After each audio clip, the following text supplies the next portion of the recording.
All right, so let's go through this newspaper and then let's jump in. What happened? The plane crashed last night near Pittsburgh. The only passengers were Carl Roottree, his wife Brenda, presumably also Roottree, and their 3 daughters, known as the Roottree sisters.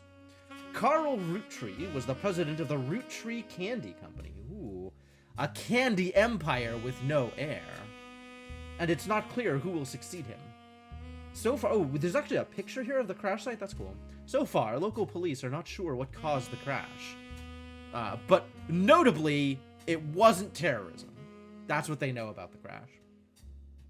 They're calling it one of the most deadly plane crashes in Pennsylvania's history. All passengers and crew perished. But there was like 5 passengers and some amount of crew? That's not that dead. I mean, surely there's been more deadly plane crashes? I don't know how much crew is on the plane. Maybe the plane was enormous, like 50 crew. Pittsburgh is generally known for pleasant flying conditions, and the weather was not atypical for this time of year. We do not know much at this time, but our sources tell us that local authorities do not suspect terrorism. Oh, I'm reading everything, Senna. This feels important. It might not be important, but it feels important. It feels like the kind of thing that's like I would come out of a game session and see this newspaper and be like, oh. So I'm making sure to go through all of the information first. Local authorities also do not suspect the Spanish Inquisition. Nobody suspects the Spanish Inquisition. The crash did not cause any local property damage. Whew. Wow, that's a load off. And fortunately, nobody outside the plane was hurt. Funeral plans have not been announced, but you can be sure that the Butler County Times, trusted for over 100 years, will cover it to the best of our abilities. Spokesperson, something or other. All right, cool. Let's get in there.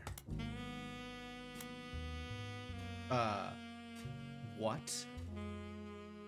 Okay, so I press new game, and I can see on OBS that there's like save slots here, but the game itself hasn't actually updated.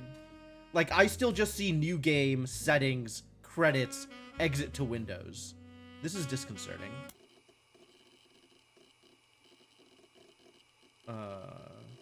Yeah, I'm at this point just playing off of OBS. Like, this hasn't changed at all. Weird. Hold on. The plane that crashed last night just outside of Pittsburgh is now known to have been the private jet of the Roottrees Corporation. Local aviation authorities have speculated, based on the pilot's final communication, that the winter storm and heavy winds played a significant role in the crash. On board were multiple family members, including corporate president Carl Roottree and his daughters, the Roottrees sisters, best known for their fashion lines and modeling careers. Oh, that explains the There were no survivors. Again, for those of you just joining us, the Roottrees are dead. Instant title drop. Well done. Okay, I've got to do something here. I know it's late, but I'm guessing you've seen the news. In addition to dealing with the grief, the Roottrees Company's lawyers are scrambling. All right, so I need to... Can I minimize this? Everything's about to change. Anyone proven to be a blood relative is about to get much richer. Hang on. I'm here to ensure everyone is accounted for. Ah, okay. Anyone proven to be a blood relative is about to get much richer. That explains why I care about who's related to the Roottrees. Alright, we're gonna try this real quick. Alright, well, minimizing it and bringing it back up didn't actually fix it, which is a bit of a bummer here.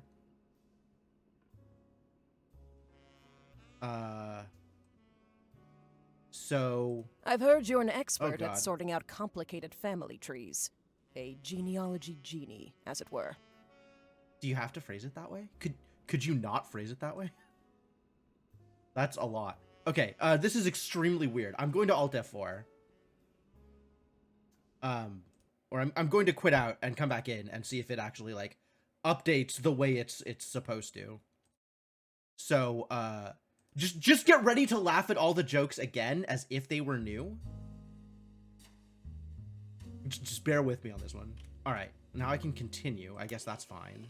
Okay, yes, now it seems to be working. Great. December 6th, 1998. The plane that crashed last night just outside of Pittsburgh is now known to have been the private jet of the Roottrees Corporation. Local aviation authorities have speculated, based on the pilot's final communication, that the winter storm and heavy winds played a significant role in the crash. On board were multiple family members, including corporate president Carl Roottrees and his daughters, the Roottrees sisters. Look at that picture. Best known for their fashion lines and modeling careers. There were no survivors. Again, for those of you just joining us, the Roottrees are dead. This intro sequence is fantastic. Seeing it a second time has not made it any worse. I'm really happy about that. I know it. All right. The Roottrees Company's lawyers are scrambling. Everything's about to change.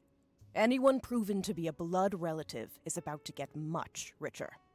I'm here to ensure everyone is accounted for. Can I also say I appreciate the random FMV for the news clip? Like, that's very extra.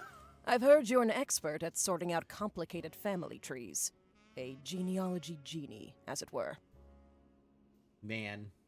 I'm going to give you a quick test. Pass, and I can promise you the job of a lifetime. Oh, good, yes. I love tutorials. Thank you. Complete the family tree of the Roottrees sisters.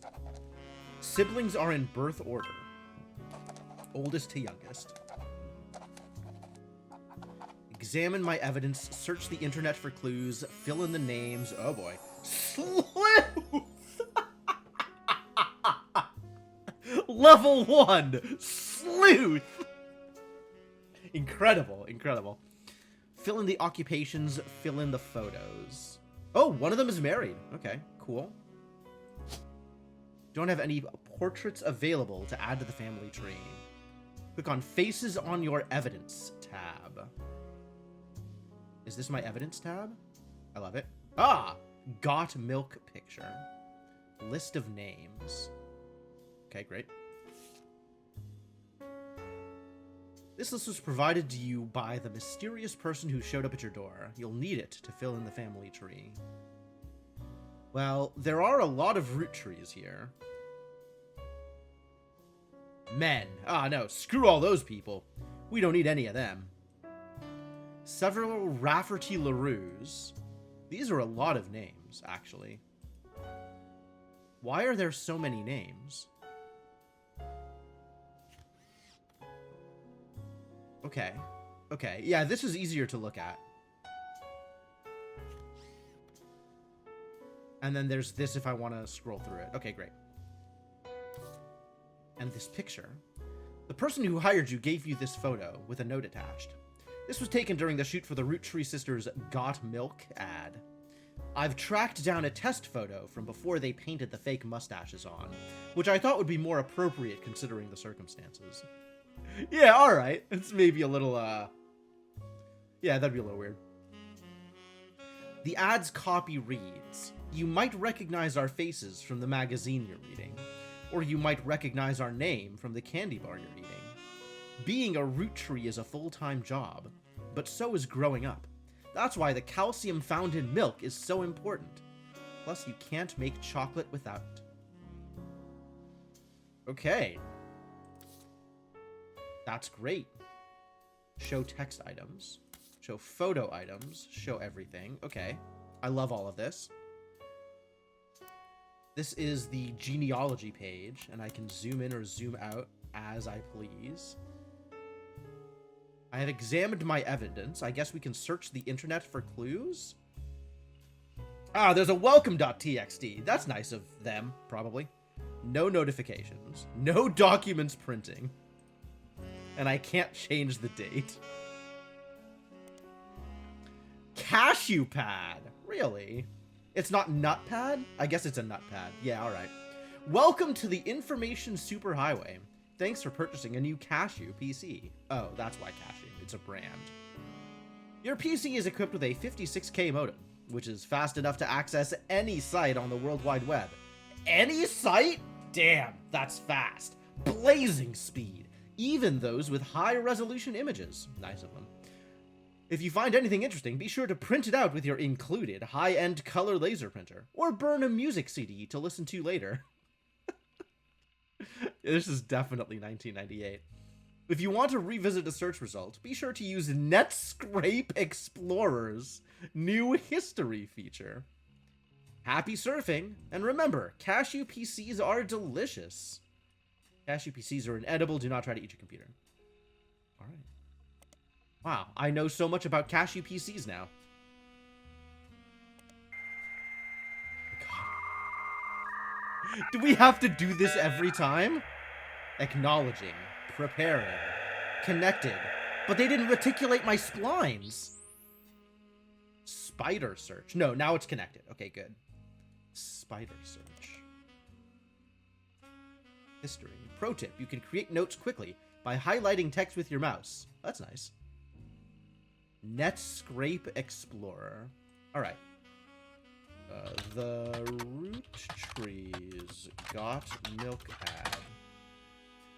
Check for typos. Search for only one person or concept at a time. Alright, let's search for Roottrees Sisters. Let's make it easy. That typing noise is going to get very annoying very quickly. Hang on. I know that's an option. Let's not do that. There are a lot of obituaries that focus on the Roottrees Sisters' modeling careers. You also come across an unofficial Roottree fan site, seemingly curated by a teenager. It's neon pink with purple text, and hard to read until you highlight the words. Yeah, that checks out. You found it endearing? Oh man, I can leave it on for a bit. But I think it's gonna get annoying real quick. The young webmaster writes, Raina is the most famous because she's the oldest and got married to TMS. But Riley is the smart one. Rose is a middle child like me. Highlight, spider search, copy. Highlight. Wow, okay. Okay, this is cool. Eldest, Raina, middle, Rose, youngest, Riley. These are awful names. What the hell? I have notes. I can make the notes come up by clicking the notes button? Okay, that's fantastic. And the evidence includes a list of names. Raina and Riley are on here.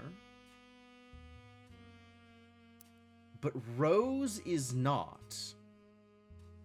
Is there a Rose with a different last name? There is not a Rose anywhere here.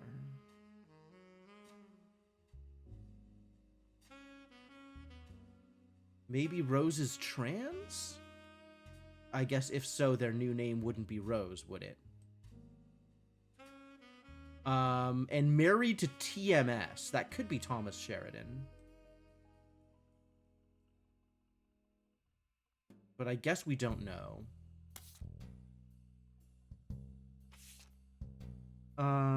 Do we see any wedding rings here?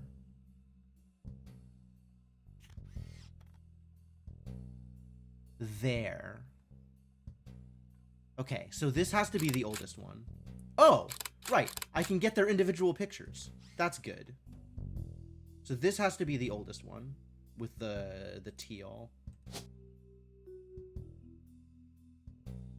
Her. Occupation? I guess the occupation is the same as everybody. They're all the same occupations. This is TMS. Notes. Reyna is the most famous. Reyna. Okay.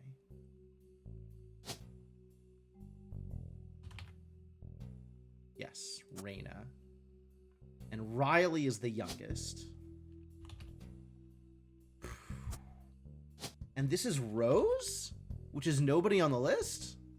There's nobody in the list with that name. If someone isn't in the list of names that your employer provided, doing a deeper dive on what you learn about them will often lead to additional discoveries. A good research tip is to make note of any brand names, books, product lines, or magazines that you don't recognize, and search for them. All right. TMS. What are the odds that TMS is female? I want to look at this list again. The only S is Nicole Smith, so Thomas Sheridan seems likely. Oh, The Room. Okay. Computer. Yep. The notepad. Great. What is this button? Don't know where to look next? If you're completely stuck, try talking it through with your rubber duck. That's so nice of them to provide an actual rubber duck. Wild. The Notorious Montjoys. Are any of these Roottrees? Eunice? Anne Bunyan? Rodney Bunyan? The Notorious Montjoys. Riot Girl? Hell yeah. Mystery Comics. Tales of Suspense. What else can I click on? Nothing out here.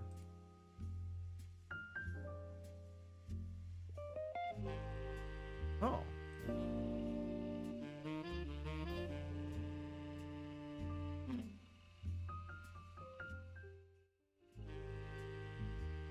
Cute. Password. Wait. That says P@ symbol password. There's a Game Boy? Hold on.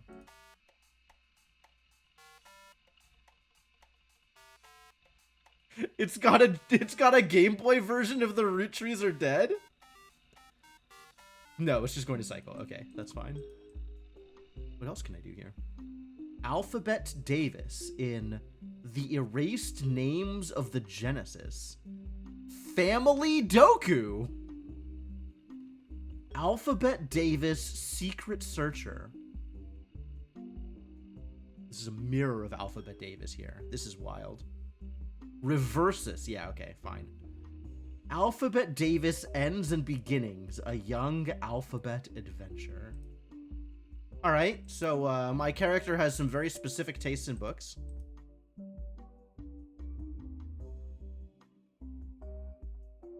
Cool. All right, well, back to the computer. You might think they are rich just because they are models, but their dad is also the president of the candy company, and their mom, Brenda, is a fashion designer. Yeah, that's going in the notes. They do the modeling for her brand, Root. I eat Root Tree candy all the time. My favorite are Maple Crisps. And try to dress in plaid Root clothes like Riley does in most of the posters. Someday, I want to get my ears pierced like Rose. Okay. So compare that to the picture. Rose. Riley. Probably. Plaid. Ears pierced. All right. Okay. Okay. Sure. This is a good start.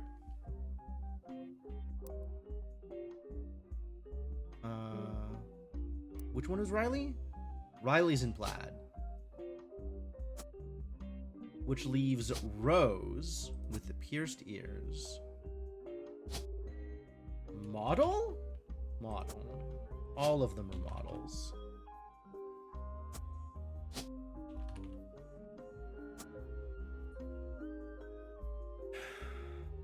Rose, huh?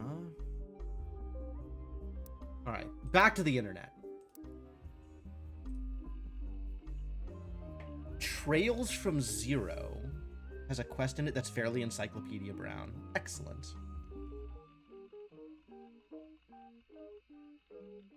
Yeah, so far, every single element has felt very, very late 90s. They're doing a great job.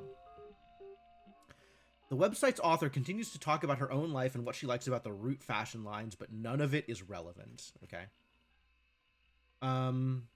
Let's look for Rose Roottree. Or just Rose? Can I just look for Rose? Spider Search was founded in 1997 and is one of the most up-to-date and advanced search engines around, but modern technology has its limits. It is recommended to search for only one person or concept at a time, and, if searching for a name, to use both a first and last name if possible. Searching for a single first or last name will often lead to finding nothing relevant. Right? Someone is prominent enough to be found online, and that person goes by a nickname. You may get different results from searching for that nickname. Okay. Rose Roottree is not as popular as her older sister Reyna, but still very well known. Most of the time they're lumped together as the Roottree sisters. Unfortunately, the results for Rose by herself don't lead to anything different than when searching for the sisters together. Can't find what you're looking for? This is a really good tutorial, actually. I'm pretty good with this. If someone isn't in the list of names that your employer provided, doing a deeper dive on what you learn about them will often lead to additional discoveries. A good research tip is to make note of any brand names, books, product lines, or magazines that you don't recognize. Alright, Root Fashion? The period is part of the name. Is a clothing company. Okay. They make clothes for children from toddlers to teenagers. Although their website is down, likely due to increased web traffic, you find countless retail sites attempting to advertise their clothes towards the target audience. One of them has this to say: "You've spied the Roottree sisters looking,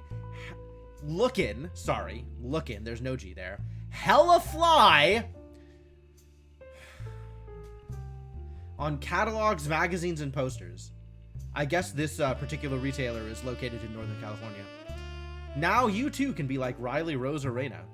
You also come across a website from a collector of clothing catalogs. Apparently, Root has released 2 catalogs per year every year since 1984. And Reyna appeared on almost all of them. There's only one that the webmaster considers a collector's item enough to mention. It seems that Brenda Roottree, the Roottree sisters' mother and Root's head designer, appeared on one cover holding her daughter Rose in 1985. The site says this was the only time her daughter was ever listed with her birth name, Carly Roottree. There we go.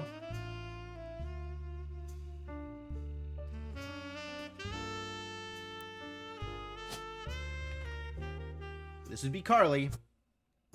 Well done! Thanks. But I didn't get the dude's name. These 3 entries are correct and have been locked. Ah, yes. You've also unlocked the following optional entries. None. Booyah. Sorry to test you, but I had to be sure you could use the internet. Some folks refuse to get with the times. Safe to say, you're hired. Had to be sure you could use the internet. I'm also certified in Excel. Does that help? The reward for untangling the family tree is substantial. Life-changing, even. But here's the catch. The root trees go way, way back. Love it. The family tree's a bit daunting. Most people freak out the first time they see the whole thing.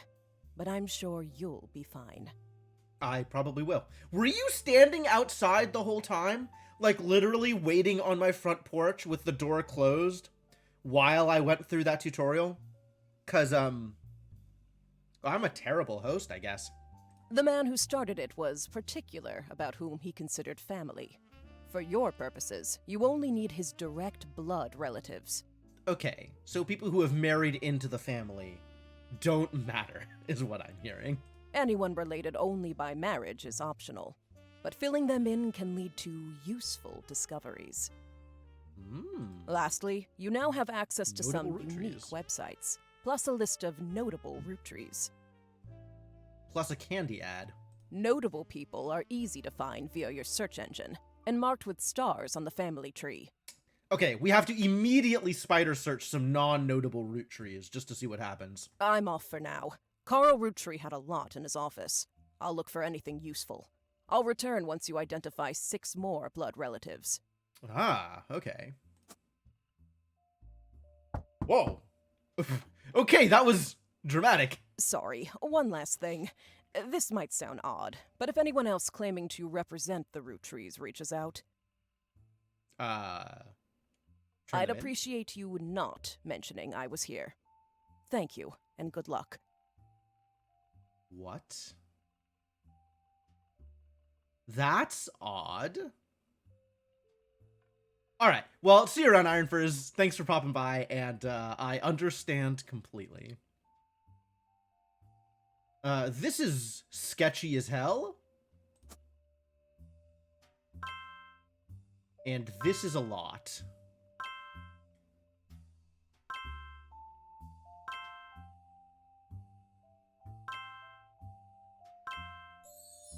Sleuth!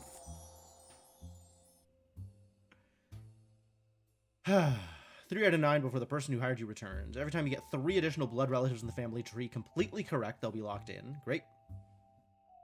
Did I promise that? I don't think I promised that.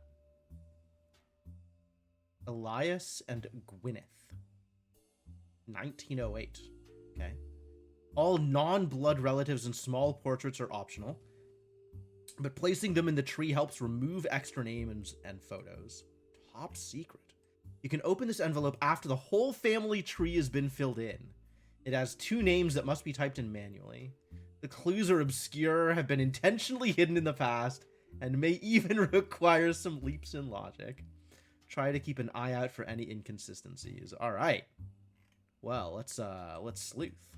All right, and then it seems likely that this is Thomas Sheridan.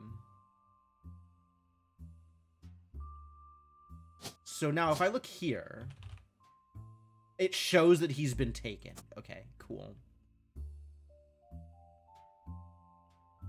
What is this? X? Split up. Okay. Married. Wow, somebody had a lot of marriages. Guardian. Adoption or otherwise. I'm not sure how this works. I guess this is somebody else that they split up with? Once you verify this person, you'll be able to add bonus photos. Alright. Oldest to youngest. Don't forget! Family trees use surnames from birth, even if the person changed their last name after marriage. Always use a person's most recent occupation.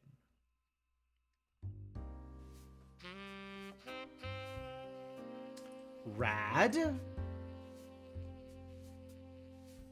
Alright, we know this is Brenda. And this is Carl. CEO? CEO.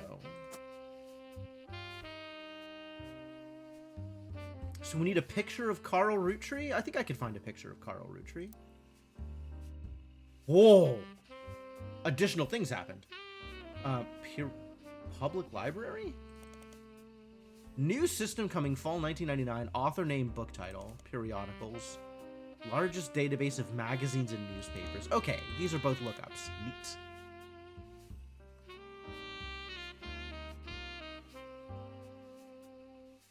Yeah, the joke about finishing the tutorial is pretty funny. Is less of a surprise for sure when the tutorial is that obvious. All right, what else do we have here? 5 pieces ad. What?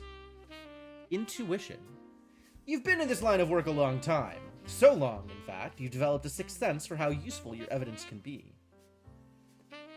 I just kinda know. That's great. The numbers in the magnifying glass refer to how many clues are connected to a specific piece of evidence. The higher the number, the more there is to find. At the start of your search, the notables list sets off alarm bells. A list of famous people that you can find via search engine?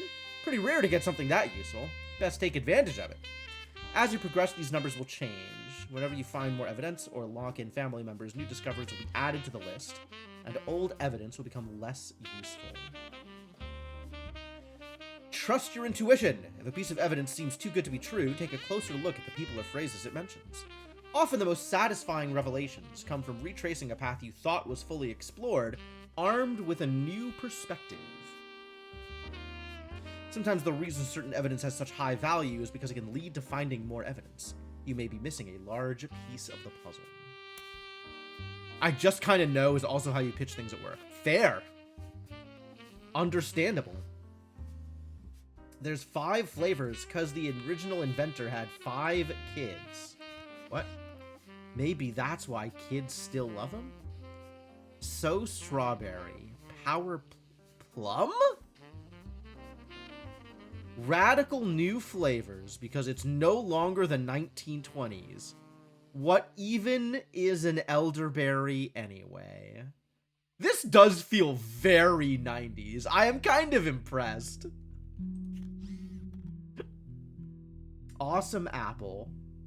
Bad blue raspberry. Cool chocolate. So strawberry. Plum is an interesting choice. This is an advertisement for 5 pieces aimed at kids from the magazine Teen Blast. It mentions that the 5 pieces were named as such because the original creator had 5 children. The ad also mentions that the current 5 flavors are not the same as back then. Do I remember when bad was good? Absolutely. Notable root trees. Easy to find online. This is a list of notable root trees. The person who hired you gave you this list and said everyone on it could be found easily via your search engine. Carl, Elias, and Gwyneth, Gwyn, Red, Jim, Lauren, and Miracle Jr. Any entry on the family tree that belongs to someone on this list will be marked with a star. Notable root trees will be crossed out after they are verified and locked. 35, that's a big number.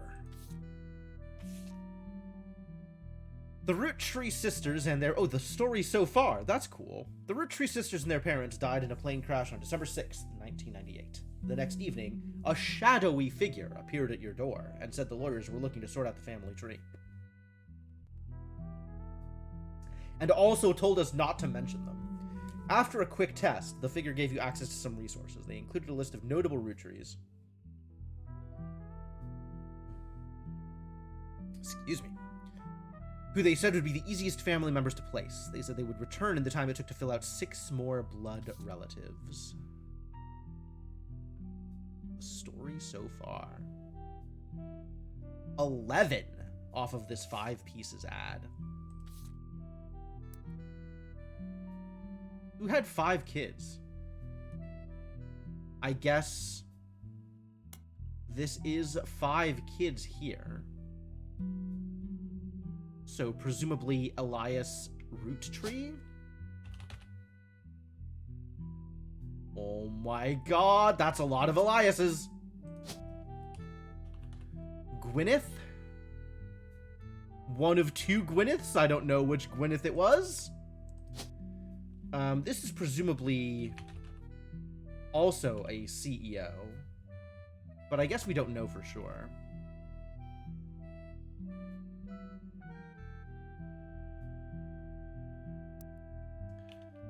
Wow. Okay, where do I start? Let's find a root tree to Google. Let's Google Christina Roottree, because she is not on the notable list.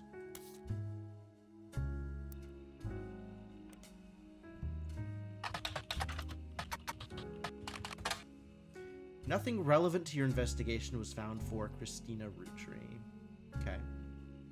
Alright. Well, I guess let's start with the obvious one then. Printing. Elias Old. Elias Roottree was the founder and first president of the Roottrees Candy Company. You find what is essentially a propaganda site about him created by the Roottrees Candy Company. At the top there is a picture of him and his wife Gwyneth. That picture has been added to your evidence. There's also a biography section that has some additional information. Elias is credited for inventing 5 Pieces, a popular maple candy. Before that, the farm he inherited, by marrying his wife, only produced syrup. Okay. This feels like a relevant note.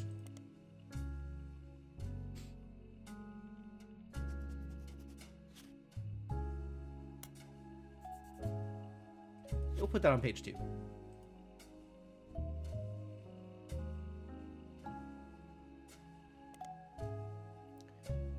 After 5 Pieces became wildly successful, Elias spent his time and energy on cementing his reputation as a family man. He is quoted on the site as saying, "Blood is thicker than syrup," and that any thicker than syrup, jeez, and that any child linked by blood to me shall be linked by blood to my legacy. The site enthusiastically claims that he made good on that promise, but offers no additional detail. There are a few more quotes about Elias from a book called Family Man, The Roottree Legacy, by Bess Williams. To say they are biased is a massive understatement. Below that, there is a long list of accomplishments and awards, and one stands out. Like his great-grandson Carl, Elias was voted Watchman of the Year. Okay. So show me this picture. Elias and Gwyneth, why do they look like vampires? This is straight out of Twilight. What the hell is this picture? This is a famous picture of Elias and Gwyneth Roottree. Seriously, this dude dresses like he's 80 and looks like he's 18. Was taken in 1909 after they founded the Roottrees Candy Company, but before it was a success. From what you've found searching the internet, it seems quite difficult to find any site about Elias or Gwyneth that isn't accompanied by this picture. Elias and Gwyneth are on the notable Roottrees list in your evidence. They will be marked on the chart with a star. Alright, well, I need these.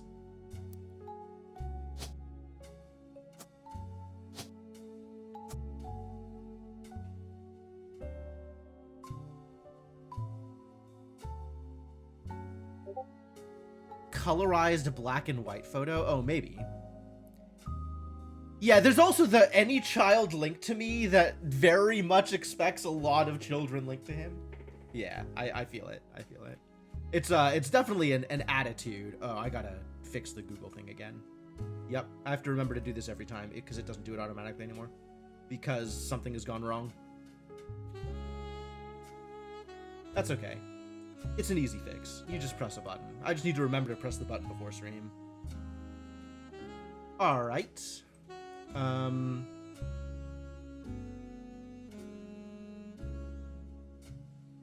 We don't know which Elias, but presumably it's just Elias. It seems most likely that this is the original Elias, right?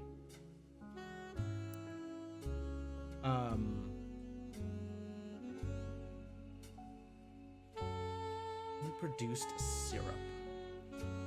So, inherited the farm by marrying his wife. So I guess let's look up Gwyneth.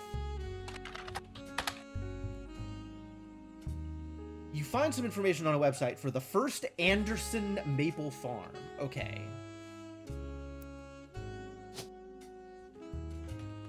Anderson is one of the available Gwyneths, so that seems likely.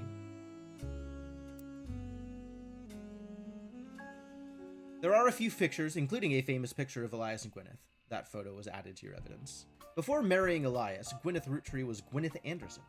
She had no brothers, so as the oldest sister, she was to inherit the Anderson Maple Farm, so long as she married. Before Elias took over, the farm produced only syrup. It was supposedly Elias's idea to create candy instead. Their success was not immediate, until they decided to combine the maple with other flavors. This led to 5 Pieces, which are still found in stores to this day. Though the Roottrees Candy Company expanded well beyond their original farm, it has been preserved as a tourist attraction.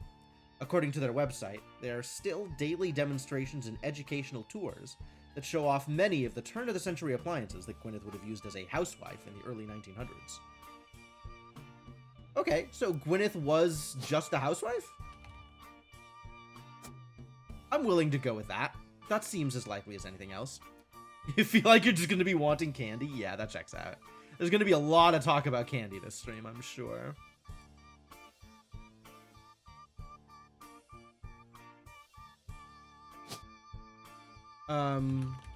Farmer is here. What else could it be?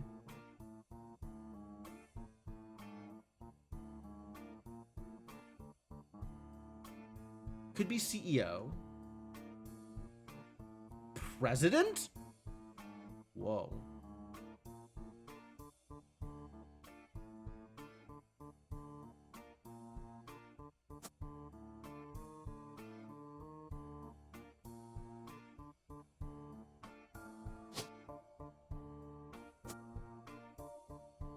Oh, this is a place to put extra pictures of Raina Roottree if I find them. Sure. And I have to do these kids in a particular order. And none of them are searchable. None of them are Googleable. None of them are notable, apparently.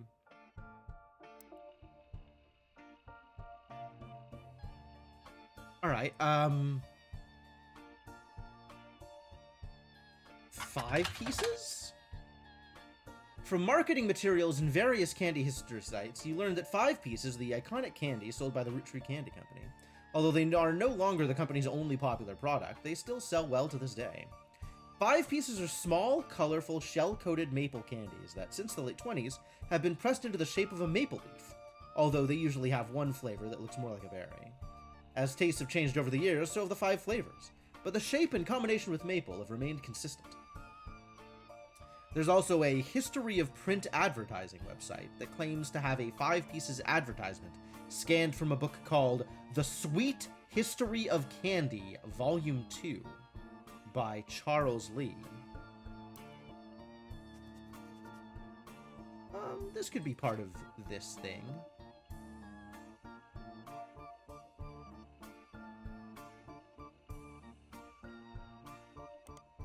Unfortunately, when you click through to the website, it seems like all their image links are broken. So we have to look it up in the public library.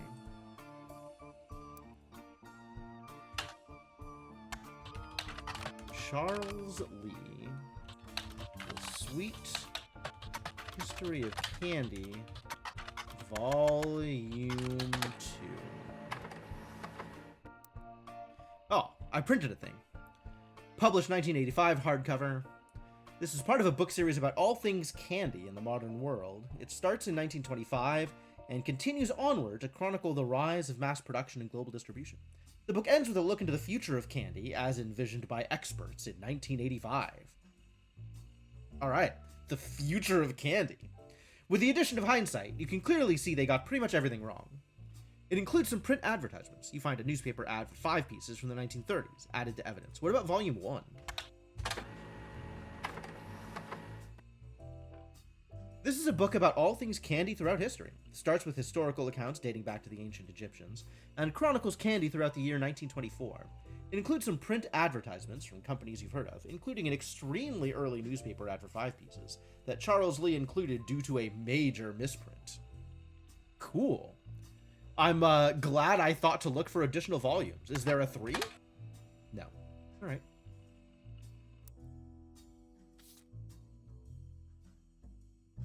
This is the misprint ad, right?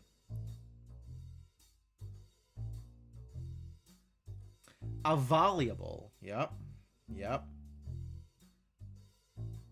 You find this advertisement in The Sweet History of Candy, Volume 1 by Charles Lee. You didn't think to search for Volume 1 until the rubber duck told you to. Sure. It's from 1924, 2 years after the debut of 5 pieces. The author included it because of the spelling error on the word available. Yeah, it's available. From the fine stockists throughout Pennsylvania.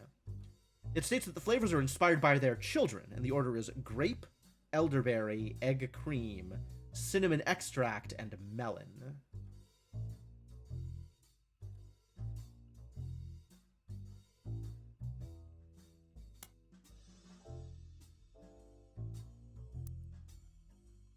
All right, so names list, then. I guess we don't know genders yet, but they're all going to be root trees.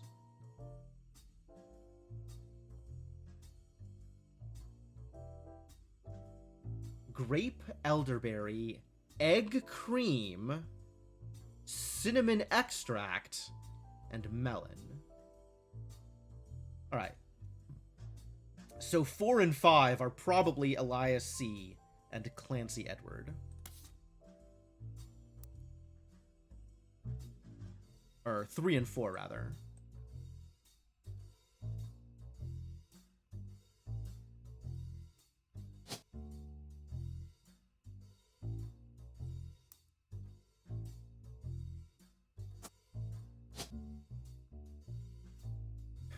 Egg cream.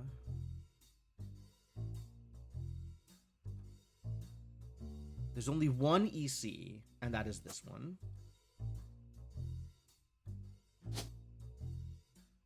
And if we look at root trees, there is only one CE, and that is this one.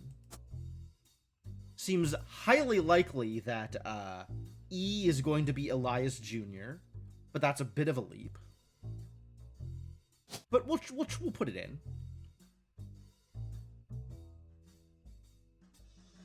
Since it could be an Edward, I guess. But Elias Jr. seems likely. G could be Gwendolyn or Gwyn. And Melon.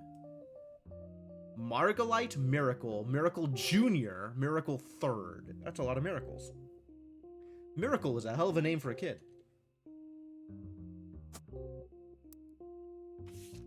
It's a miracle! Oh. A modern candy for a modern society. Root Trees 5 pieces contain 5 different maple-infused flavors. The Root Trees are a proud family business, and our flavors are inspired by our children. G is for grape. E is for elderberry. CE is for cinnamon extract. Yo, what? This is EC erasure. No egg cream anymore? Introducing M for Miracle Berry. Miracle Berry is a burst of beautiful blossoming blended berries.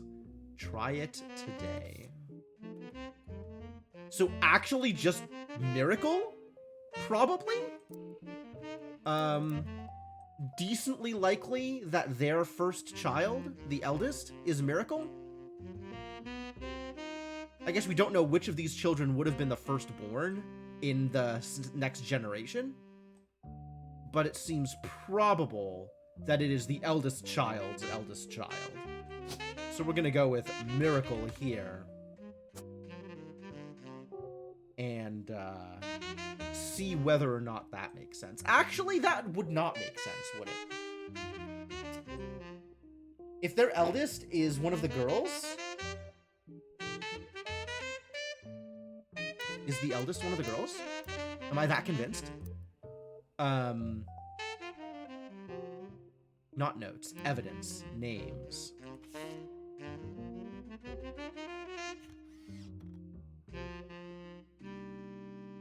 Yeah, there's no G's amongst the males.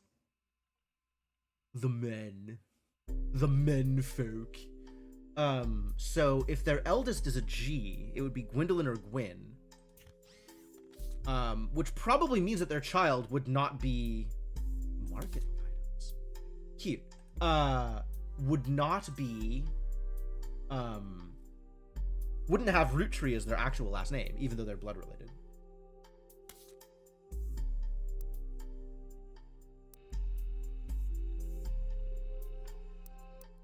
Alright, so what else are we looking for here? What's our next step? There's still a bunch of, you know, starred people that we can look up. We can look up Carl. We could probably get his picture.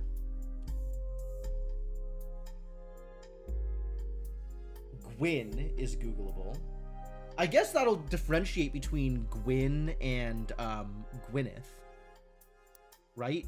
Gwyn and... What was the other? Gwendolyn? Was the other one? God damn it. trying to get to the information that I'm looking for. Gwendolyn, yep. Alright, so which one is Gwyn?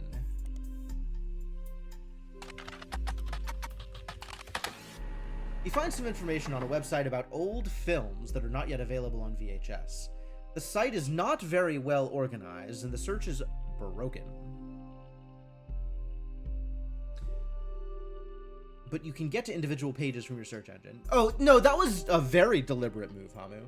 Like, I absolutely want to see how it responds to searching for the harder to search ones first. Your interest in the woman is 10,000 times greater. Sure. Gwyn Roottrees is a somewhat well-known actress who was active in the 1950s. She often appeared in tabloids, especially around the time of her highly publicized divorce. I need my notes to include a page 3. Then I will highlight this. Gwyn Roottrees, active 1950s, divorced.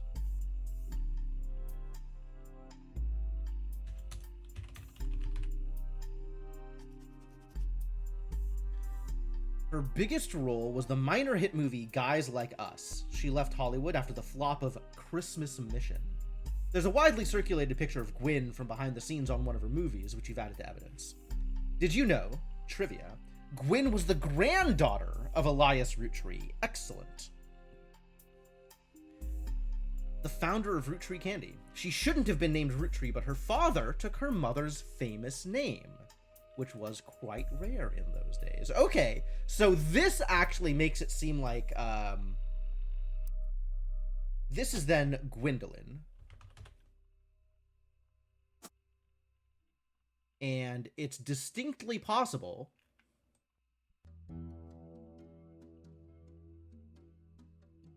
this would be the other child, so this would be Gwyneth. Not Gwyneth, Gwyn, 2 N's.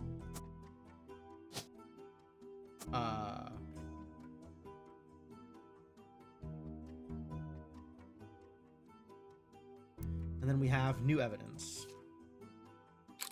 Dang. What a starlet. This photo is a widely circulated photo of Gwyn Roottrees. You've seen it on multiple websites about old films. Gwyn Roottrees is on the notable Roottrees list in your evidence. She will be marked on the chart with a star. This cannot be Gwyn, then. There are several people in this generation that could be Gwyn. But it's not this one.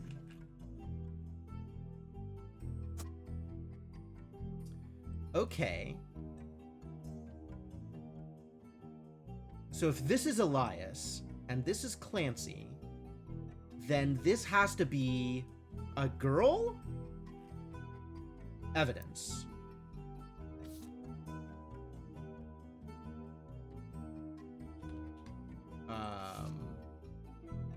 Not that one. This one. Melon. Melon is not for Miracle. Okay.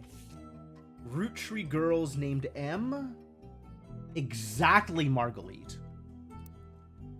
Alright, so it seems likely that this is Marguerite, and this is Gwyn. Actor. And I have no idea if that's accurate because we haven't even filled in all 3 of a thing yet.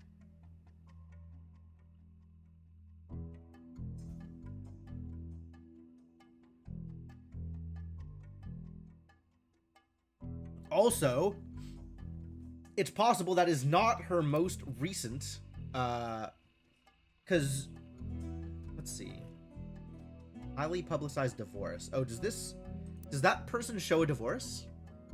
This person doesn't show a divorce. So maybe it's here? And this is not a boy?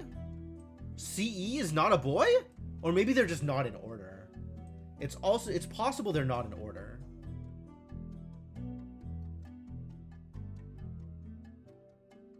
Oh, yeah. Nowhere else is there a divorce. But I guess a marriage that didn't have kids wouldn't really be on this list, would it? So it's not clear whether or not Gwen ever had kids, based on this. Somewhat well-known actress, active in the 1950s. Highly publicized divorce. Granddaughter of Elias Roottree. Shouldn't have been named Roottree, but her father took her mother's famous name. Famous name, yes. Maiden name. Okay, so this actually is not explicit. This could be something else. But at least we do know for sure that of these 3 starred grandkids, one of them is Gwen. And it's decently likely that it's this one.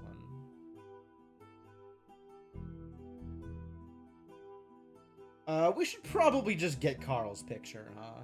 That seems like an easy next step. Should probably do that before going too deep on anything else and trying to figure out whether or not something works. Alright, let's find Carl's picture.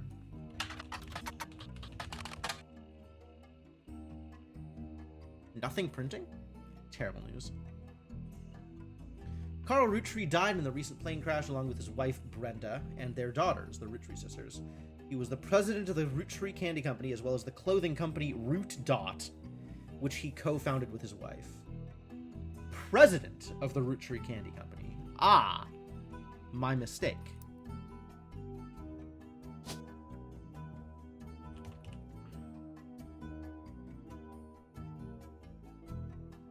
I guess the most recent president.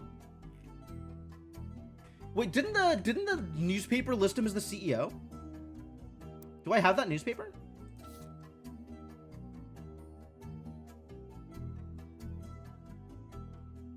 Hold.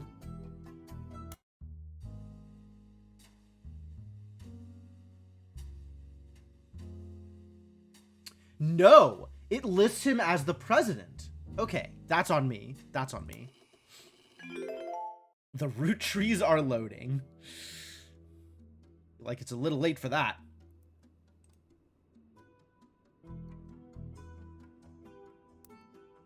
Alright, yes. And if he is the president, it is most likely the 5th president on account of he is the most recent president. That seems... That sounds like it checks out. The Roottrees are never the Roottrees. That game was so good. Alright. Back to looking up Carl.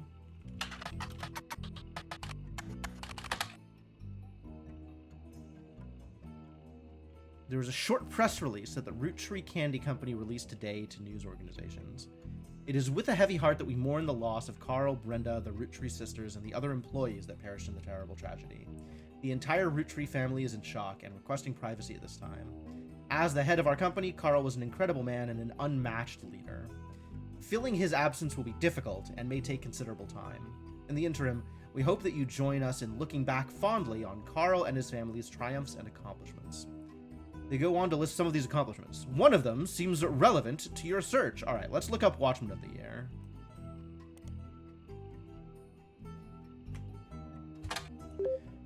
Business Watch Magazine. Ooh, is a magazine focused on companies, CEOs, and the economy. They've been around for over 100 years in one form or another, and will often write about major changes in management of famous companies. Every year, they offer an award to a prominent businessman who is further the field. They call this Watchman of the Year. You find through a few searches that 2 Roottrees have been featured as Watchmen of the Year, Elias and Carl. Business Watch does not host any online archives on any site you can find via spider search, though you may be able to find individual articles and issues through your periodical search. Ah, the periodical search, you say?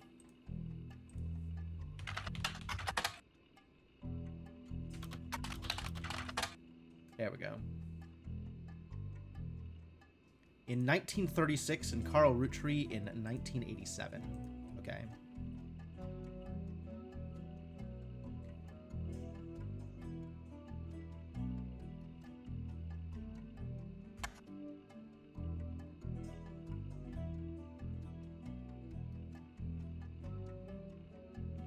How do I get his picture, though? Surely there's a picture. So can I look like 1936? Can I? Yeah, there we go. And 1987.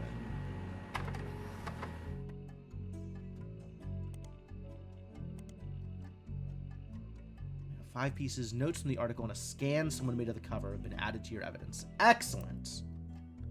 Thank you. This is also Elias, Watchman of the Year. I wasn't sure that would work either. I'm not sure how to find specific issues, but I'm glad this worked.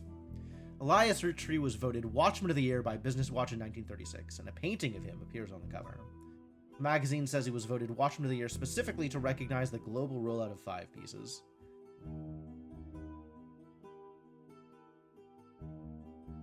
Elias forms the Roottrees Company in 1908. During the period before 5 pieces, the company is barely profitable.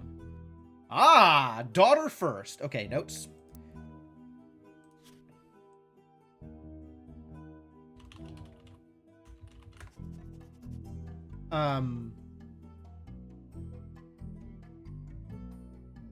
Each of the 5 flavors is chosen based on the initials of his 5 children.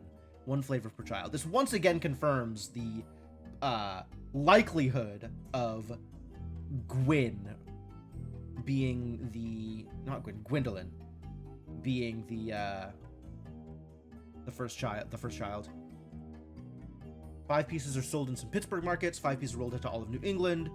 The new recipe and flavor is finalized, and the candy begins nationwide distribution in department stores and other shops everywhere. So in 1928, they change to a new flavor. And that's probably based on the birth of a grandkid, but not guaranteed. Everywhere, yeah, everywhere. No, it's global. It's in all of the places. Even Antarctica, yeah. Soviet Russia, absolutely. Random rice farmers in Taiwan know about 5 pieces. Roottrees Candy Company purchases every available maple farm in Pennsylvania in preparation for their global rollout. Wow. 1935, with the help of his son, Elias Roottrees Jr.'s architecture firm. Okay, so there is a junior. And in fact, it is exceedingly likely that this particular idiot is Elias Jr. and is an architect.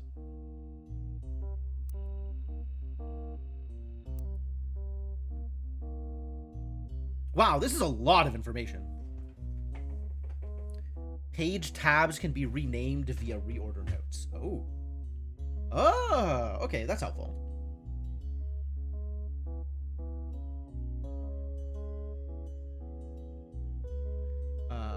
This doesn't need to be here. I have done everything I can care to with that.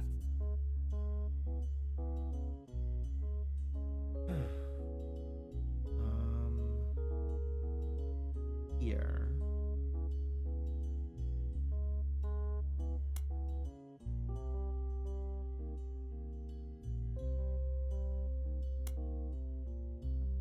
Can I drag these? No, too bad. Too bad.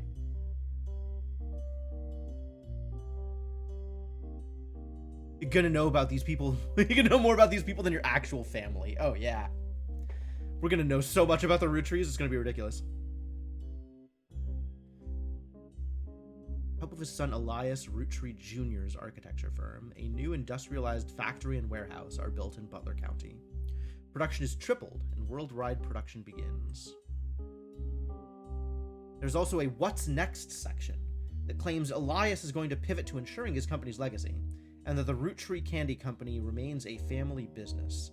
He plans to do this with the Clanced Trust, okay? Let's find out what that is before I forget about it.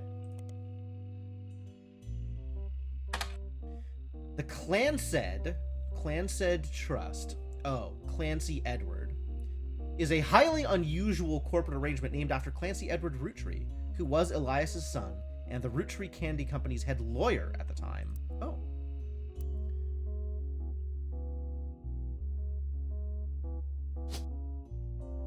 He's a lawyer, is he?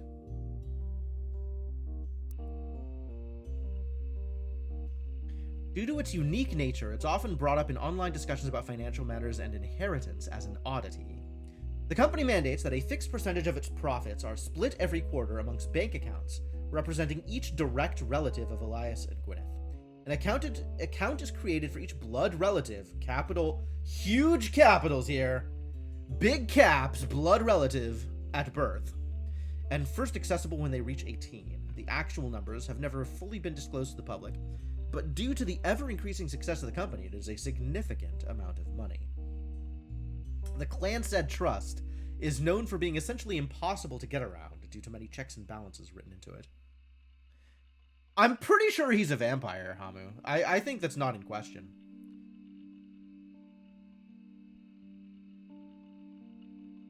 Still, there have been a few situations in which family members have tried to forcibly remove another member from the trust. Most details online are pretty vague, since the matters are handled internally. The only information you discover is from a university law school, which apparently had a guest lecturer talk about the Roottrees versus RR in 1994.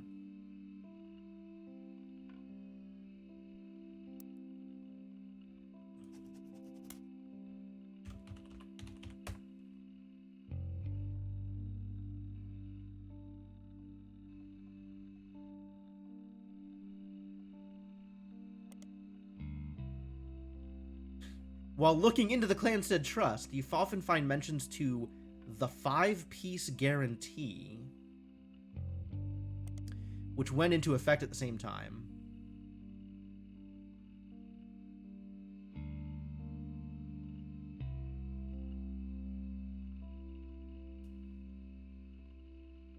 Candy Company. Actually, can we just...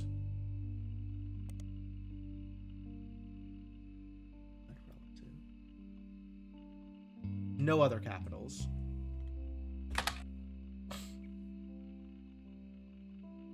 I have not been on this page before. Okay, cool. Mixed in with the recent news of the plane crash, there are a lot of results for Roottrees' extremely popular candy products. Their official website is unstable due to the traffic it has been receiving. However, you find a direct link to the history section that manages to work momentarily. The Roottree Candy Company was founded by Elias Roottree, shortly after he married his wife Gwyneth, whose family owned a small farm called the Anderson Maple Farm. For reasons that aren't explained on the page, it has no CEO and no stockholders. Instead, it is run by a president, with input and votes from extended family. The site does mention that every president has been a direct descendant of Elias and Gwyneth, including Carl Roottree, who, despite his death, is listed as the current president. Okay. Does that make Elias a president? Or...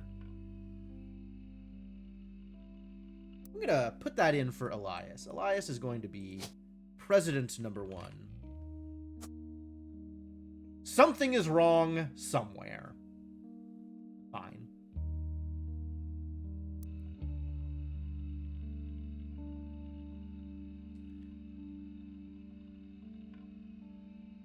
Product that put them on the map were 5 pieces, maple candies with 5 different flavors that are dipped in a crispy, crackly candy coating. Since then, they have branched out to countless other products, all of which incorporate maple in some way. Their sister company, simply titled Root Dot, specializes in children's clothing. The primary models for Root Dot are the Roottree sisters. Great.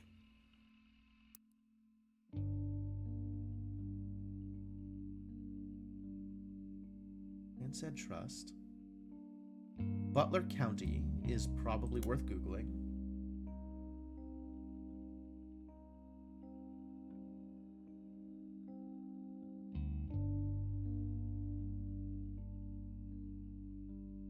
Alright. Cool. Put that on hold, and let's check out Carl Roottree. Wow. Carl Roottree is a pretty man. Grabs life by the roots. That's lewd.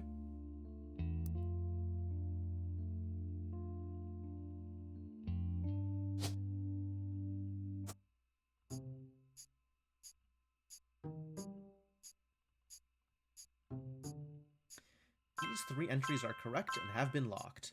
President first is correct. I just didn't have anything else. I've also locked the following optional entries: Brenda White and Thomas Sheridan. Excellent.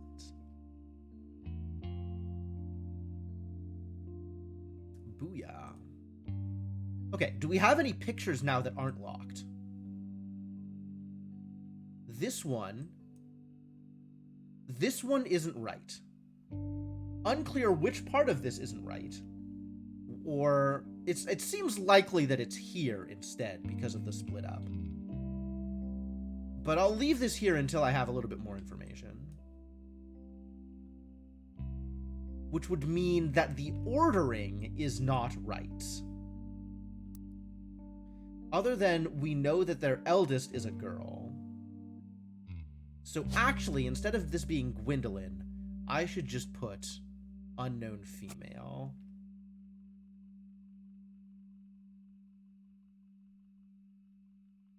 I think this is still likely, but not guaranteed.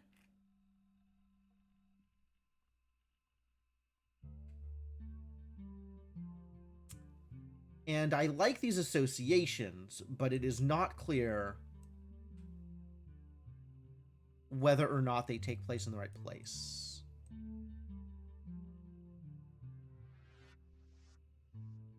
If the ordering is not exact based on the initials.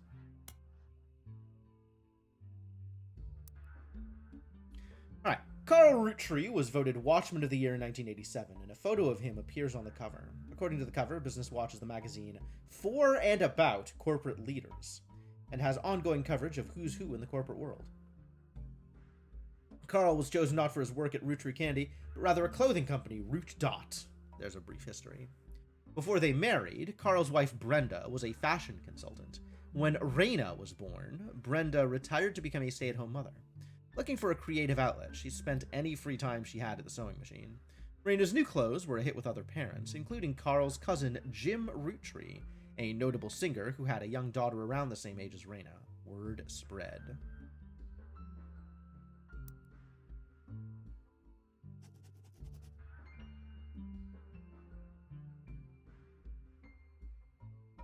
Boop. By 1982, Brenda's patterns were being copied by other brands. Seeing the demand, Carl and his second cousin, Ernie Jr., who had just become president of Roottree at the time, 1982, spearheaded Root. That's a lot of information. Other blood relatives, I feel like I have to yell at this every time I see it, who have a say in the company's finances, refused to fund anything other than candy, so Carl personally spent his entire inheritance to bankroll the clothing company. When the profits began to appear, however, the rest of the family changed their tune. They repaid his investment, and now Root Dot exists under the umbrella of the candy company, and they all benefit. Per tradition, or perhaps superstition, new clothes always debuted the way the first ones did. Raina became their catalog's cover model. As she grew, the product line expanded to older kids as well. Her younger sisters were then recruited to show off the baby clothes. Carl was voted Watchman of the Year, primarily for his personal gamble and the ensuing payoff. Okay. Yeah, blood relatives. It's a big deal. It's a big deal. Okay. Alright, so Carl's... These are all Carl's first cousins. Second cousins would be literally everybody else on the outside of that. Okay, great.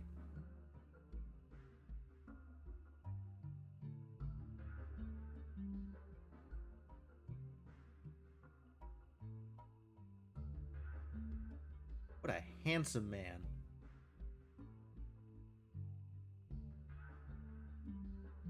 So there is another notable Roottree here. Suppose I should look up the other notable Roottrees. But that's the easy way out.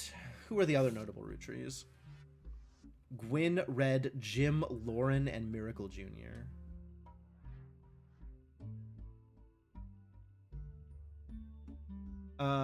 What was the name that I just got? Ernie Jr. is the president. Jim, cousin, and notable singer. All right. Well, I guess this is Jim.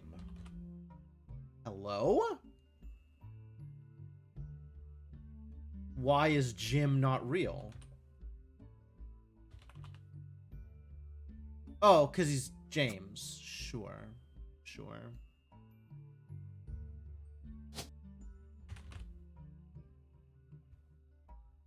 Music? Musician.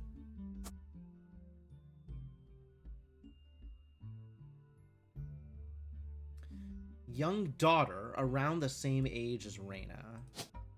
Unknown female.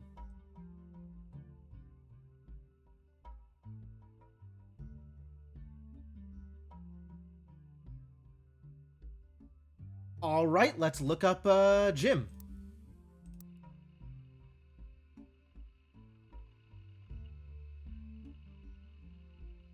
Jim Roottrees. James Roottrees is a singer who sings in the duo Jim and Diamond with his wife Diamond LaRue. Diamond LaRue. Diamond LaRue. What a name.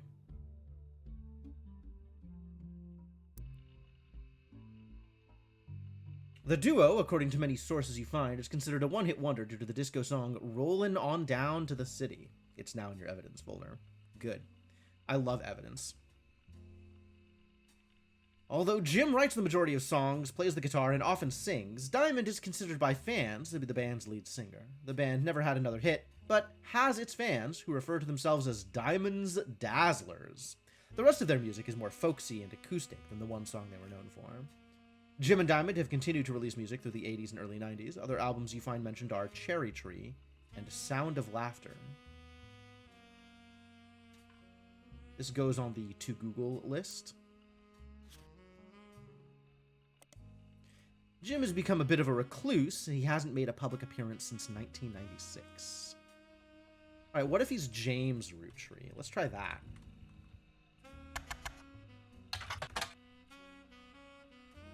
Same information. Great. What evidence did I get? Rolling on down to the city. All right, that's probably Jim. That's probably Diamond. Seems highly likely.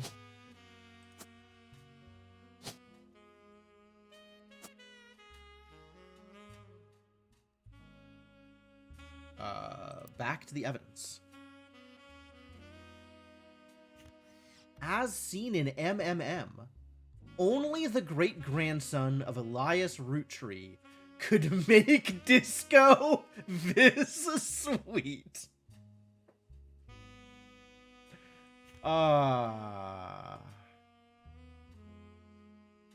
Music critics. Rollin' On Down to the City was barely a top 20 hit for a few weeks in 1979. According to the liner notes, it satirizes how a part of society was content to remain indifferent to economic inflation and civil unrest in the Middle East, unless pop culture tricked them into caring. Somewhat ironically, listeners didn't seem to pay attention to the lyrics enough to trick them into caring. Instead, most of its play came from roller discos. Because it was such a product of its time, it doesn't get much play anymore. Even on stations that play oldies. Maybe that's why you'd never heard of it before now? This image is from an auction for a sealed copy. It has a sticker that says, "Only the great-grandson of Elias Roottree could make disco this sweet." It is credited to Peter Janowitz from MMM. Oh, there's a play button. Sweet. We're rolling on down to the city. Music and lyrics by Jim Roottrees, vocals by Jim Roottrees and Diamond LaRue. Jim is on the notable list, yep. The lyrics of this song contain no clues.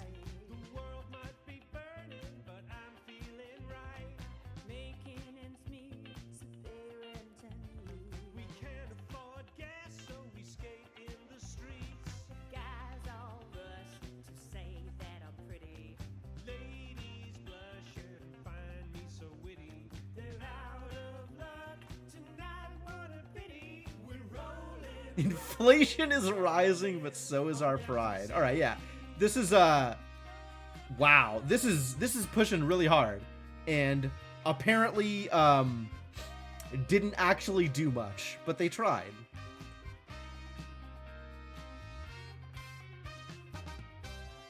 Song is definitely an artifact of its time. Like this is really well put together to be like appropriate era disco.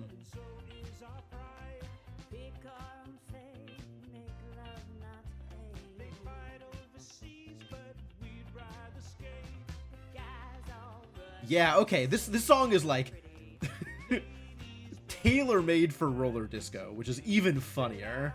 Like, what a specific niche. Yes, and there are no clues in the song. Yep, it's just, you know, them trying to get a message out and also them trying to make a popular song. Oh, it'll just keep playing. That's nice. Cool, we can listen to the rest of this.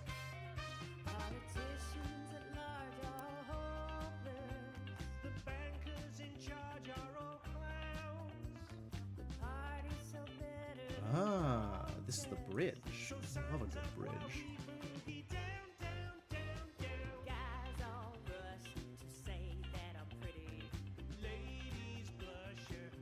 Alright, so this is pretty set. I don't think we really need to worry too much about this. And this is Elias. Other Elias.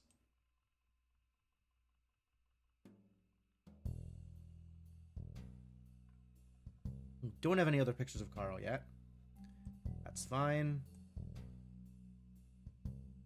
And this is probably here, but I'm leaving it here for now.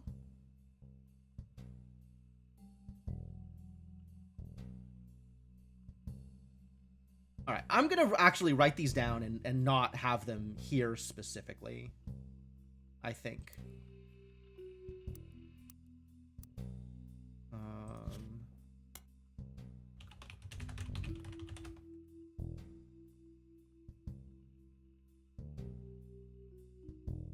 We have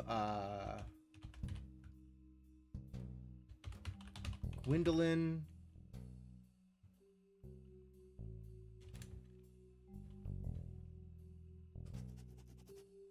Why? Gwendolyn. Margolite, probably. Elias Jr. Elias C. and Clancy Edward.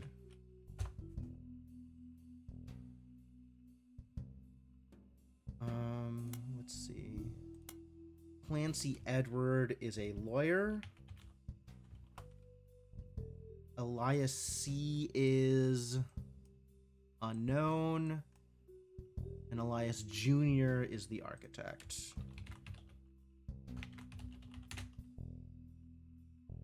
Please.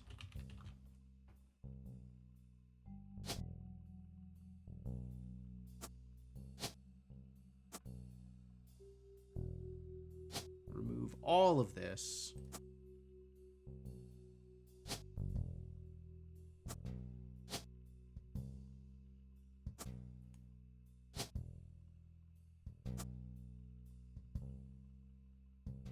And I'll leave this here until I have any evidence of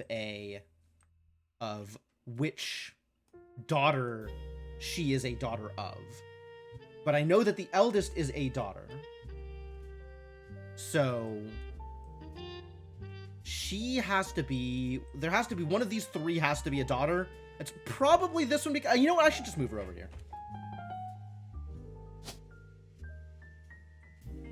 We're just gonna put her here. Because this is the most likely, given the split up.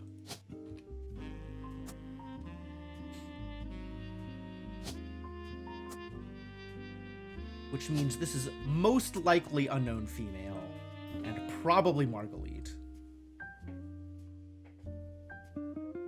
raw mineral ore from which Margot is smelted. Yes, it's Margolite. Correct.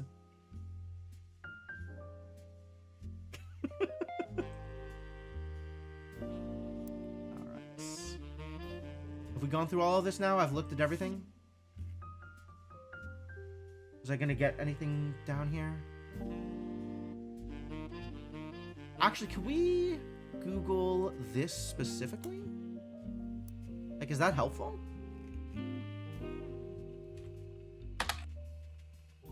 Okay, that takes me to the exact same page. Nice.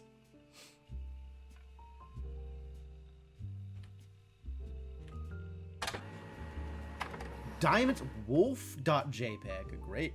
Diamonds Dazzlers is the name of the official fan club for Jim and Diamond. You find a forum post called Cool Things You Got in the Mail on a random forum about video games. One reply mentions that Jim and Diamond still send out a Christmas card every year to Diamonds Dazzlers. It's accompanied by some pictures, as well as some history about the fan club. Apparently, even though it is no longer available to join, Jim and Diamond still honor it themselves personally. Am I missing the one-click search button when you select text? Spider search. Ah! Yes, I was in fact missing that. I saw the one that was periodicals and assumed the other one didn't matter to me.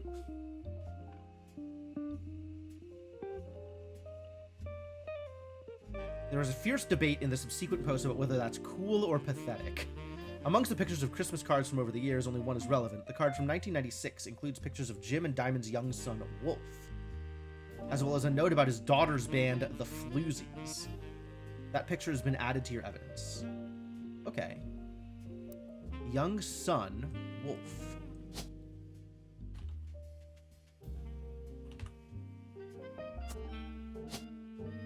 Also a musician. The Floozies.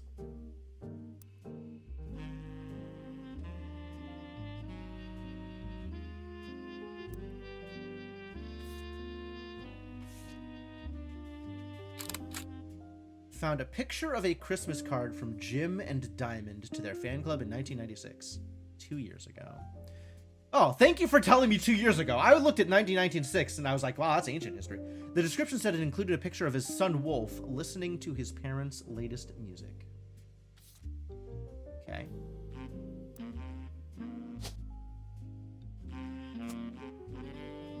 Unclear what his job is, but it's probably student? Looks young? Yes, many of the root trees are in fact not dead.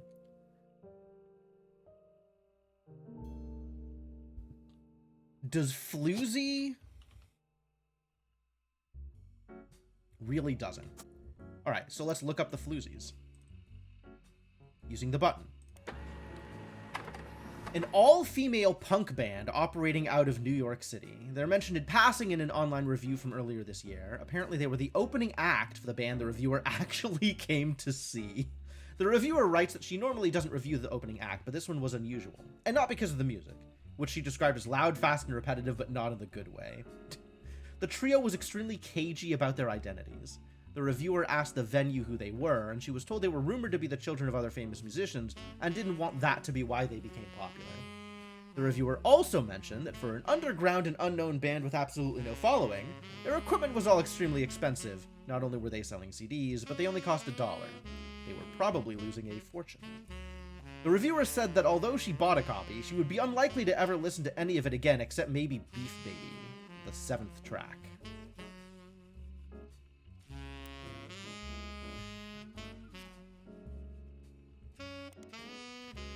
There is no picture of the Floozies performing live, but the cover from the CD they were selling, Conquistador, has been added to your evidence.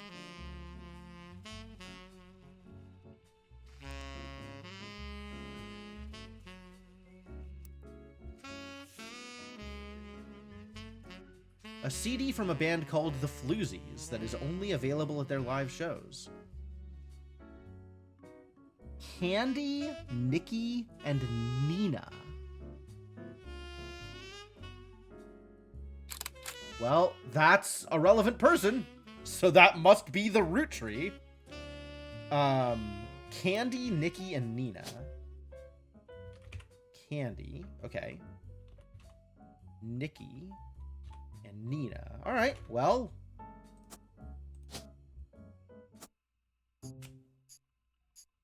It's easy. It's just that easy.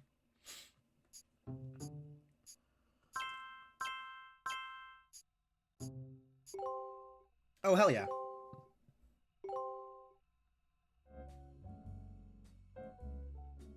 Alright, so we figured out that Gwyn Roottree was actually somewhere else. It's a little questionable to kind of slot it in there, I'll try to whatever. keep that momentum going. Carl's office was a mess, thanks to some burst pipes. Oh, that feels like it's relevant to some sort of meta story that's happening here. I don't like that. But I unearthed a photo from a 1970s Roottrees reunion.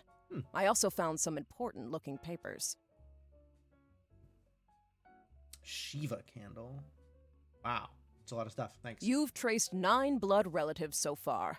I'll have more to share after you find 9 more. Okay. Cool. I love that.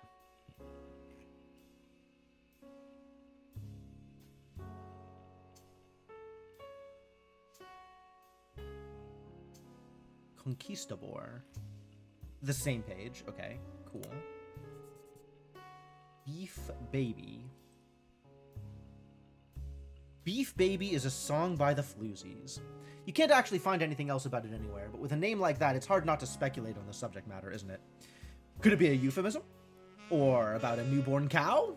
Perhaps the Floozies are holding a grudge against a toddler. It certainly piques your curiosity. If only you had the time or resources to look into it further. Alright, cool. What are my first impressions? So, she is obviously not on the up and up because she doesn't want me to tell anybody else that she came around asking about the Roottrees. The burst pipes sounds like something she caused, either as a distraction or to cover her tracks. Yeah, I don't know where that's going, but she seems super fishy. What's my first impression of the game in general? Oh, I'm having a great time. This is great. I love this. This is a lot like what I liked about her story. Like, trying to piece together the information from the bits that I see and figure out which bits of it are important. Like, that's a lot of fun. That's really cool.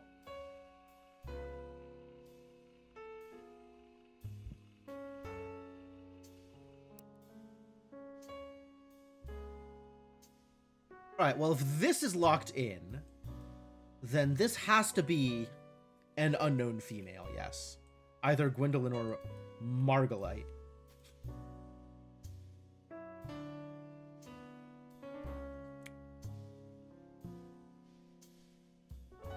We don't know who she married.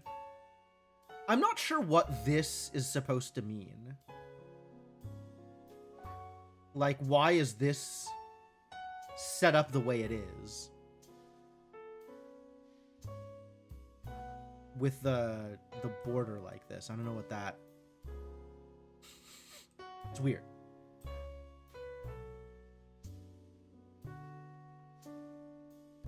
I guess it's these dotted lines. Guardian?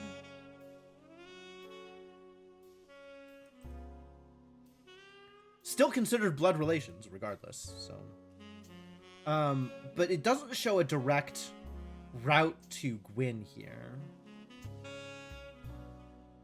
Doesn't mean anything until the second scenario of the game, sure. Well, we'll figure it out. Yeah, I'm not too worried about it. They either they'll explain it or they won't. It'll become relevant at some point, I'm sure. Alright, do I start going through this stuff, or do I start going through the new evidence? Really, this still has a 1 on it?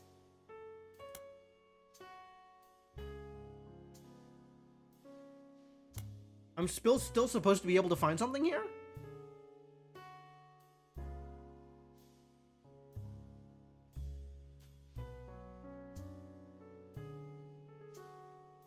Fascinating. I guess the only other information that's here is Nikki and Nina.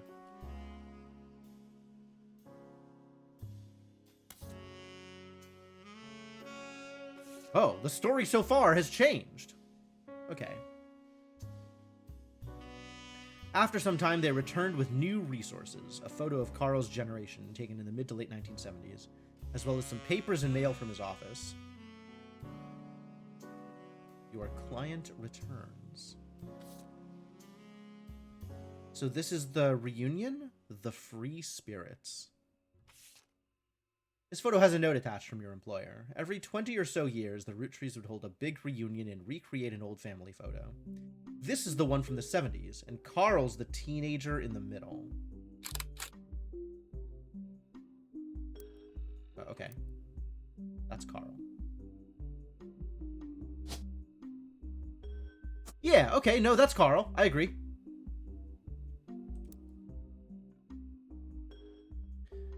Sorry about the water damage. A pipe burst in Carl's office.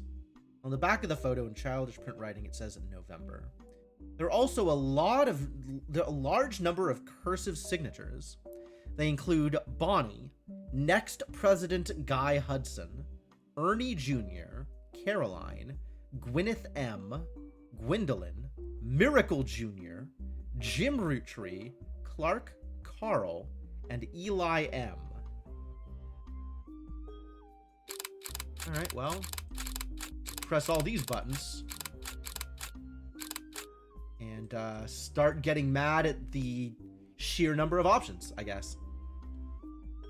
One of these is Jim Roottree, so that we should be able to fill in relatively easy. Right? Which one of these people is this guy? It's not that easy, is it? I actually can't tell. Like, at all. They all kind of, like, these two look like the same guy. Glasses or whatever. It gets wrong several times. Yeah, I believe it. It feels like it might be this dude. Like, he's got the same sort of, a little bit of the same facial hair, although his eyes are different. This guy has the right eyes. And kind of the right hair. I think it's this guy, actually. Almost like all of these people look alike because they're related. How dare you? Just because there's an obvious explanation doesn't mean I like it. Alright, who else is on this list? Bonnie. Next President Guy Hudson. Ernie Jr., Caroline, Gwyneth M., Gwendolyn, Miracle Jr., Jim, Clark, Carl, and Eli M.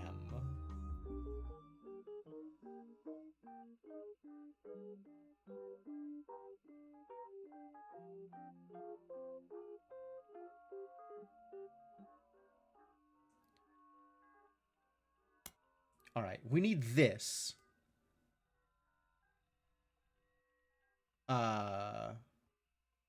And we need to compare it to this.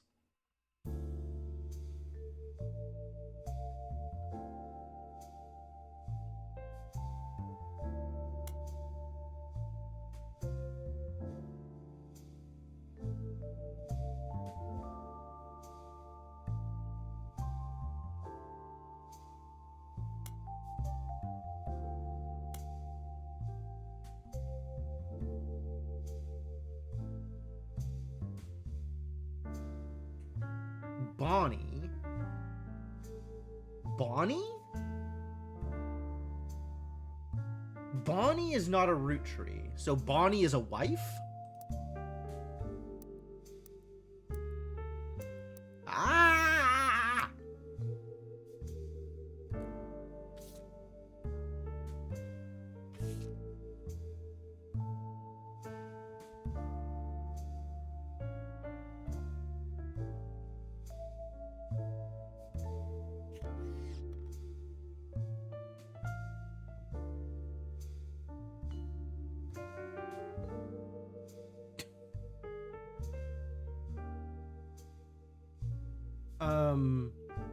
Diamond is not on this list, though. So I guess it seems a little odd that Bonnie would be a wife and Diamond's not here. Was Jim married to Diamond in the 70s? History.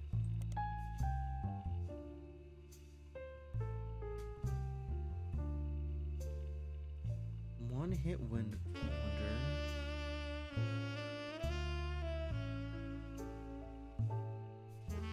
Continued to release music through the 80s. When was Rollin' On Down? 1979. Okay, so it's possible.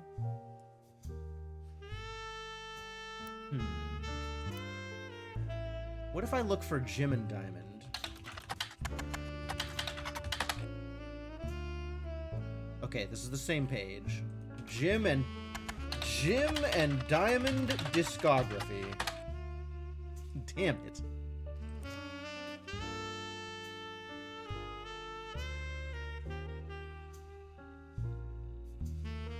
Alright, so it's possible that Jim wasn't married by the time that, that picture happened. But not... Yeah, we don't know for sure one way or the other.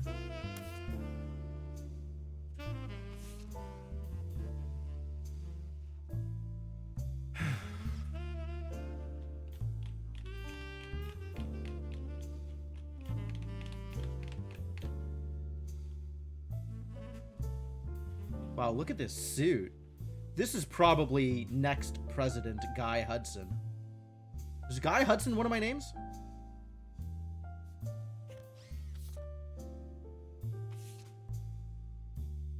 Hudson Bonnie. Oh, there it is.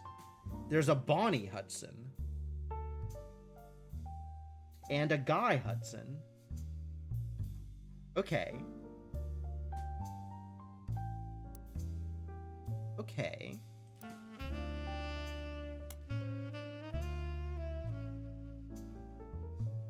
I need to insert a note here. Yeah, this isn't as sortable as I want it to be, unfortunately. Also, this shouldn't be on this page. Like, none of this should be on this page.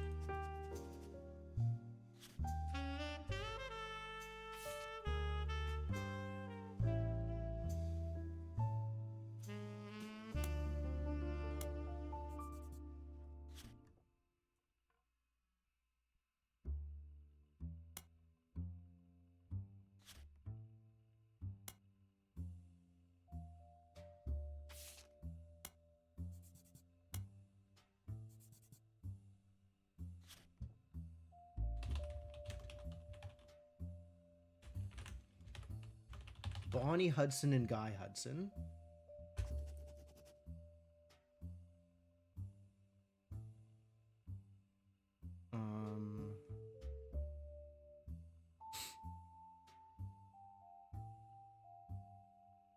Ernie Jr.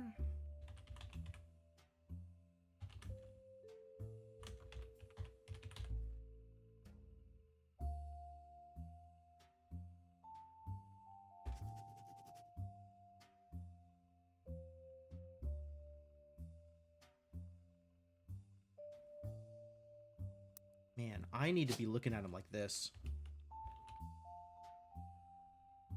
Gwyneth M.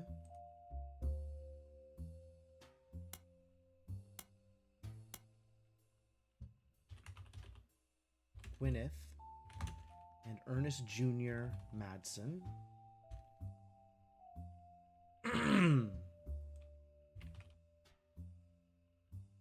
Caroline Morden.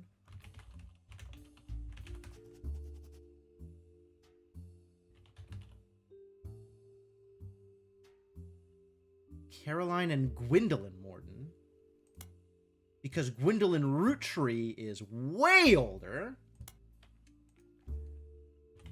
Gwendolyn and...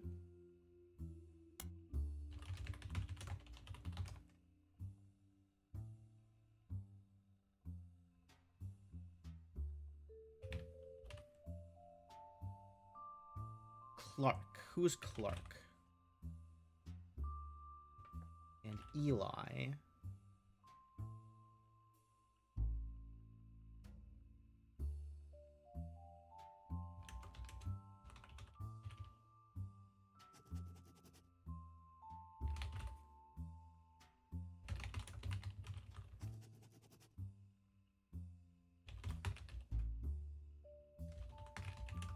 Miracle Jr. Also a root tree. 1, 2, 3, 4, 5, 6, 7. Okay, we'll list Jim also. And Carl. 2, 3, 4, 5, 6, 7, 8, 9, 10, 11. Show me the picture. Yeah. 1, 2, 3, 4, 5, 6, 7, 8, 9, 10, 11, and also a kid.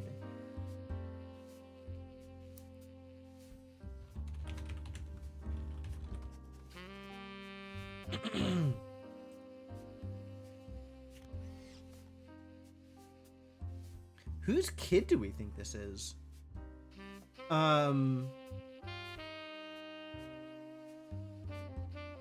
This definitely has... So there's the one kid who's adopted, right? Guardianship. So this might be that kid, since, like, the skin tone and hair definitely stands out compared to all of these white people.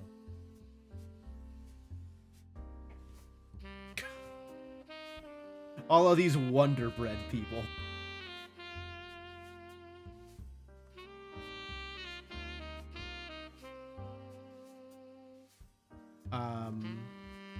We could make some guesses as to who's who here.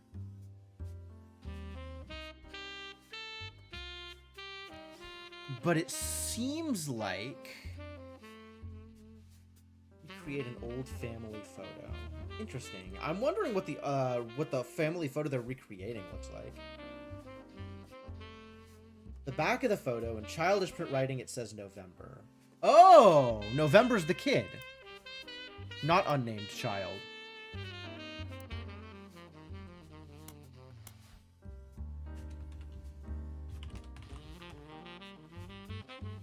All right. So, decent likelihood that that's here? No, they'd be way too young for that. In the 70s? Yeah, no.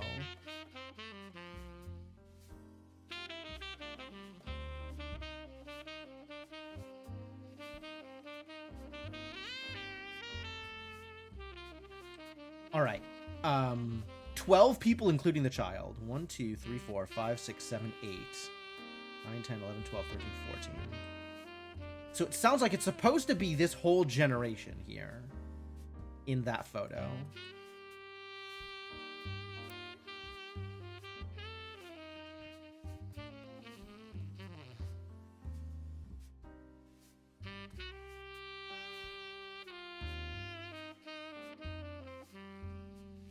Sorry about the water damage. Fortunately, the water damage doesn't seem to cover anything I care about.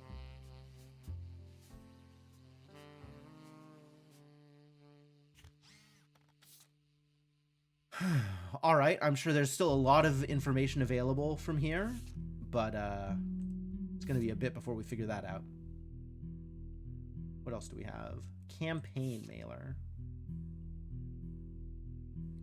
This was buried under a ton of other mail that Carl left in his inbox. It had a handwritten note attached that seemed personal. It is a flyer about a candidate for local office, Stephanie Jones. On the back is an excerpt from a newspaper article from the Butler County Times about her campaign. Stephanie may have grown up in an unconventional family, to say the least, but in her words, it was still full of love. And now, 22 years later, with a baby of her own due around Christmas, her message for voters is simply, love is our future.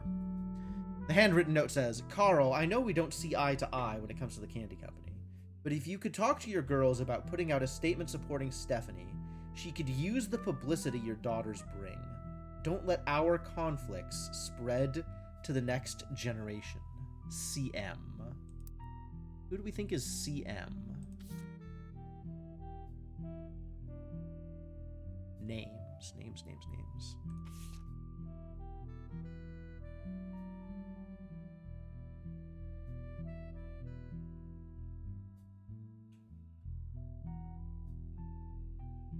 CM could be Caroline Morden?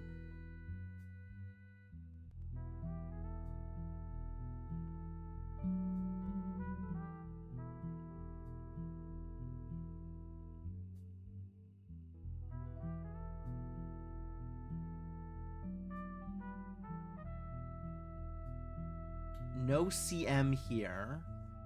Like, CE is probably Clancy Edward, but there's no CM in those names either. So probably Caroline Morden?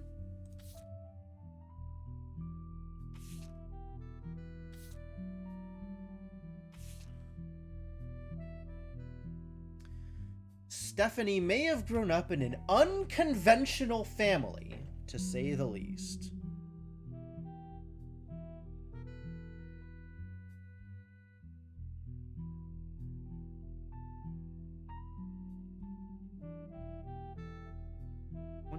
Years later. All right, so that implies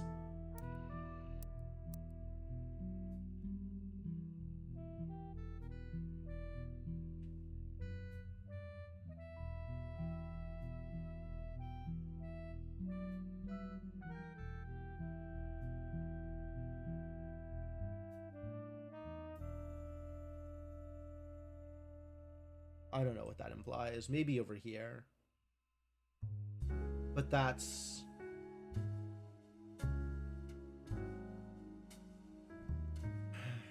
pretty loose. Pretty loose to actually try and shove it in.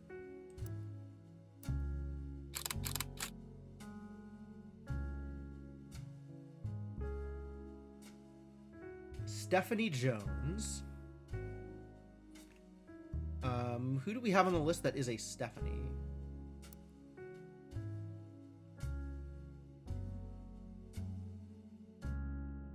This is probably it.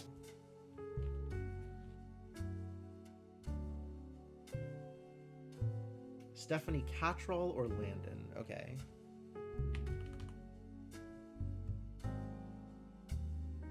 There was a Sam, and there was a Mark Landon.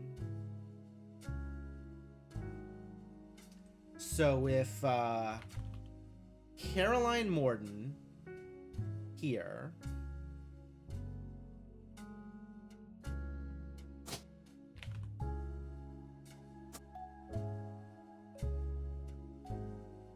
Whoa. Caro. Thank you. So we have loosely Caroline and Ernie. Oh, Ernie's a Madsen. Hang on a minute. What did I do here?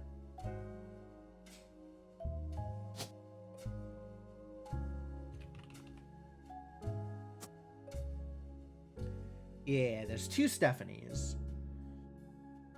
So I don't know who she married, but one of the Stephanies, this is likely to be the male Jones here. Unknown occupation, politician. And then this is the other Morden from that picture. Evidence.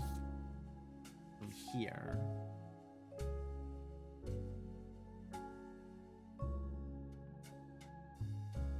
Wait, did I screw that up?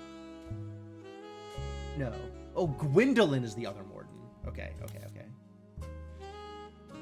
So the implication here, then, is this is Gwendolyn Morden. And this is... How many more Mordens are there? James or Zachariah? Heck.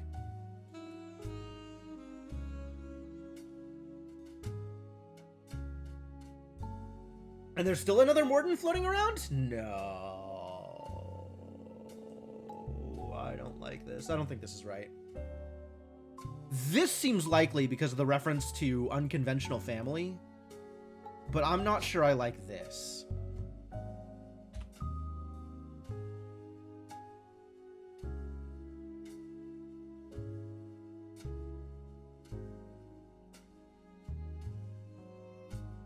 It is the only CM, though.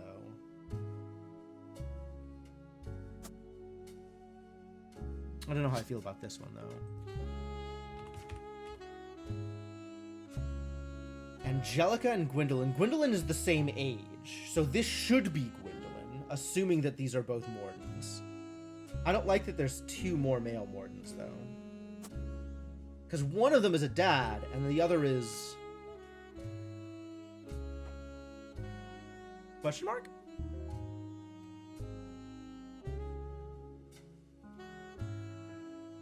Alright, this is maybe a little bit too loose now that we've gotten down to this situation. So I'm going to unknown this whole mess. And forget about all of this.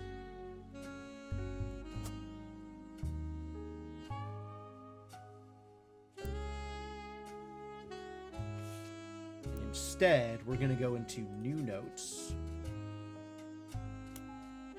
Campaign mailer. Stephanie Jones. What are the options for Stephanie's again?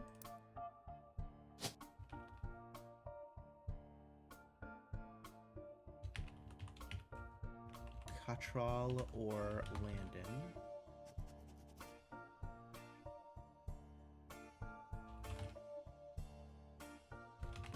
Married Brian Jones.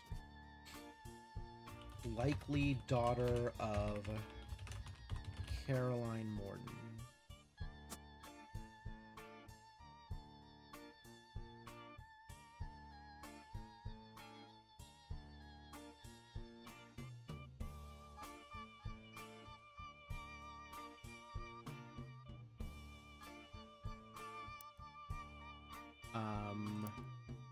And then this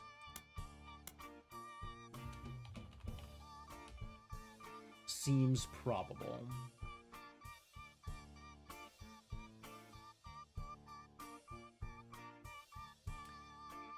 Unconventional family, huh?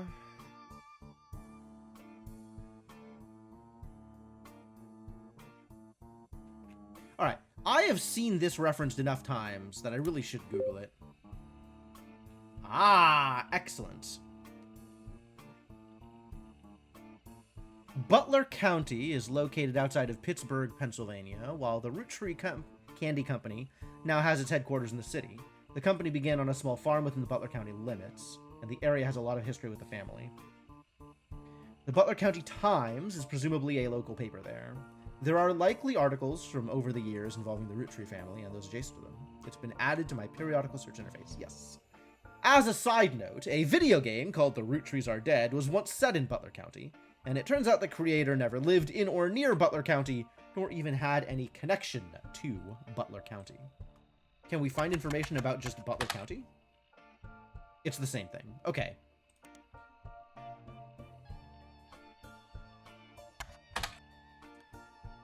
Alright, let's look up the Roottrees. Played host to many Roottree advertisements over the years for many of their products, including 5 pieces. Okay. Let's try 5 pieces. Alright. Let's try death.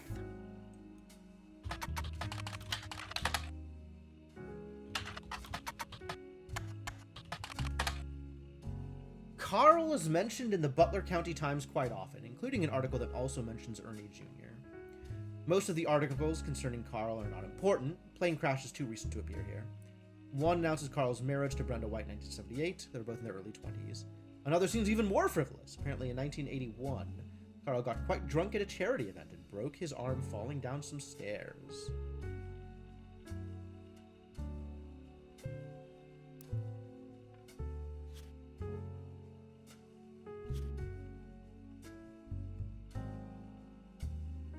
Okay, new page. The article that also mentions Ernie is from 1996, when Carl took over as the 5th president of the Roottrees Candy Company from Ernie Jr. Ernie Jr. apparently liked to aha. Ernie Jr. is the 4th president. Okay, great, great, great, great.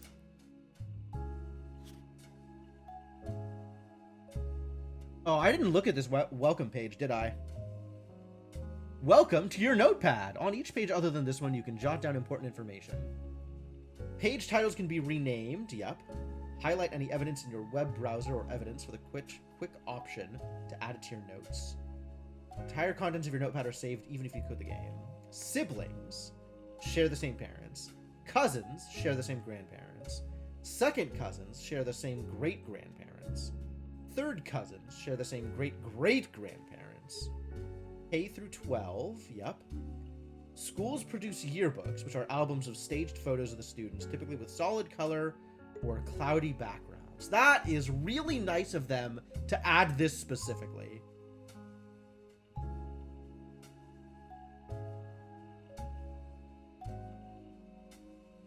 An illness as the reason Ernie Jr. was stepping down. Okay.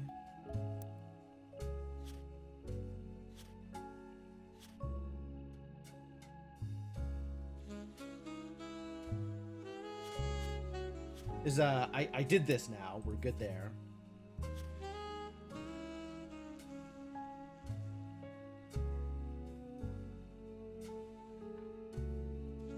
Second cousin Ernie Jr. Okay.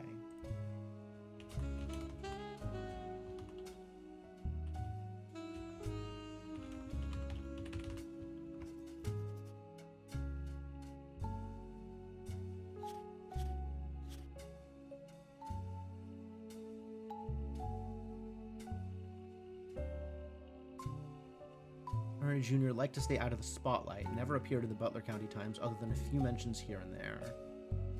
So if I go Ernie Jr., what about Ernest, on account of that's his real name? Okay.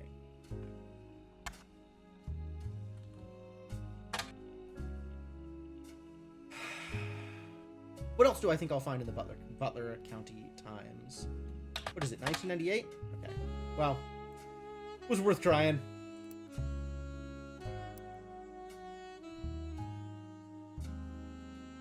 Hey, Hyphen. We are rooting successfully, presumably. I've got 9 root trees at the moment.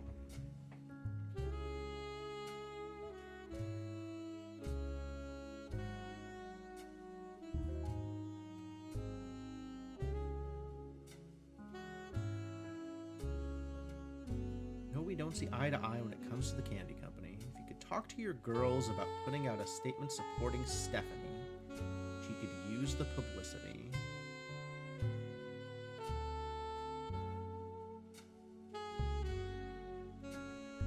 Better for Butler County. For City Council.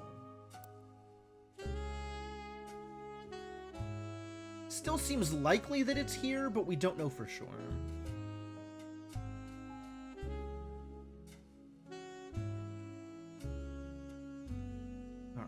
Alright. Well, there's definitely a lot of stuff still to look at, so we can look some more at the documents that we have, I suppose. Paris. This photo has a note attached from your employer. Here's a bonus. When I pulled the water-damaged picture of the free spirits out of the frame, this fell out too. Couldn't make the reunion. Wishing you well from Paris. Gwyn and the boys. Okay. Gwyn.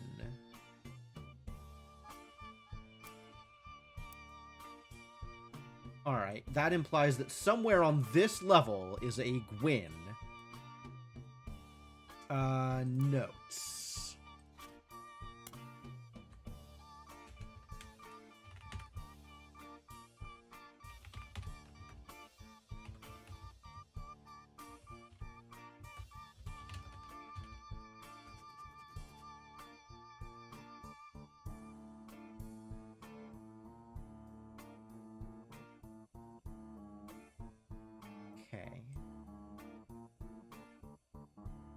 So only one Rafferty, which I guess could be any of these single child marriages.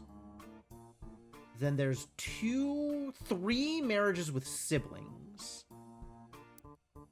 Right? We have Bonnie and Guy, Gwyneth and Ernest, Gwendolyn and Carolyn, Elias, Clark, Miracle Jr. Oh, and then there's... Yeah, okay, yeah. And then out of the... And then whatever this is, that I still am not exactly sure how this is going to work. Count again. 1, 2, 3, 4, 5, 6, 7, 8, 9, 10, 11, 12, 13, 14. 2, 3, 4, 5, 6, 7, 8, 9, 10, 11, 12, 13, 14. And November is somebody's kid.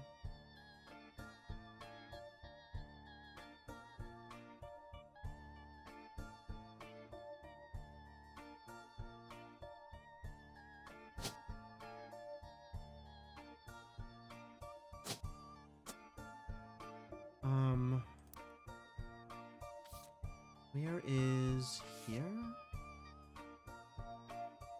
Picture of his son Wolf listening to his parents' latest music. Where did we get... Here? The Dazzlers?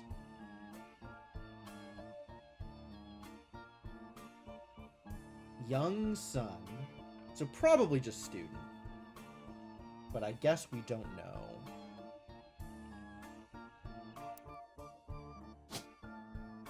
I guess I'll just throw student on here, because he seems quite young. Seems alright. And this is Gwyn, wherever Gwyn is. Is Gwyn a root tree?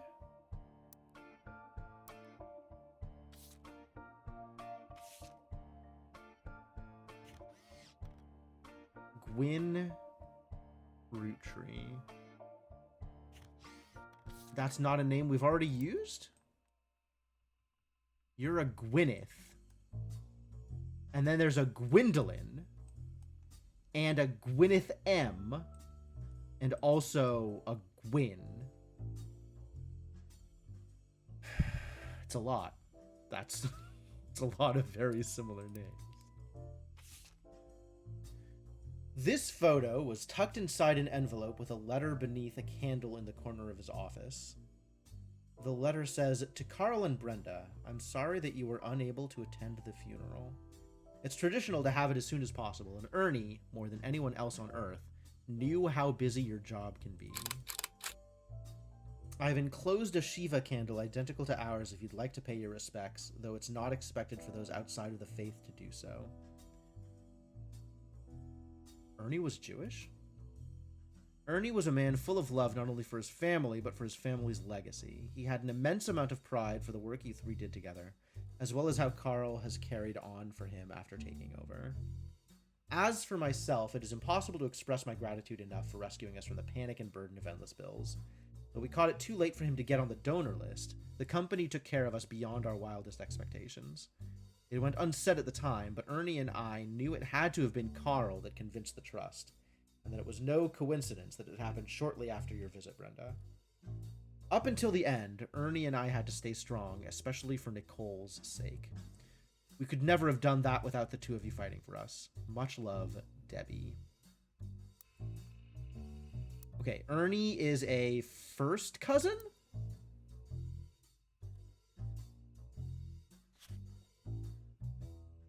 Second cousin, Ernie Jr.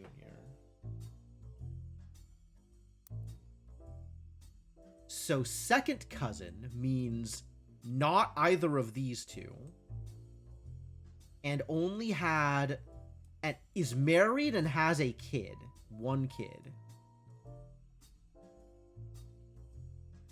and is a root tree. So neither of these 2 have kids. So it's here or here or here. And we have a picture of the wife. So it's probably here. I don't know if that's too metagamey, but we have a picture of the wife, so it's probably here.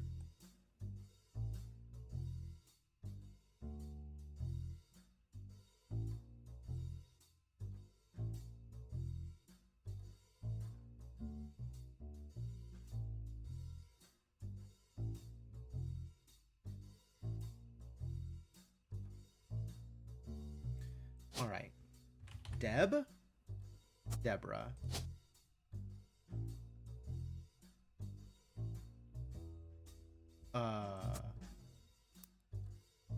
Okay.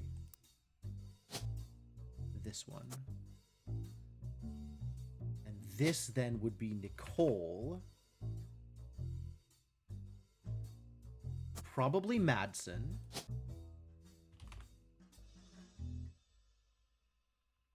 Ernie J, who was the 4th president.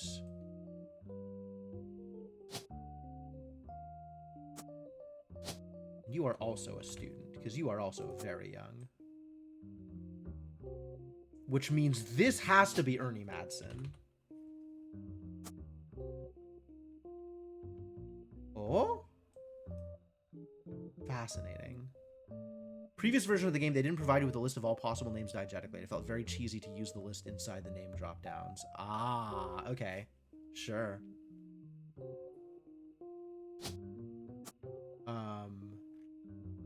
So this is going to be a root tree, which means this is another Madsen.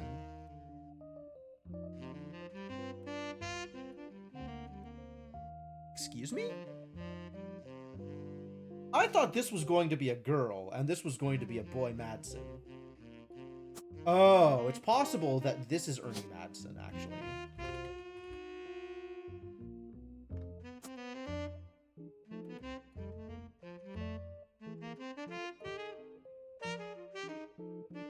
Uh-oh. Alright. Going back to unknown, then.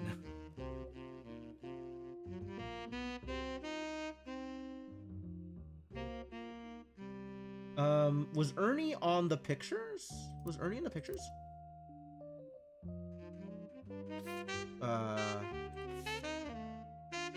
Yeah, Ernie Jr. is one of these people.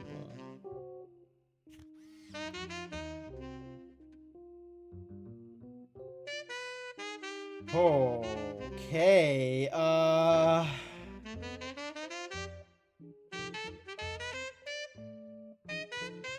that's a lot to consider. Probably one of the younger ones.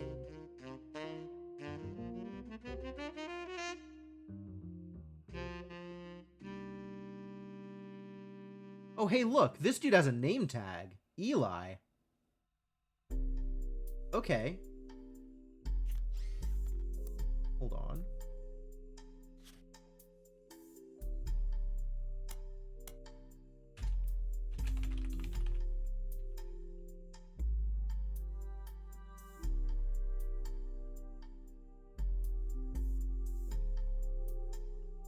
Yeah, we're definitely seeing some lore come out here, which is pretty cool.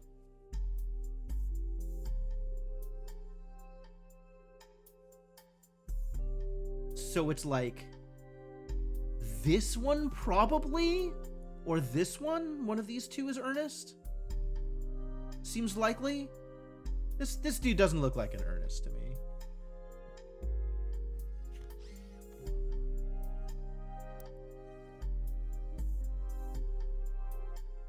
Oh, he's got a sister. He's got a sister, Gwyneth.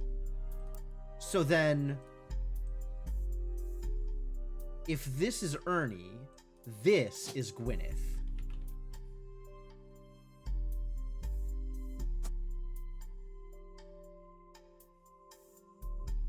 Ah, that makes this make a lot more sense. So now only Ernest Madsen is left. Okay, so this is then Ernest Madsen. And we have no idea who this is or what's going on over here. But this seems likely.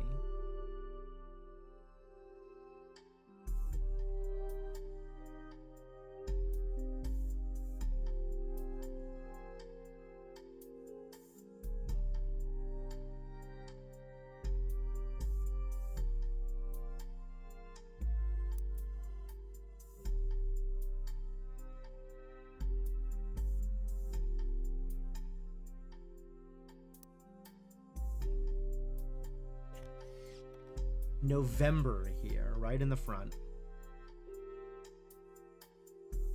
Wonder who November belongs to on this list.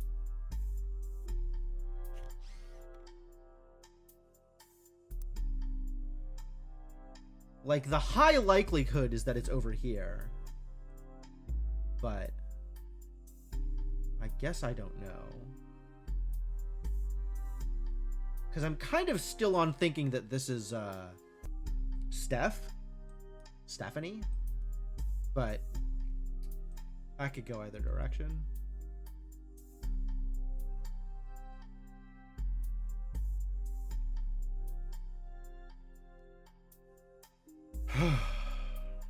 All right. How are we doing with this information that I have seen? We have now looked at everything. Let me look at this one more time.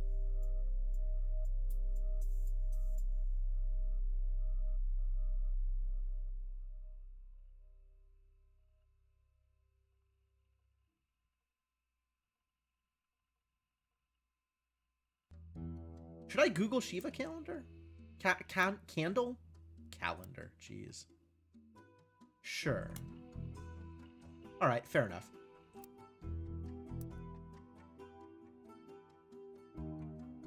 Seems weird that Ernie would be Jewish, and none of the rest of the family would. Maybe it's because Deborah's Jewish? And Ernie converted to be with her? It's possible.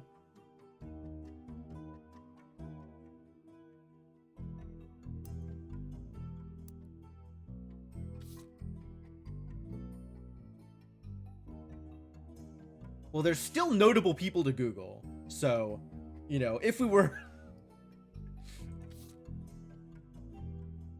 really out of rabbit holes to jump down, there's definitely people I can still Google.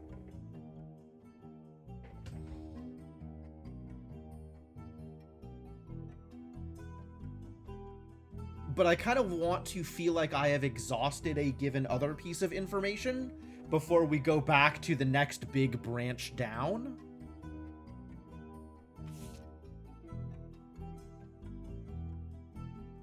The order.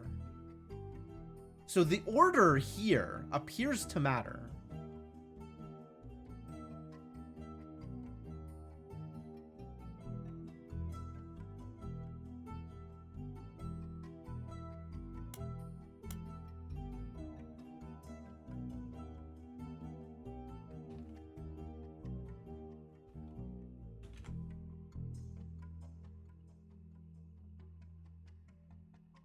Right? So that would be Gwendolyn, Elias Jr., Elias C., Clancy Edward, and Margolite. Margolite. Stop! Stop! You did this to me!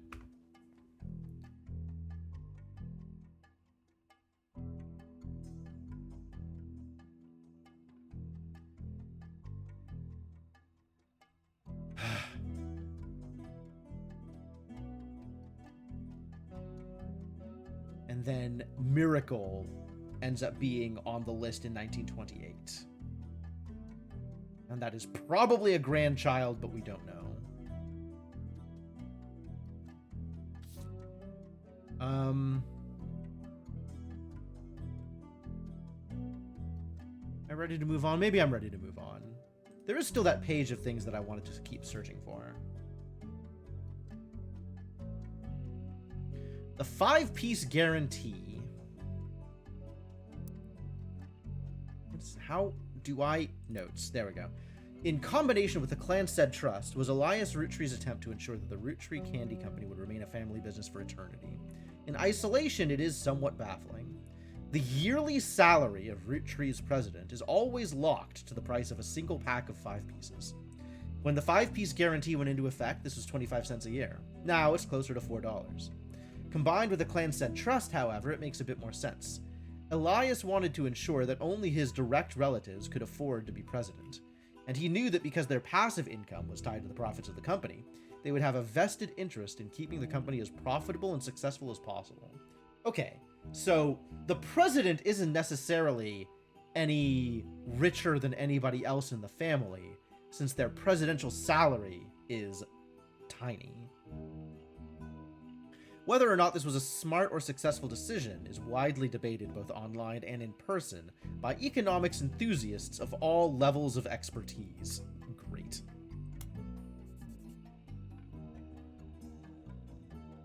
Cherry tree is a pretty general search term. Perhaps unsurprisingly, you find a lot of results for foliage. Okay. Song. Album. There we go. An album by Jim and Diamond released in 1995. It wasn't professionally reviewed, though die-hard fans of Jim and Diamond online say it was a return to form. The CD was apparently so hard to find in stores that some fans have resorted to selling cassette bootlegs of it. There's a music commerce website that claims to sell the album, but it's sold out at the moment. You do find a short sample of one of the songs called Sun. You add it to your evidence. Do I? Cherry Tree is an album by Jim and Diamond, and one of the songs is called Sun. The website you found it on did not have a full version, but you managed to find a short preview of the song's chorus. Jim sings the following. I guess we'll let Jim sing it. There blazed a spark of light that ever brightly shone, from her starting days imparting wisdom to conquer life unknown. Though someday she'd depart in part, I'd never be alone. In my heart I'll always be the son of someone who rhymes with alone, I suppose.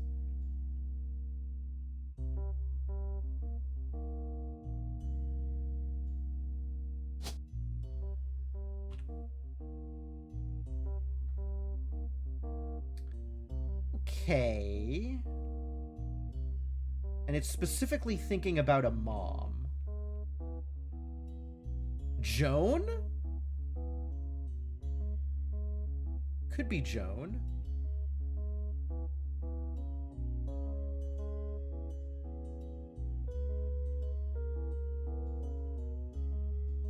Seems like Joan as the only list we have access, as the only name we have access to.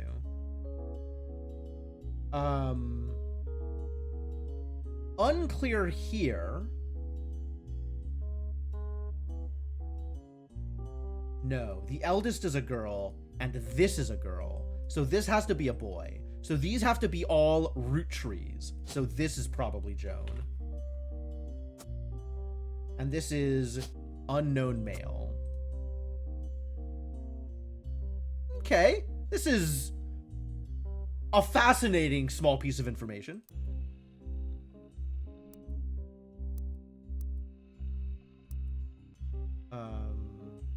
Sound of laughter. Am I going to get anything else out of this?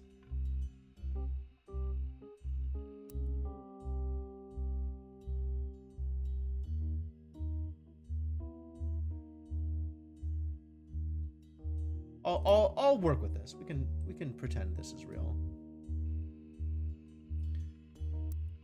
An album by Jim and Diamond released in 1989. You can't even find a picture of the cover. It doesn't appear to have been very successful, and reviews seem middling, even from fans. Some basic liner notes exist on a Jim Roottrees fan page, and it states that the lyrics and guitar are credited to Jim Roottrees, and the vocals are credited to Diamond LaRue. Great. Consider that searched.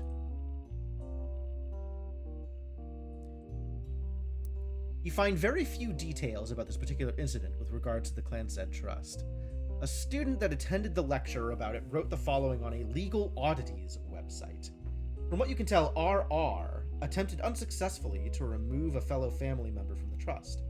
It was said that RR attempted two arguments. First, the person in question was born out of wedlock, and second, they committed a significant crime against a fellow family member.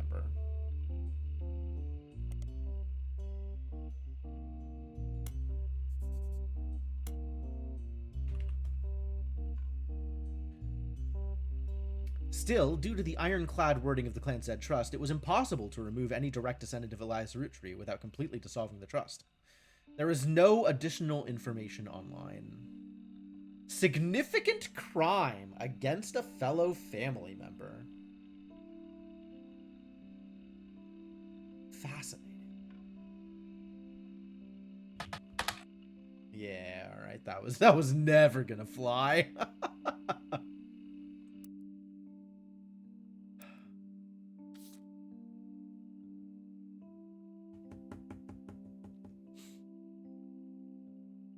All right, let's keep digging on some of the notables. This seems like an easier rabbit hole to go down. Let's see if we can find Miracle Jr. Miracle Jr. doesn't go by his full name in promotional materials. Instead, he has shortened it to Miracle Jr. Miracle Jr. is a televangelist who is part of the Miracle Network. He used to have a show that aired on local access across many stations in the northeastern United States. According to a website called Clergy Watch, he was exposed and subsequently charged with conspiracy to defraud the public in 1979. Okay, so Miracle Jr. is an older fellow. Probably...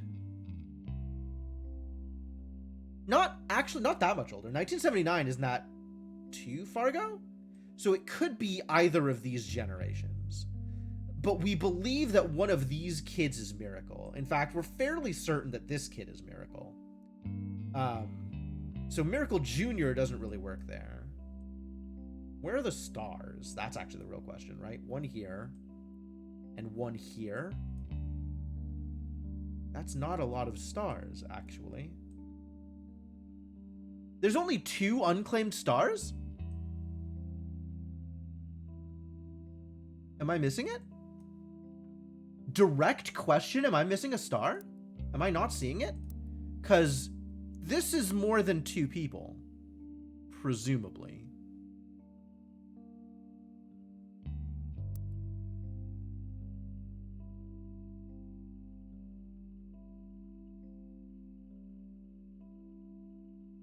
That is odd! It is odd!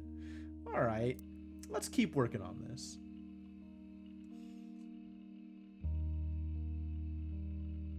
His wife, Edith's sister.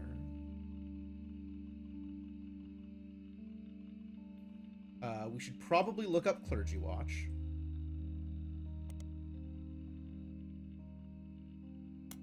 Not here.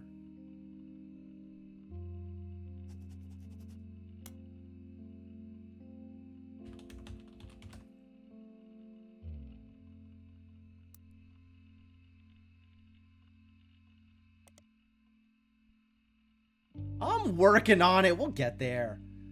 According to a website called Clergy Watch, also Miracle Network should probably get searched.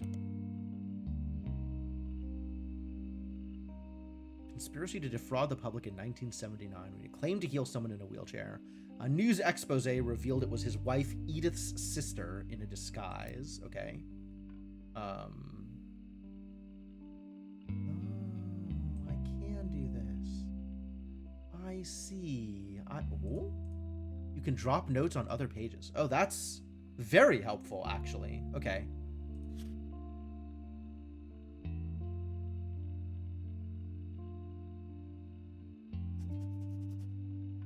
All right.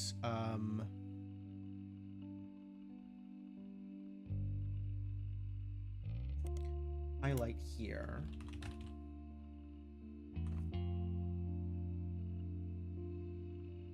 He has since lost his television show and instead goes on tour across the southern United States where he was not well known before the scandal.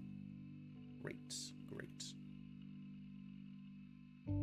I guess at this point, let's check Clergy Watch. Oh, that's the same website. Cool. Here we go. You find a website for the Miracle Network, a production company run by the Miracle Roottrees Estate. Oh boy. It's quite bare bones, but has the following blurb. Witness the testimonies of the Miracle's Roottree. Miracles plural. Mother and father Elias and Gwyneth named him Miracle because they thought him impossible.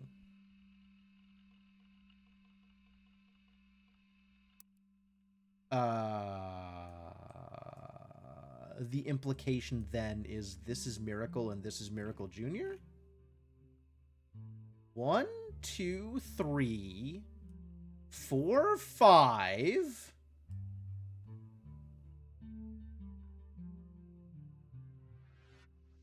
What happened? What happened to the fifth piece? Who is the fifth piece? Uh-oh. All right. Information previously known is now in shambles. But okay. This is heavily implied to be Miracle.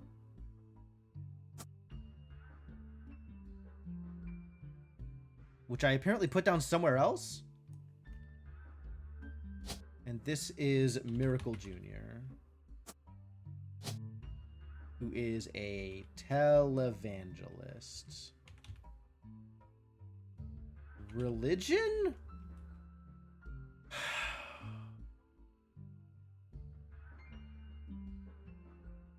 Media mogul? No.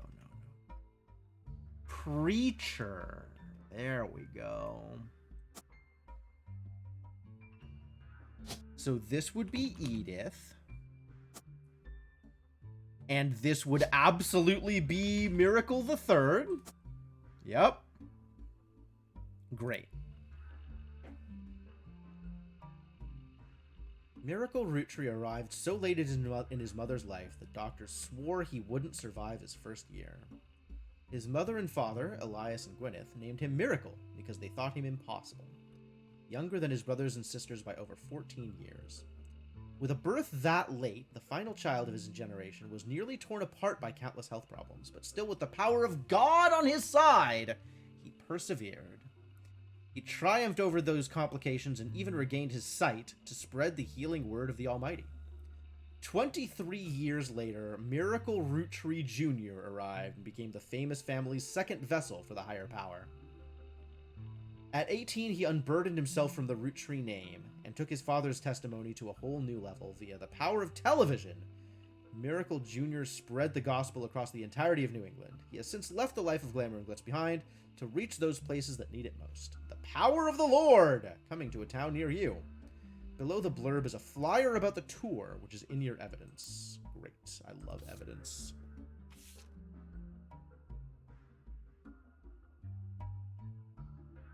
This is Miracle Jr. So this is Miracle the Third? Oh boy. A flyer for the 3 Generations of Miracles tour. The flyer's a few years old, comes from 1996. The names listed are Miracle Jr., who is said to be world famous and gets top billing. Miracle Jr. is on the notable Roottrees list on your evidence. He will be marked on the chart with a star. Miracle Roottree, who the flyer says will make a special appearance. Miracle Third and his wife Nicole, who are said to be the youth pastors. And his wife Nicole?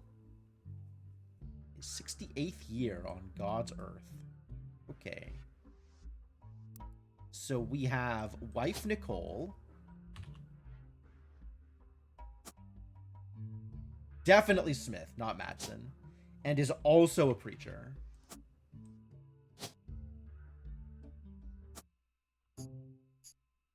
Well, I wasn't expecting that to lock in, but okay, thank you.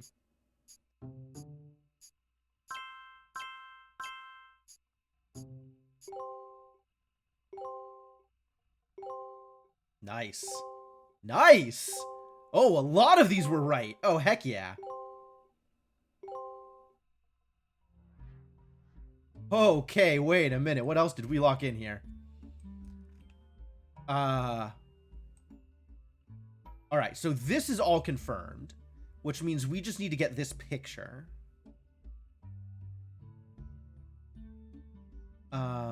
What else just got locked in? This is correct. That's correct. This has to be this guy. That's fine.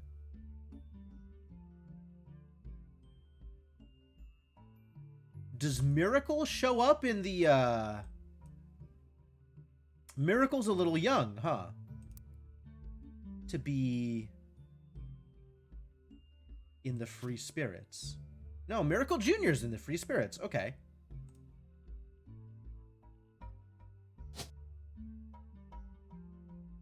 which is this idiot, right? Yeah, it's absolutely this idiot. Let's start with that then. I need to verify him before I can add the other thing. That's fine.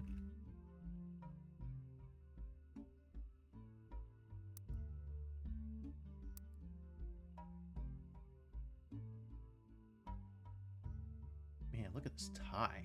Incredible.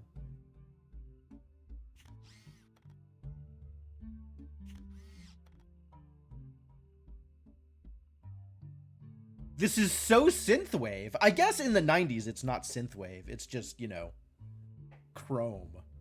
But like, this is so synthwave. Yeah, he's got the same stupid suit. Pretty committed to this this gig. Good job, that guy.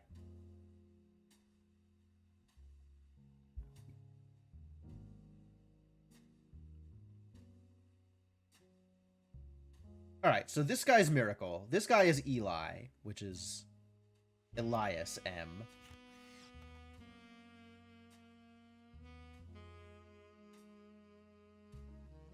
We've got 4 women here.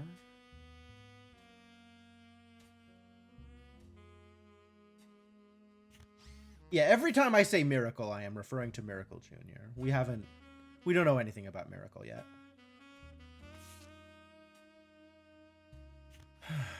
Special appearance from Miracle Roottree in his 68th year on God's Earth. World famous Miracle Jr.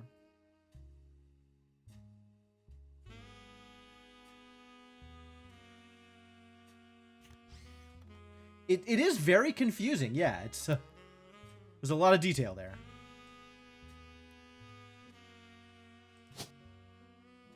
Is Miracle also a preacher? I guess so, huh? Based on the article we read.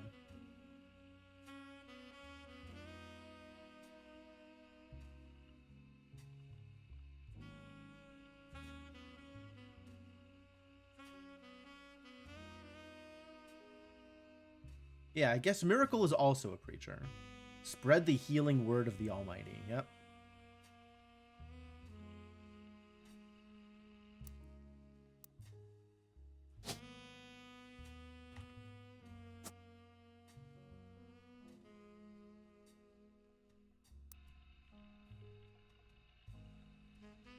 Cool. Right, this page can go. This information is now locked in and no longer necessary. This hasn't been useful yet and might.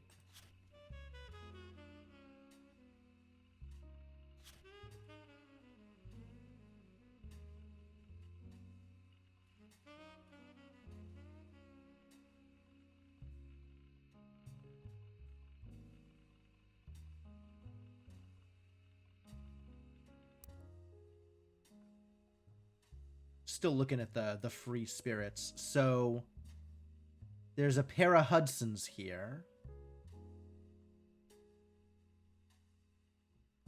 And this is locked in, so this is pretty likely.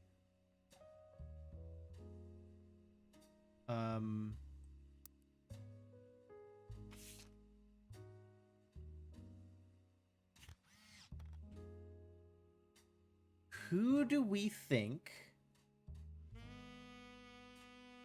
is going to be Elias and Gwyneth? Maybe these two? Standing next to each other? Next President Guy Hudson is a pretty committed statement. So this could be Hudson and Bonnie here, just going off of the outfit.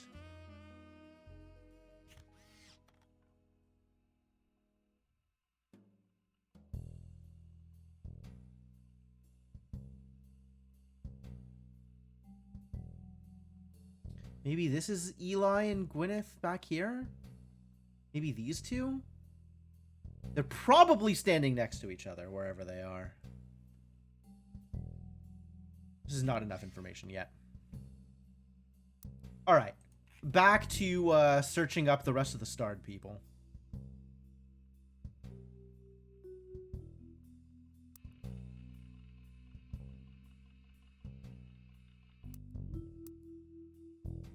Who's next on the list? All right, we've handled Miracle Jr. So I guess Lauren Roottree? Who are you? Author Lauren Roottree, a distant relative of the Roottree sisters, is known for her book A Life Between Wars. According to a website about famous authors in the early 1960s, Lauren released a few romance novels under her married name. Oh-ho. Rafferty, eh?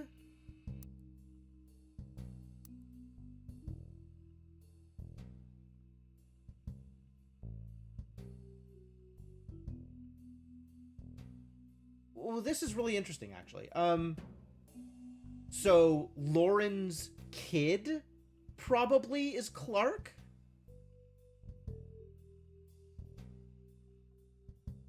So this would be Lauren. This would be a Rafferty that's not Clark.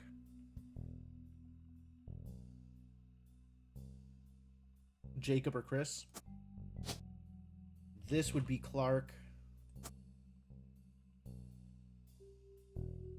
And then we've got some more Raffertys down here. Yeah, okay. So these three are three more Raffertys. And this is one of the male Raffertys. And we have two Rafferty LaRues. LaRue? Oh, Diamond, what have you done?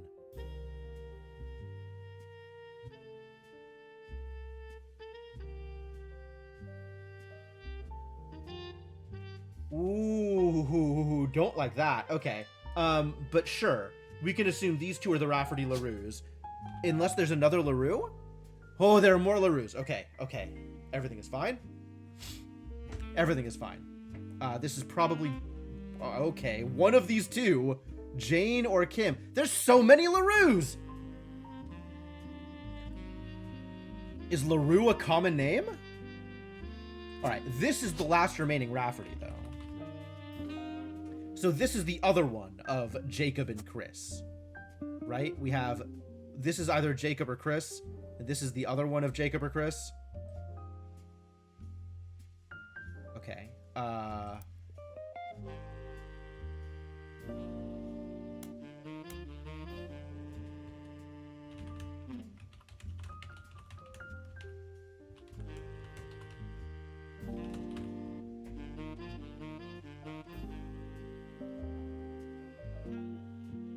All right, back to reading.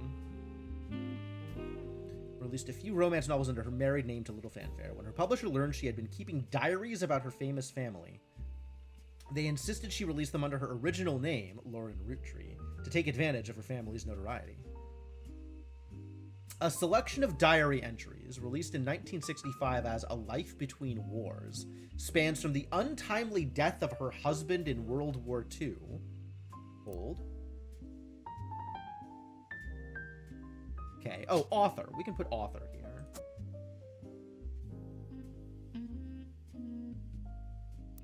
Figuring out what I'm trying to click on is so difficult. Okay, this needs to be searched for at some point.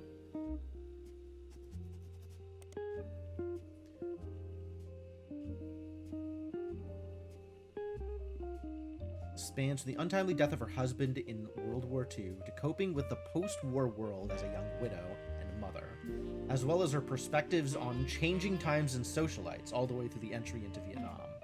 While the content is not considered particularly relevant to modern audiences, it has found new life as an exercise in high school English classes to show an evolution in writing style and for a look into life in previous generations. After the success of her diaries, her publisher re-released her romance novels under the name Lauren Roottree. This included Romance in Court, which gained popularity. She followed the re-release up by writing two new sequels, creating what fans referred to as the Court Jester series. You find no recent details about Lauren, though she is listed as retired. Alright, well, let's check this one out.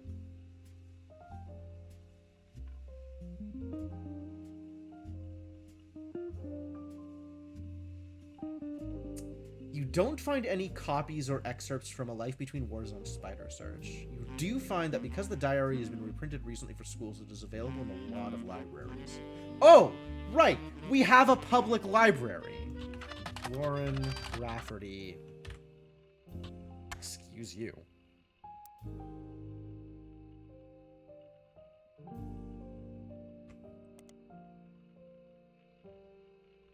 Roottrees? There we go. Seems you've hit the jackpot here. Whoa. This is a book occasionally taught... Whoa! Occasionally taught in...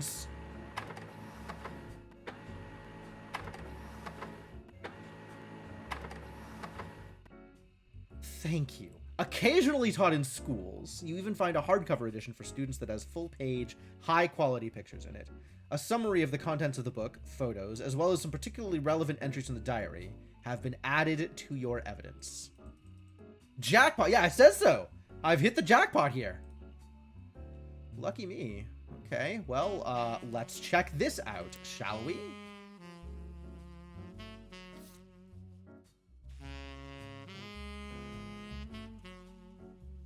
Life Between Wars. Alright, I know who these idiots are.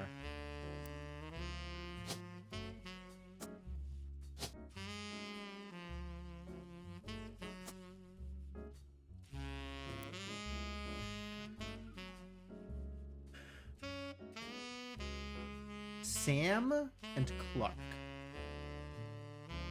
The below are notes and observations you made while skimming through Lauren Roottree's diary pages in A Life Between Wars. Lauren Roottree is on the notable Roottrees list. Yep. Published in 1965, consists of diary entries that stretch from 1940 to 1965. The most important event that much of the diary and Lauren's thoughts revolve around was the loss of her husband, Jacob. Jacob, eh? Alright, if that's Jacob, then this is the other Rafferty. Probably Chris. And these two are Rafferty LaRues of some stripe. Great.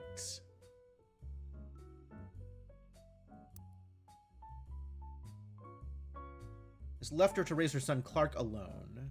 Never remarried, only had one child. Daughter of Elias and Gwyneth on her father's side. Granddaughter. So this is an unknown male.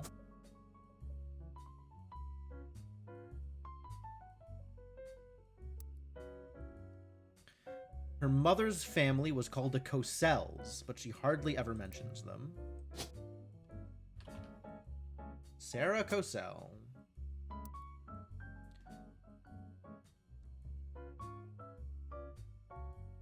Her father, who she always refers to as Pop, was the head lawyer for the Roottree Candy Company.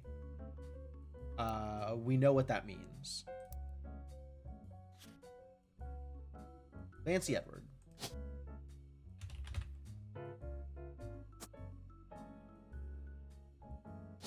A lawyer.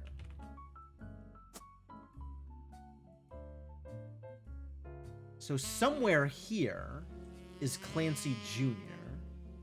I guess maybe she'll talk about her siblings. That would be nice. Only one way to know for sure, though, is to keep reading. It's clear from context that the Roottrees have internal shorthand names for the different generations of their family. Lauren uses them often. 5 pieces. The first generation of children by Gwyneth and Elias. Lauren's father was in this generation. The next generation is Lauren's. The Free Spirits is the generation after Lauren's, including her son. An entry entitled Complaints from Lauren Roottree's diary written in 1953. This entry seems to focus specifically on one of Lauren's family members, Gwyn, who is on the notable Roottrees list. It seems everyone has something to complain about. Gwyn, as an only child, complained of loneliness. I believe we already know where Gwyn is. Yeah, Gwyn is here. Gwyn is an only child.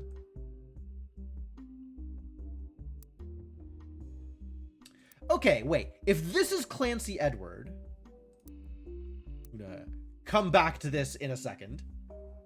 This is Clancy Edward, and we believe it is in order. One of these two is not a 5-piece.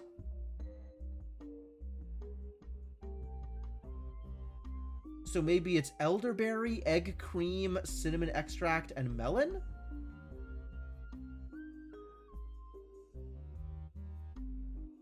What is happening here?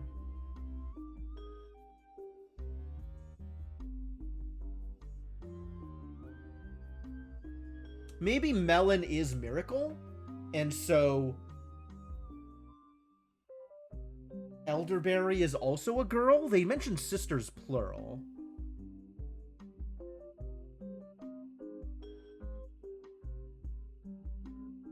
Hold.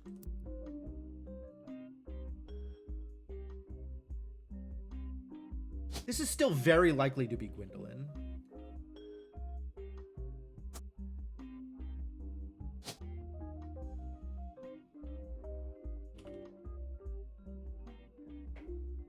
There is no E female. CE is third.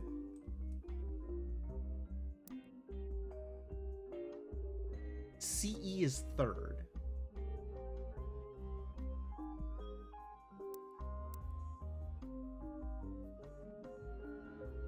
CE is third? I don't like that.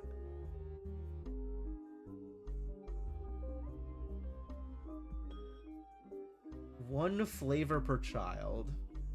Something is very wrong here. All right, I don't know that I can necessarily get more information about this from this yet. Aunt Margot. Okay. No, that's pretty, her and Aunt Margot. Okay, that is fairly conclusive. This is, in fact, Margolite.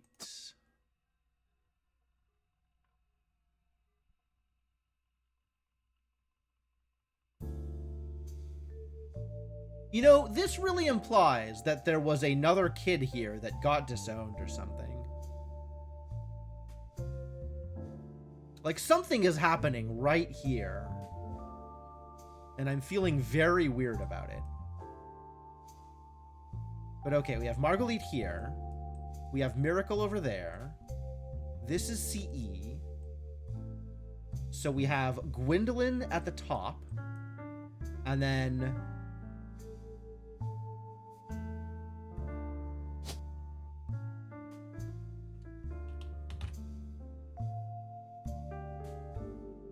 this has to be these two here, right?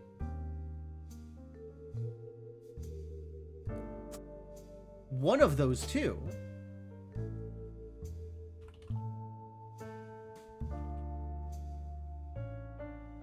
Because these are the only E's. And there's an E and then an EC. Elderberry. Come on.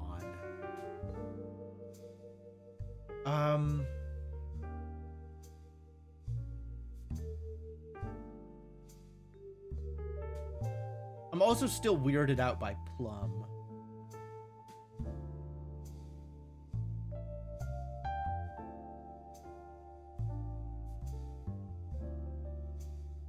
Alright. This is either Elias Jr. or Elias C. And we'll have to figure that out later. Whoever they were, they had a girl. Yeah, we'll figure that out later. Go back to reading. Told her that being expected to watch after 3 younger brothers didn't feel like a blessing, but it fell on deaf ears. Younger brothers. Younger brothers, you say? Okay, so all of these are unknown males. Every single one of them is an unknown male. That's cool. That's good to know.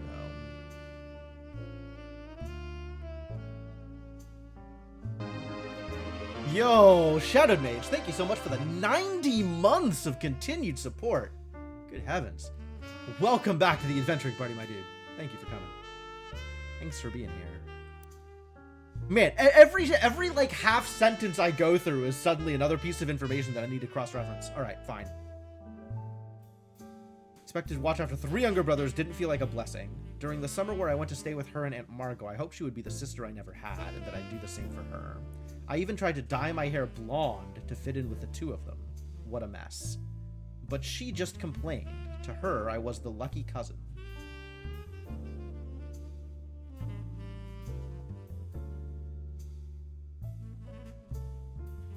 Dye my hair blonde to fit in. I mean, we know that Gwyn is blonde.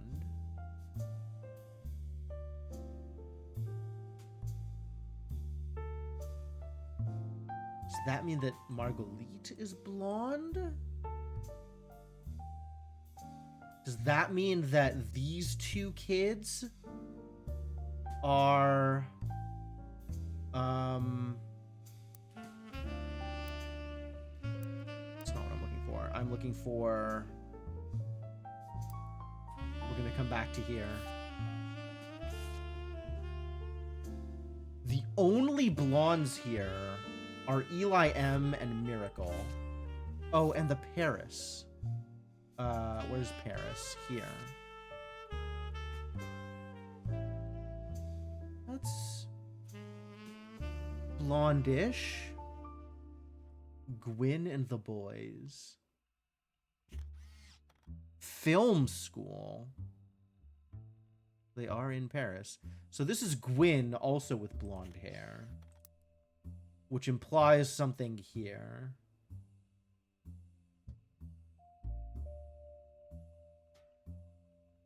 Oh, no, Gwyn. Actually, Gwyn. We know who Gwyn is. Wait a second. That's weird. The boys. You love to wear a shirt that says college? Absolutely. Gwyn and the boys. Okay.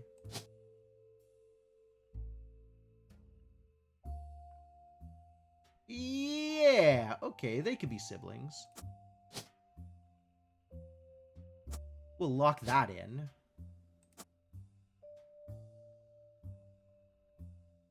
This is not quite right, but I mean, we don't have confirmation about this. I guess he looks older? Yeah, I think he looks older.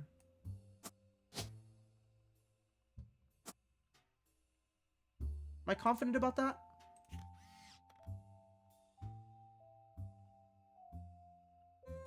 Pretty confident. Pretty confident.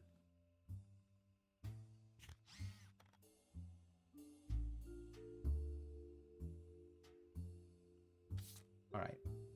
Oh, this looks like the retake of this, actually. Or the other way around. The other generation's versions of these pictures. Ooh, okay, that's going to be important. Dang. Wow, this is quite the download.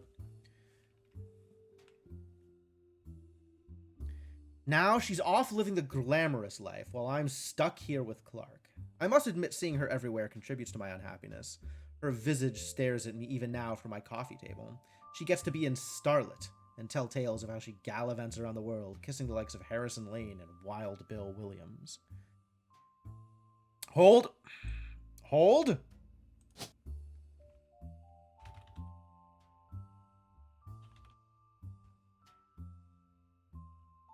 All right. Never mind. She's the first root tree woman to be anything other than a housewife, and I am jealous. Ah. That seems like a relevant piece of information, doesn't it? You're an author. Any other root tree women up here are going to be housewives.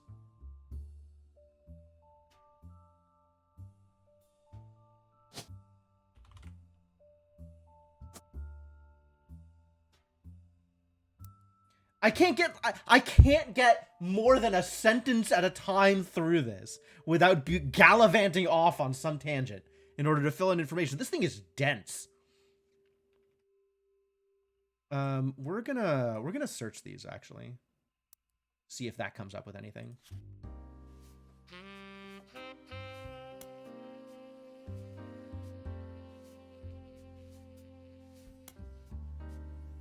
Eventually. We're gonna search these eventually.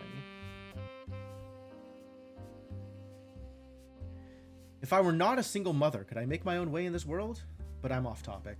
A girl with all the luck in the world was jealous of me. And now, though I have been undoubtedly burdened by my terrible tragedy, I am also lucky to be born into a family that can support me for eternity. I can raise a child without worry, unlike countless other widows. If any of them were to hear me complaining, they would rightfully scoff, just like I do at Gwyn. An entry titled Dynasty from Lauren Roottrees' diary, written in 1958. It focuses on the day her grandfather Elias announced he would step down as president of the Roottree Candy Company, and the meeting to determine his successor. I wish I had been a fly on the wall today. Clancy told me that everyone got quite heated. Granddad was furious none of his sons would take over as president, but that's what he gets for holding on to it so long. With architects, preachers, and lawyers, nobody's got time for candy. So with the 5 pieces refusing to step up, it came down to us next gens. Okay. Housewife, lawyers, and architects. So this is an architect. And we know who's an architect. The architect is Elias Jr.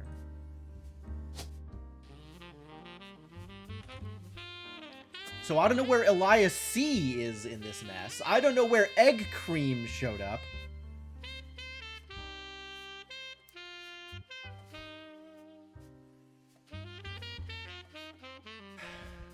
Pop argued at length that the company should stay with our branch of the family, since we still have the Roottree name.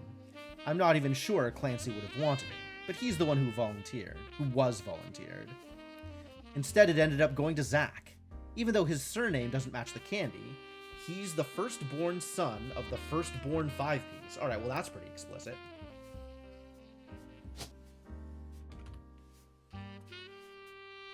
ZAC, probably not Zach Wilson, probably Zachariah Morden.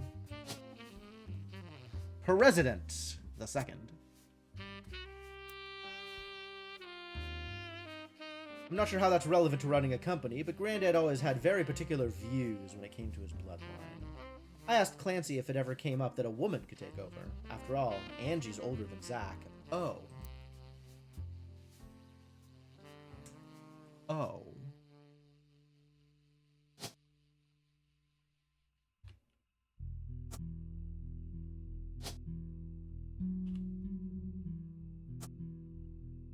Hey, both of these are Mordens. This must be a different Morden. For example, James Morden. You are not, in fact, a president. You might, in fact, be a housewife, but we'll figure that out. You are Prez the second. You know what? Let's not commit to that. I don't know who you are. I don't know what your deal is. And I'm next oldest of us all, but he just laughed. I'll never forget the cuss words Pop used when he told Ma it wouldn't go to us. Mother, ever the quick-witted, or at least with catty remarks, countered back, maybe they wanted it to go to the only member of the family who looks like he samples the products.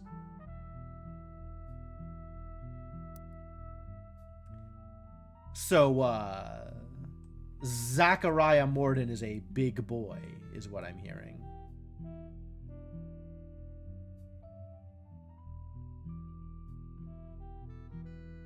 Okay.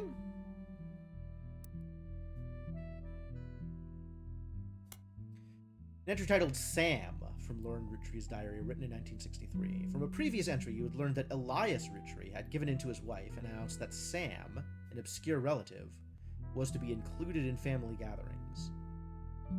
Gwyneth had been pushing to include Sam for quite some time. Lauren writes, "Why Sam? I have many distant relatives I've never met. After all, Granny had sisters and Granddad had a brother or two. But I was told, trim their branches from the family tree. So why is Sam special? Nothing adds up, and I'm not the only one to realize." All right, we need a section for root trees that don't fit.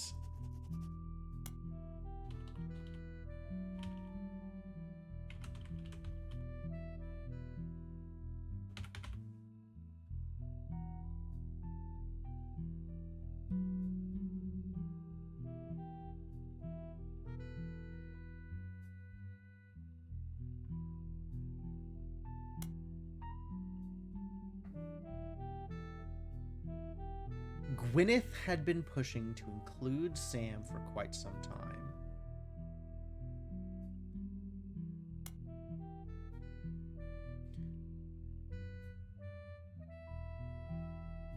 Granny had sisters, and Granddad had a brother or two. Granny had sisters. Lauren? No, hang on. Who did it say? Gwyneth, right? Gwyneth had been pushing to include Sam. Sam. Okay, so not one of Gwyneth's relatives, necessarily. Is this a different Gwyneth? That's not Granny? Names.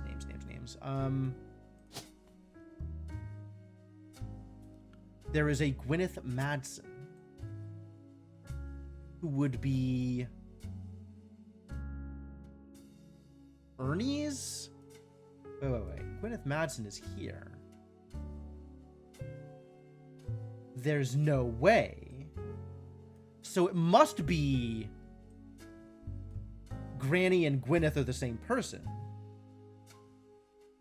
That's weird. That's weird, and I don't like it. I feel like I'm doing something wrong here. Angie summoned all the next gens to a secret meeting in Zach's office. Gwyn's in Paris, but the rest of us, including Miracle's boys, spent ages trying to unravel the mystery. I didn't recognize Sam at Uncle Junior's wedding to Patsy last year. Uncle Junior! That'd be this man. Patsy. One of the Patricias. Jones? Maybe.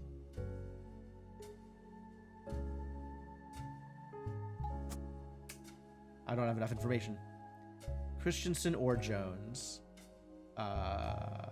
Let's put it in the notes.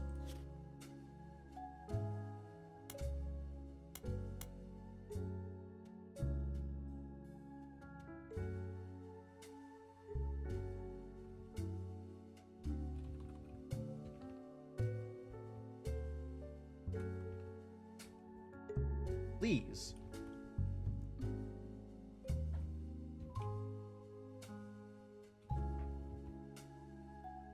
Marguerite confirmed. Continue editing.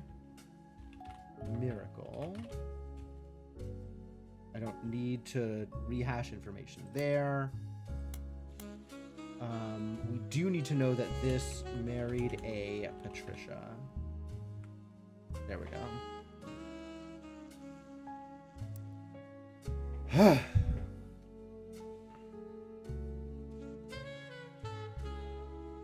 Including Miracle's boys.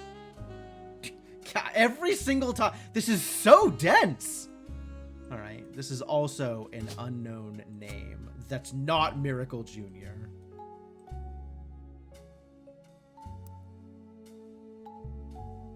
Didn't recognize Sam at Uncle Junior's wedding to Patsy last year. Oh, hang on. These two are both unknown males. Gwyn's kids.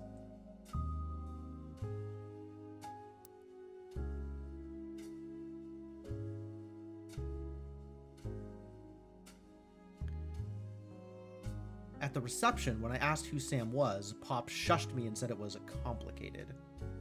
Clancy swore he saw Sam working alongside the farmhands, EC and John, when he used to drive past the old Anderson farm on his way to work. EC is a farmhand?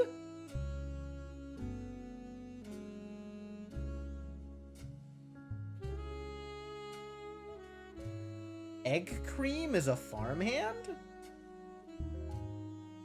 That seems odd.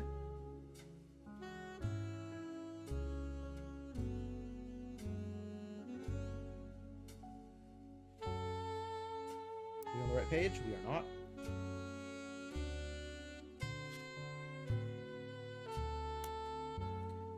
Upon hearing that, Zach checked the records and managed to confirm all 3 are on the books. Eli, Miracle's youngest, not my brother. Oh. That's where Eli fits in. That's why him and Miracle Jr. look so similar. Because they're... Yeah, because... Of course. Sure.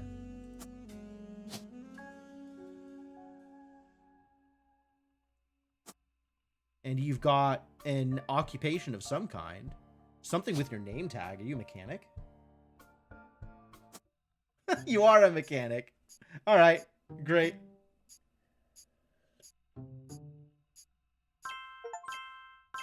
Yo, I got an achievement. Locked in everyone on the notable Roottrees list. Great. Good. Good. Keep it coming. Keep it coming. Thrilling. Yeah, they look like siblings. You're listening. Hello?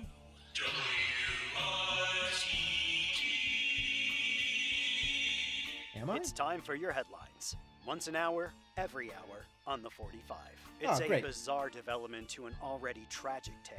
In the wake of the accident that took his life, some of Carl Roottree's belongings have apparently gone missing. Most notably, a framed photo incredibly of the Roottrees suspicious family from the mid-1970s that Carl had on his office. Yup. We She was interviewed a not local supposed to be there. psychologist about who would do such a thing and why. For that article, search online for WRTD News. I'll do Again, exactly that thing. that's WRTD.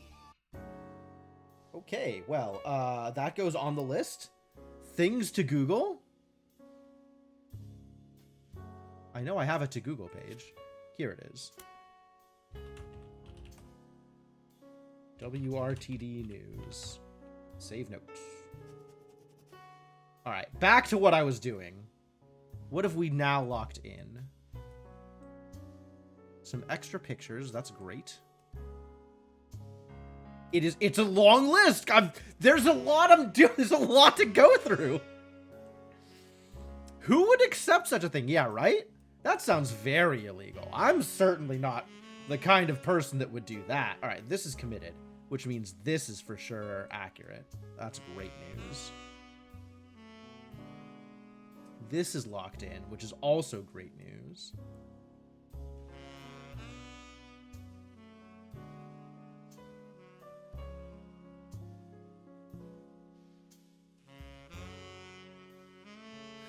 While not going through any of it. Have you... Look at this. 4. Do you see how many red numbers are on my evidence already? There's so much still to do.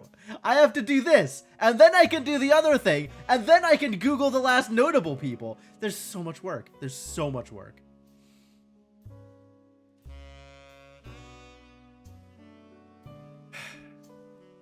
All right. Anyway, keep going. Eli, Miracle's youngest, not my brother. Oh, you have a brother Eli. Okay.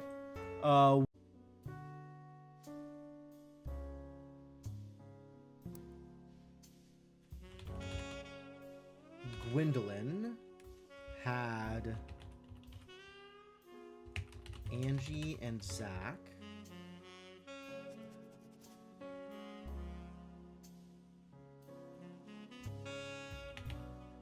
Elias Jr. had someone. Who knows?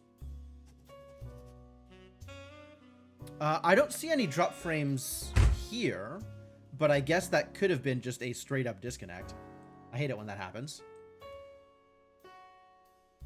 Then we have Clancy, who had Lauren, 3 brothers, one of whom is Eli C, probably.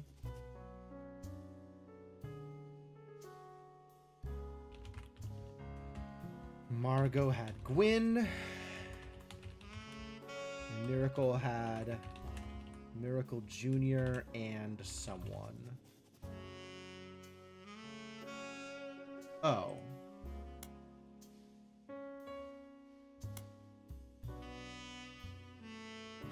Eli M. But they're not next gens. That's interesting, because they show up in the Free Spirits, both of these. So, oh, because Miracle is so young. So Miracle is practically a next gen. Okay, that makes more sense.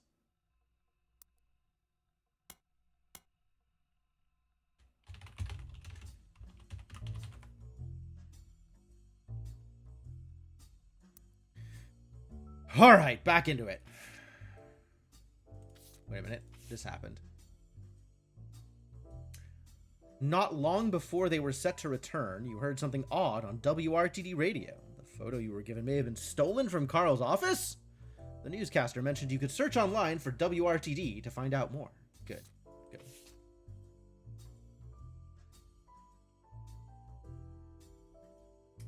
Eli even chimed in. Apparently when he was riding his mini bike alongside the farm a few weeks ago, Sam gave him some old tools and taught him how to make the bike's engine faster. None of us think that proper for a multitude of reasons, but Eli certainly seems thrilled. At the end of the day, nothing explains why an outsider is cozied into family affairs, especially one who works on the farm of all places. Whatever happened to blood is thicker than syrup? Why is Granddad making an exception now? He's a bastard. EC is a bastard, or Sam is a bastard. I want. Okay, so that means that that old Grandpa Elias is having an affair, which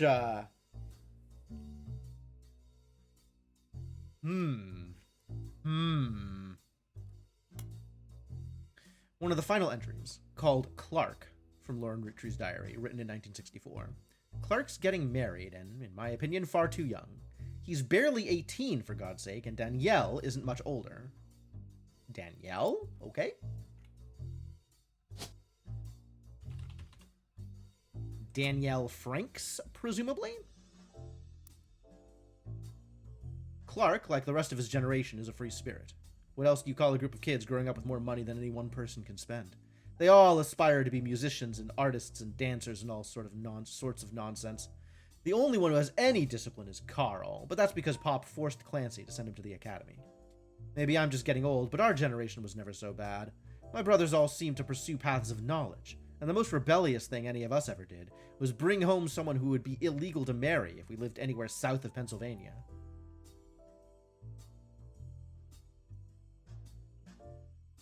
Okay. The implication being my brothers.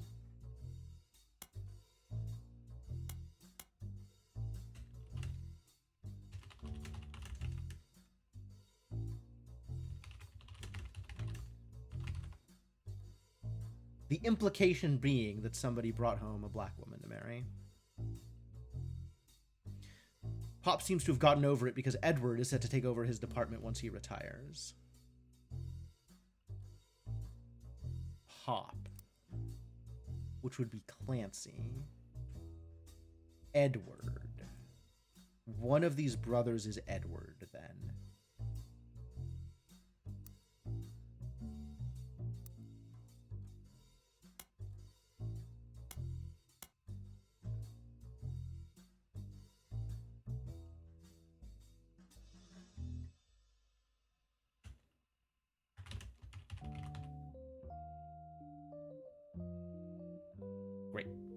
Yeah. Interracial relationships is probably what she's talking about there.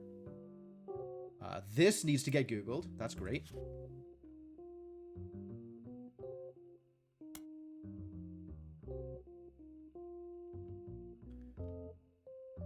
My first published book, Swashbuckle My Heart, is based on the pirate stories I used to invent with Jacob when we were walking in the woods after school. I think he'd be proud that Clark and I are carrying on his name. Even my cousins are doing well. Zach's not a bad president after all, and his sister seems to be doing a good job raising her twins. Twins, huh?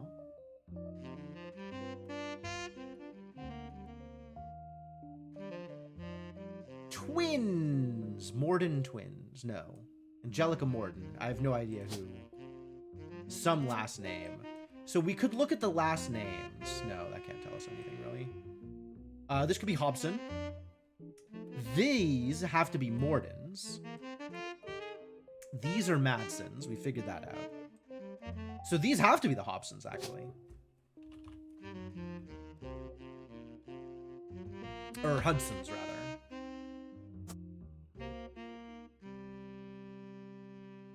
We don't know in which order. No, Bonnie has kids.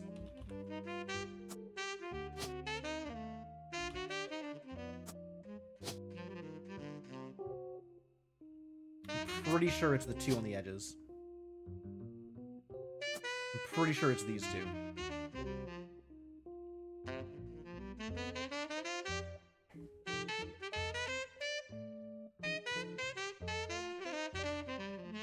Yeah, that feels right. That feels good.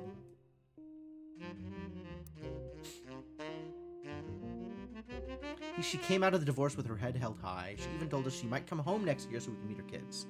But the free spirits in any other family, they'd all end up on the streets. Even Clark.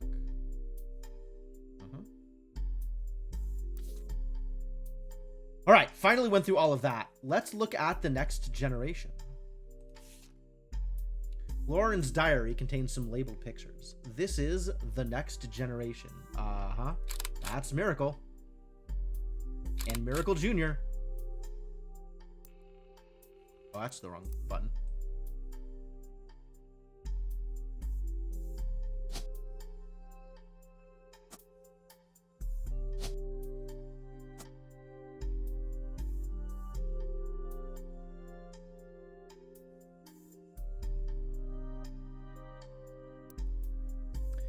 Caption. An attempt to recapture the spirit of the 5 pieces photo with our generation. For old time's sake, we gathered on the warehouse floor. I wanted Eli to stand all the way on the left, since to me he looked a lot like Pop did in the old one, but I was outvoted by my brothers. This is Zach. He's, got a little bit of extra weight on him.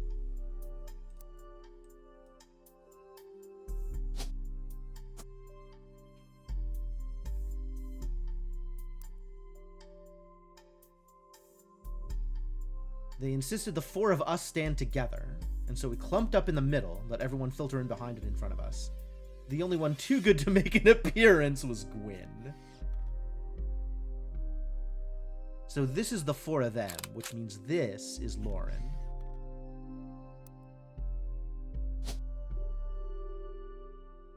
Sure is.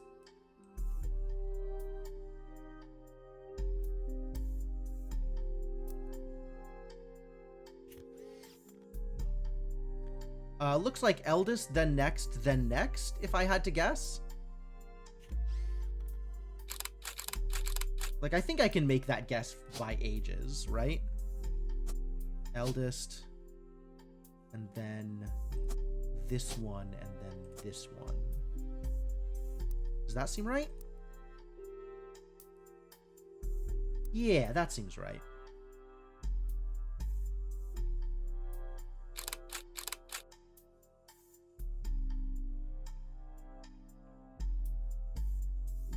Grandma insisted we include Sam, even if we didn't want to. None of us understood why, including Sam. I also didn't think it fair Miracle made it in, since he's technically a 5-piece. I guess my inner child still holds a grudge, even after all these years. Wait, so which one of these is Sam, then? Are one of you two Sam?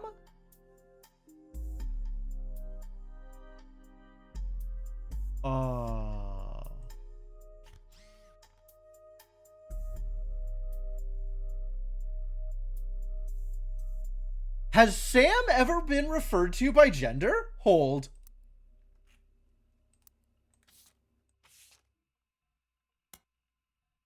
An obscure relative. Gwyneth had been pushing to include Sam. Why Sam? So why is Sam special? Didn't recognize Sam. When I asked who Sam was, Pop said it was complicated. Swore he saw Sam. Sam gave him some old tools.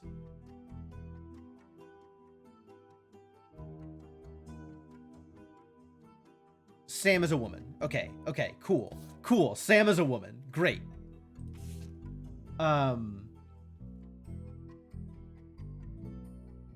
Also, Eli looks like Pop, apparently? Which one of these is... should look at this. This is her father. This is Miracle.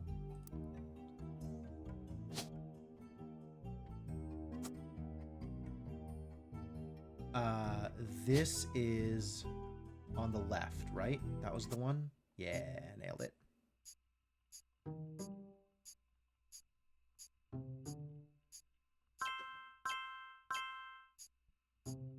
Yep, cool. Heck yeah! Lock in those extras.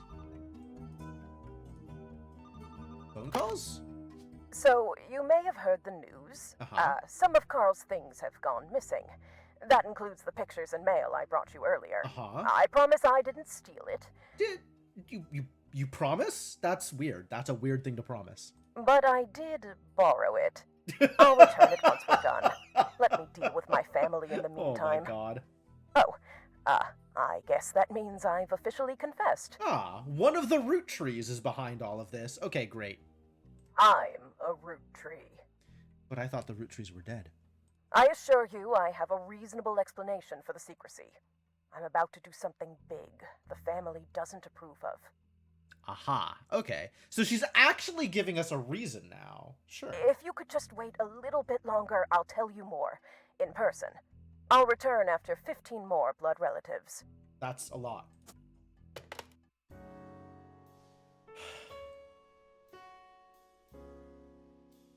Okay.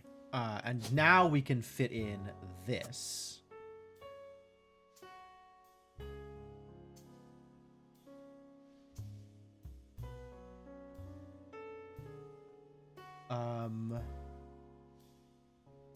So this is Eli, since she thinks they look the same.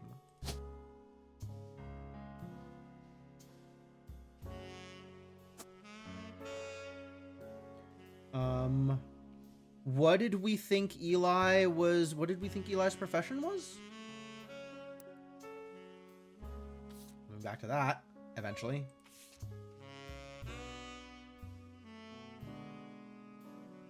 Wanted Eli to stand all the way on the left, since to me he looked a lot like Pop did in the old one.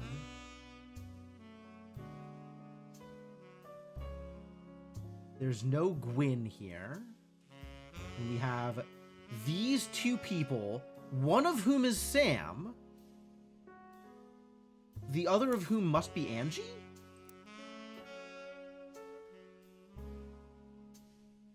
And whoever married Ernest Madsen here. Wait, where is Sam in that picture then? I'm confused. Because that's... this is not... Okay, so we have the four of them. Miracle and his kid. Zach. Presumably one of these two is Angie. Gwyn is missing. That's fine. So where is Sam in this picture?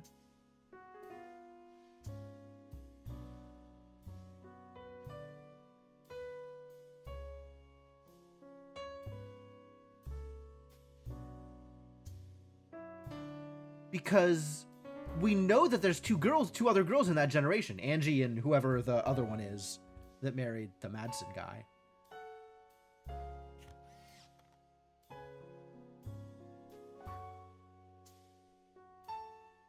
And I know she's got 3 brothers. That's all these 3. They're all clumped up together. This is Zach.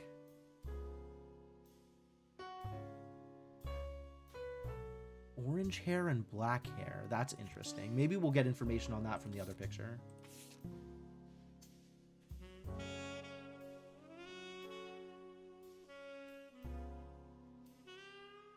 So this is Eli. So this has to be the other guy. Clance. No. This is Clance. This has to be the other Eli. Keep hitting the wrong button.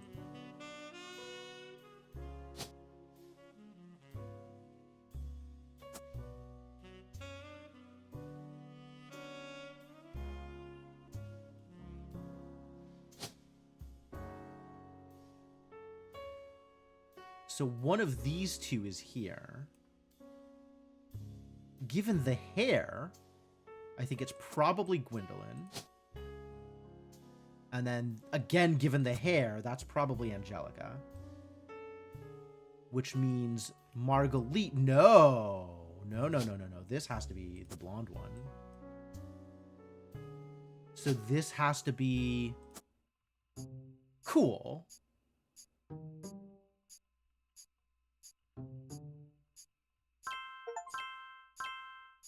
Locked in the 5 pieces. Great.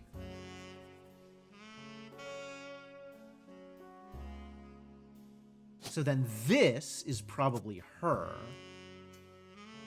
Yeah, that fits.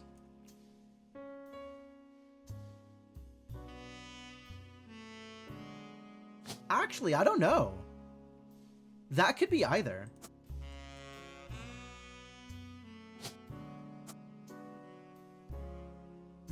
She looks a lot more like Zach, though.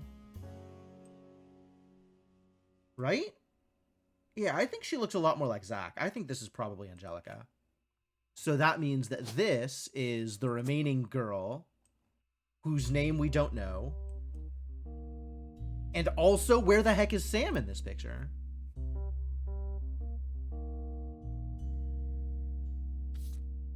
I gotta go back to this. There's more text there. Where the heck is Sam in this picture? None of these people are Sam. What? Unless this is Sam. The only one too good to make an appearance was Gwen. Grandma insisted we include Sam, even if we didn't want to. None of us understood why, including Sam. This must be Sam. But then, how come this is...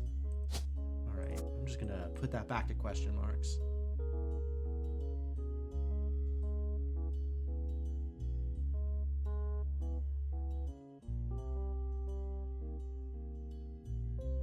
Okay, there was something in the diary about Elias's occupation, I think.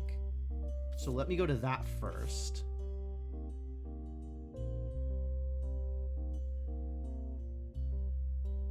Miracle's youngest, not my brother. Here.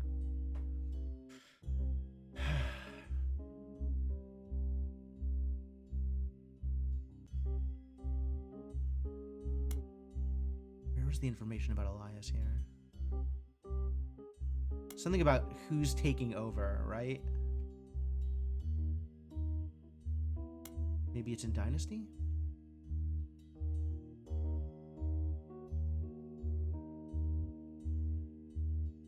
Where was this? Grandfather Elias. Pop argued at length that the company should stay with our branch of the family. Not even sure Clancy would have wanted it, but he was the one who was volunteered.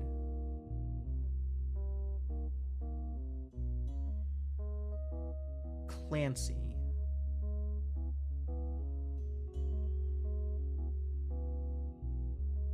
Clancy. Is there another Clancy? There's a Clancy Jr. Which means this is... Edward.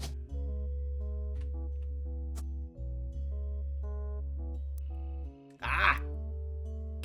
I keep clicking to the wrong thing. Okay. There's a Clancy Jr. All right, that makes sense.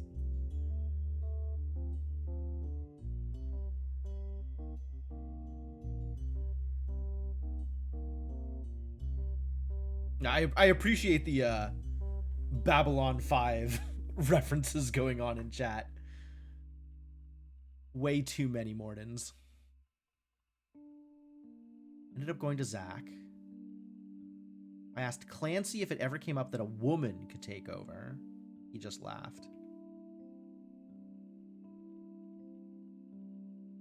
I'll never forget the cuss words Pop used when he told Ma it wouldn't go to us.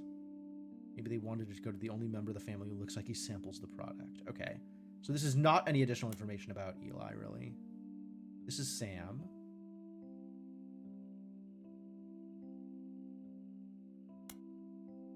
Clark. Jacob and I got married at 16. The only one who has any discipline is Carl. Pop seems to have gotten over it because Edward is set to take over his department. So Edward is likely to also be a lawyer.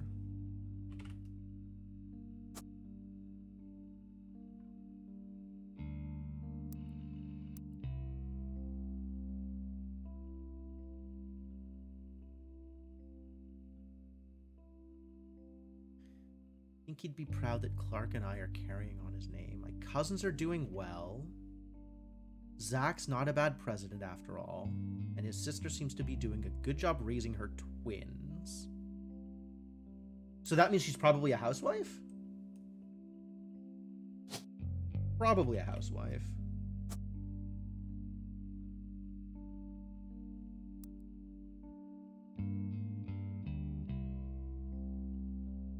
Okay.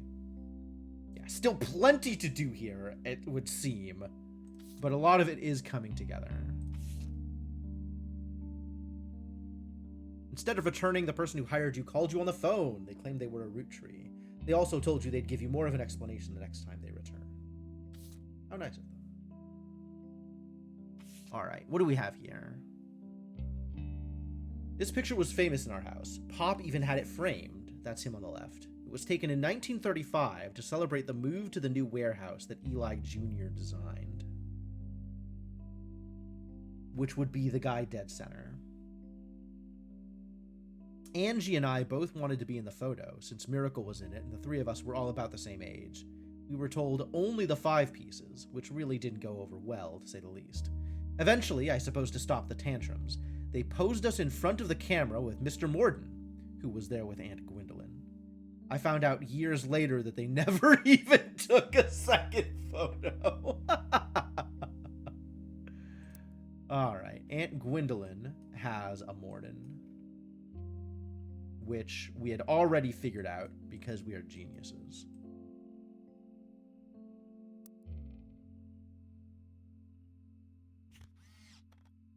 Any information to be gleaned back here? I guess this is Sam.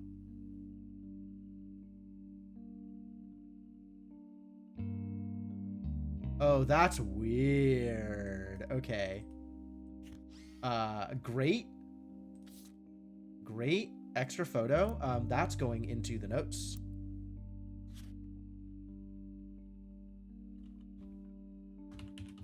Extra face in 5 pieces photo.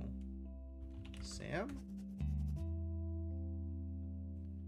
Is Sam even... What is Sam's gender?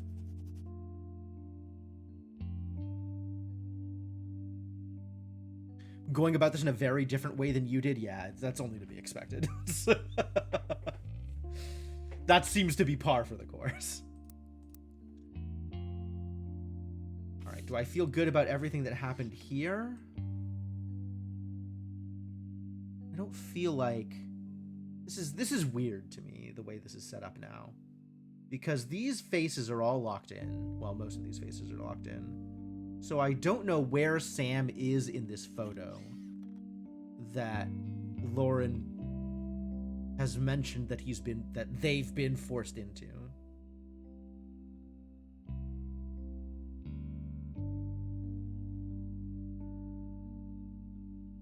So it feels like it's got to be one of these two, but like this is perfectly accounts for all the members of the next generation, which is odd.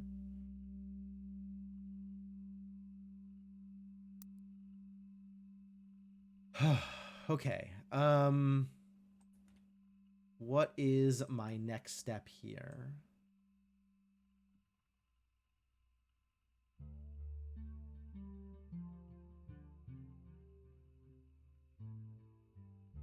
We don't know what Gwen's boys are named.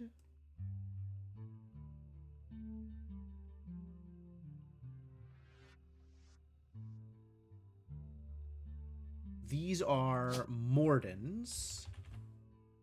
Caroline and Gwendolyn Morden, sure.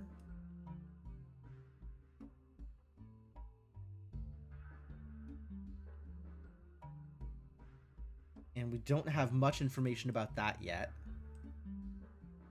These are the Madsons. So what remaining last names are there here?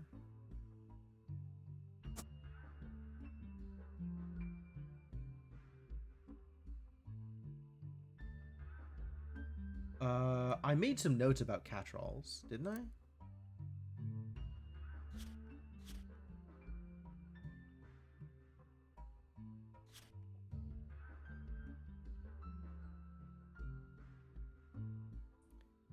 Elias C is apparently here. Okay.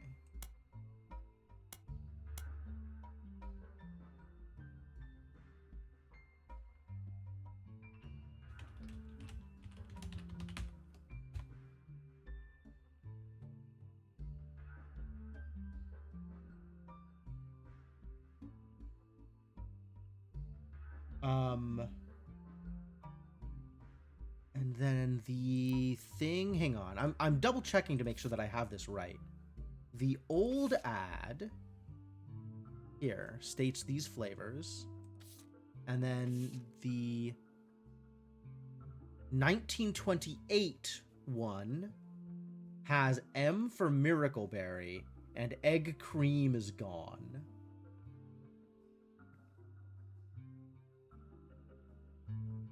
So we don't know who egg cream is. But it seems decently likely that EC is also a out-of-wedlock kid.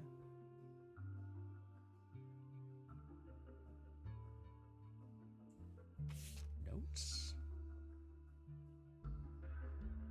Oh, yes, okay.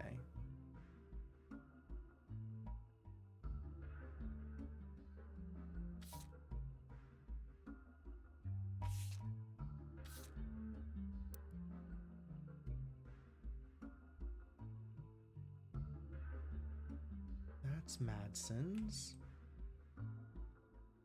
Okay, so there's two places where there could be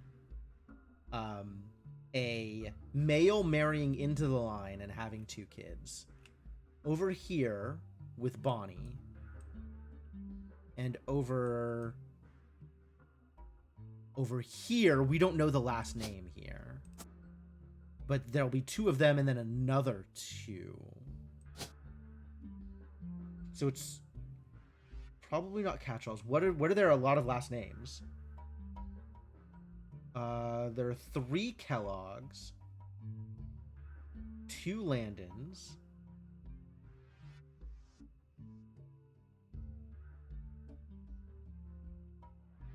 there's a bunch of Wilsons here. So this could be a Wilson. Jason, Steven, and Zach. And then this could be like mixing the two, a Wilson and then a something else. All right, I'm not up for just guessing that, I think.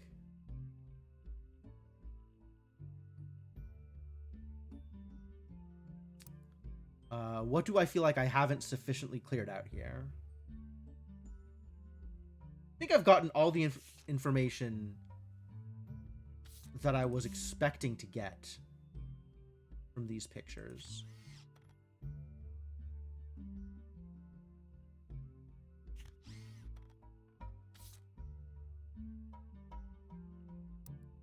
And we are confident about 4th President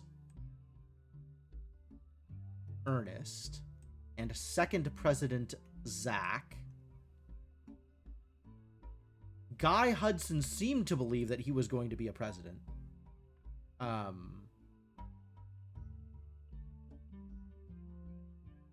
So I don't know if that makes him 3rd, or we can probably figure that out later. There's probably more information to go through. All right, so I guess it's time to either continue looking up people from the notable root trees, so exactly red, or going down the list of things that I haven't Googled and still need to. I guess we'll finish this off. Let's see if we can figure out what's going on with Red Root Tree. You find information on a website about strange historical facts. Aloysius Herring Root Tree, aka Red, was an appointed judge and politician who earned his nickname ironically because he was the ambassador to Ireland for only about 6 days. He served what some people contend is the shortest term in history. A few days after he was appointed, he was heard disparaging his position and the Irish people. He then tried to run for state senate. He claimed to be related to the Root Tree Candy Company in a newspaper ad, but it came out that the last name was merely a coincidence, and he was defeated in a landslide. Alright. Red is a red herring. That's amazing. That is absolutely wild. That's really good. That's really good.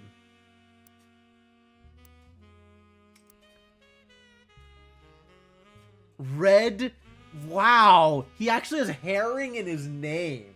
So yes, he is a red herring. That's terrible. That is incredible, is what that is. All right, great. Well, this is done, finally. So the next question is, do we keep going down the list on one of these? I think there's a huge list of things that I want to follow up on.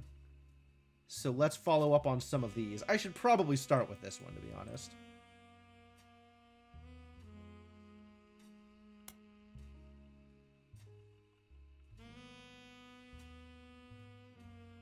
This seems very plot relevant, whatever it is. WRTD News is your local investigative jazz radio station. Dang. During their news segments, at 45 minutes on the hour, they have been talking about the plane crash. This most recent hour, they also talked about a picture taken from Carl's office after the plane crash, and promised an interview online with a psychologist. During the interview, it revealed there wasn't a break-in. Instead, someone with a key to the office took the picture after discovering the pipes burst due to the recent storm. It means it was likely someone close to the family, who was aware of the photo's history and wanted to save it. The psychologist, however, also goes on to posit the culprit had an alternate agenda, specifically because nobody in the family has come forward to say they have it in their possession. A comment below the article says, "Don't believe their lies. This is just another instance of the Root Tree curse." The Root Tree curse? I didn't know I was playing type help. Being a real true thing.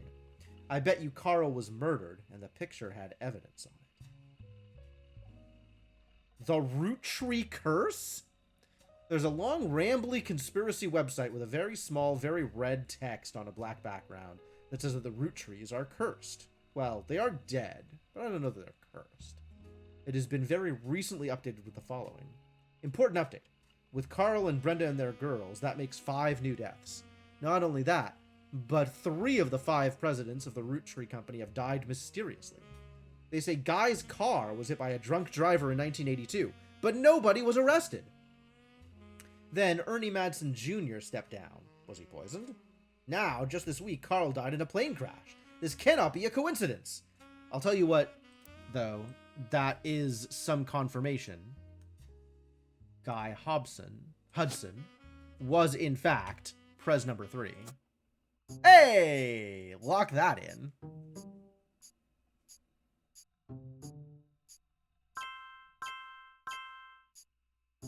You've also locked the following optional entries none.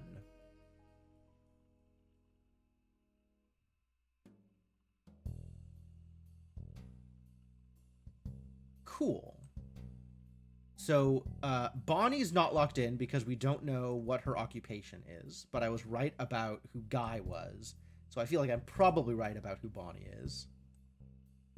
Are there any other pictures that aren't locked in at the moment? These I don't have any information on, they're just sitting there. And both of these are incomplete, but I am confident about who's who. Fairly confident about who's who.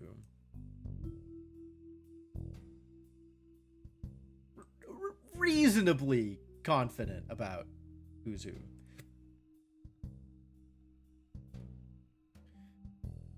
Do I feel good about trying to figure out who else is who in the Free Spirits now? I mean, we know November, but, like, we still don't know where November belongs.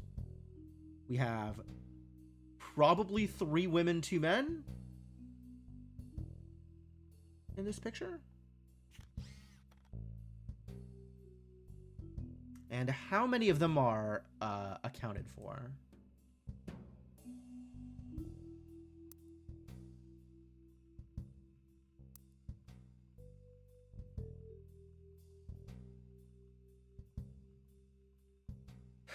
We have Caroline, Gwyneth M, and Gwendolyn unaccounted for.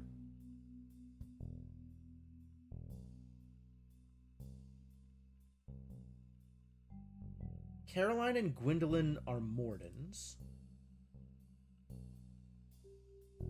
And Gwyneth is Ernest's sister. So, assuming the siblings are standing next to each other, we have these two as related.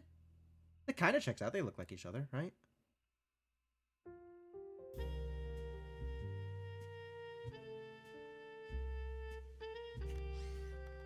Which leaves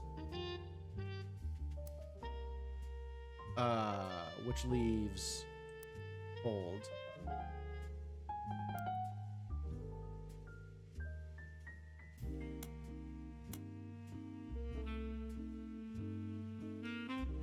Eli, no, we got Eli. This is, hang on.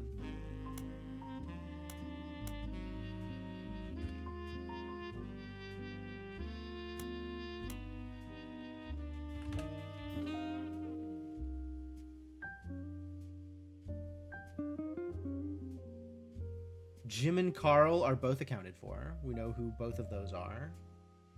So this is Ernest and Clark are the 2 men that are unaccounted for.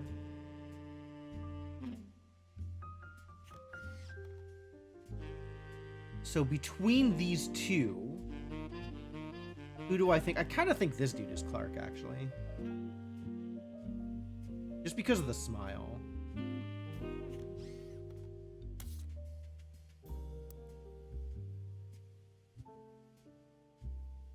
But we're also looking at, like, Lauren's kid. So it's one of these 2 dudes.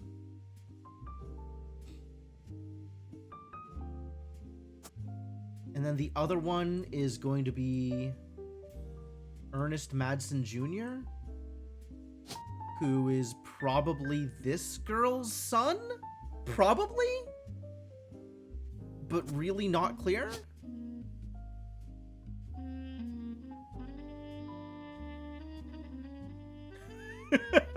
This dude just in the background? The picture? It's so weird.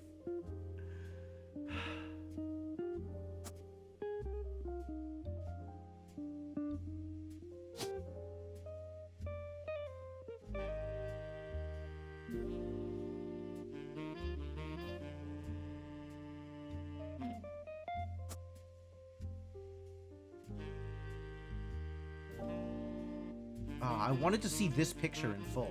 Oh, this is interesting. I can click it to swap between them. That's convenient.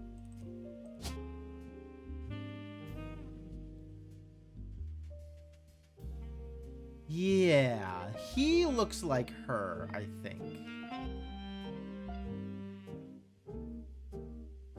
More than he does. And I want to get this picture blown up, but...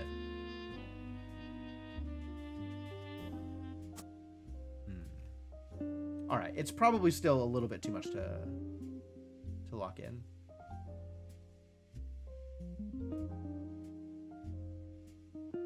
So we'll think about that while we continue reading up on WRTD about the Roottrees curse.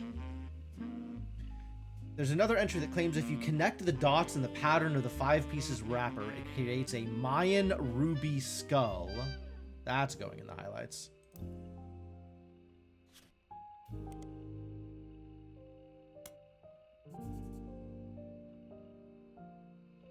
A secret message meant to subliminally scare people away.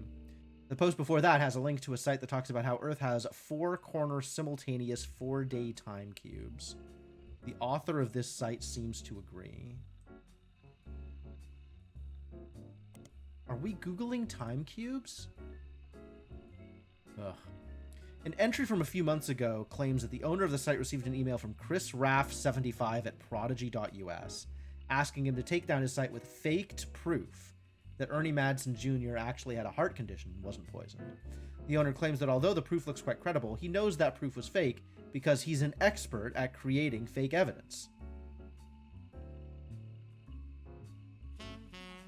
Does that check out? I don't think that checks out. The first entry is from 1996 and has a blurry picture of the Roottrees Candy Company factory, seemingly taken by the website's author from behind a fence and through some trees.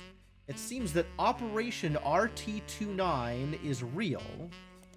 I witnessed a helicopter land on February 29th, 1996.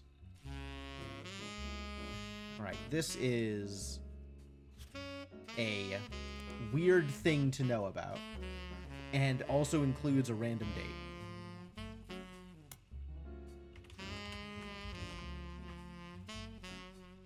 Through some root trees.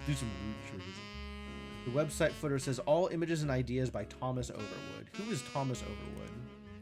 Seems to have a few different sites about mysterious deaths and curses. In addition to the Roottree Curse website, you also find one about the truth behind Spirit Cola, which claims that... Oh, hang on.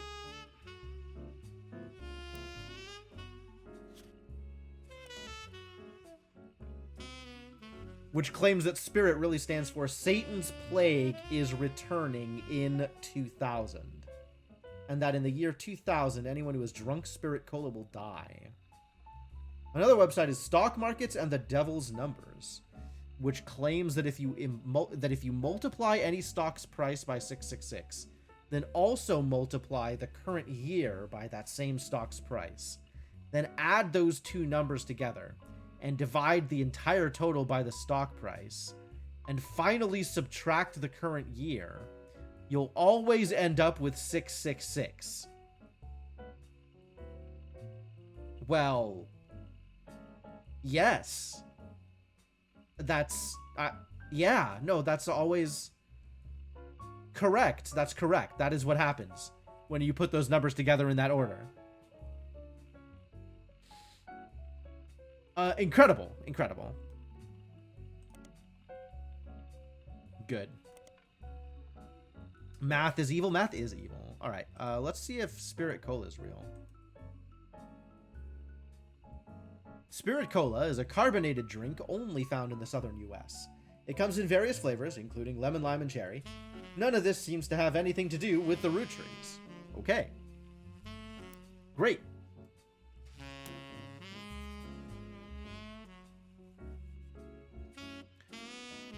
Oh boy. Now we're going down some rabbit holes. You find more conspiracy websites. Some people out there claim that the root trees are changing the candy recipe to include more and more chemicals, and that this was done in cooperation with bad actors from an unknown government. They claim that due to a loophole in the calendar, it is possible to get away with nearly any crime on a leap day, so long as it isn't discovered until after the day is over. And that every 4 years on a leap year, the Roottrees Company hosts a meeting with foreign agents to conspire to poison our children. The proof is that Roottrees candies contain polyglycerol polyricinoleate, an ingredient of the candy that wasn't there when it was first released. They claim it is added in an attempt to addict people and eventually induce mind control. This website claims to sell pills that counteract this effect for children that have already eaten Roottrees candy in the past. You do an additional search for polyglycerol polyricinoleate, and it seems to be an emulsifier in chocolates approved by the FDA and widely used across many products. What? Tell me more.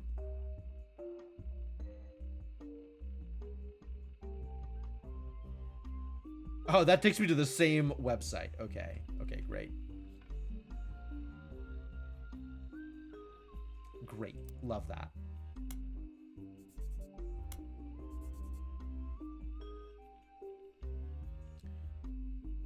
Nothing relevant. Wait. You begin to read this site and come to the conclusion that the words "no relevant results" isn't a strong enough description for what you're seeing here. It's a massive column of technical terms that aren't real and confusing rants you can't find any meaning in. Regardless, it won't help with your search. All right. Great. That's fantastic.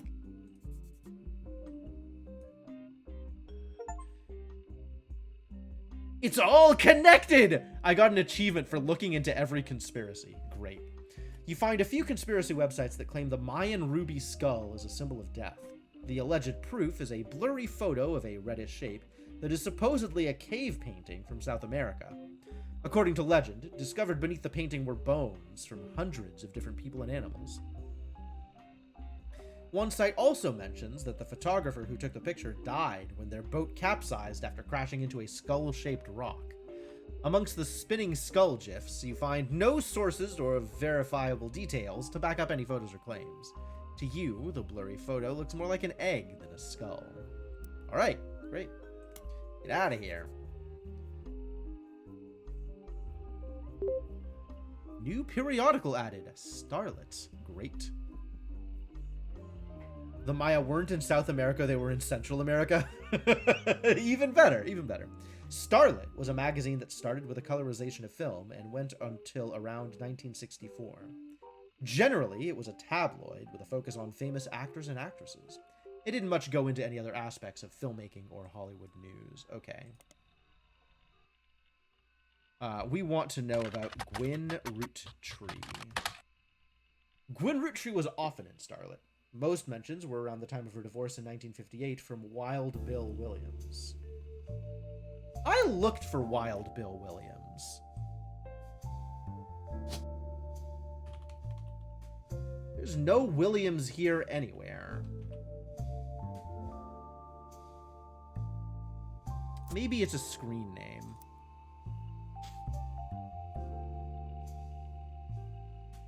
Some of it focuses on the fact that when she announced her divorce, she also announced she was pregnant again. Others mentioned that the rumor is Wild Bill had multiple affairs, which left her heartbroken. There was also an interview from earlier in mid-1957 where she was asked about her last name. She answered, "The power of a name is undeniable. My grandfather constantly preached the importance of family names and honoring them. My father decided to bless me with a famous name. There's nothing wrong with Cornwall, but Roottree has power. Cornwall." Great. Thank you. My husband, similarly, goes by Wild Bill. It's an infamous name he repurposed for himself because he didn't have the benefit of being born with a famous one. But Wild, combined with the alliteration Williams, is incredibly memorable. But there's no Williams.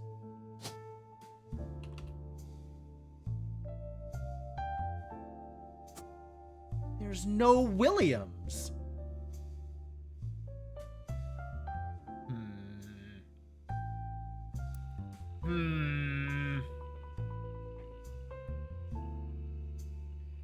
Although we've relocated to Paris, I know your readers love to keep up with my husband, so consider this a Starlet exclusive about both of us. Wild Bill and I have a child on the way, and we're sticking with Roottree for the last name, not Williams.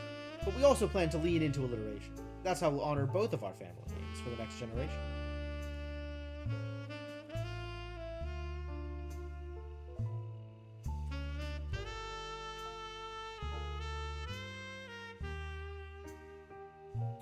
So Williams is also a fake name? And these two kids are both Roottrees. Which Roottree names are available still?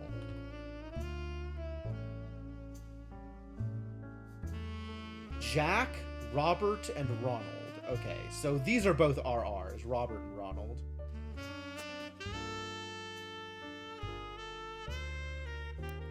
So we can go into the Free Spirit. Robert and Ronald.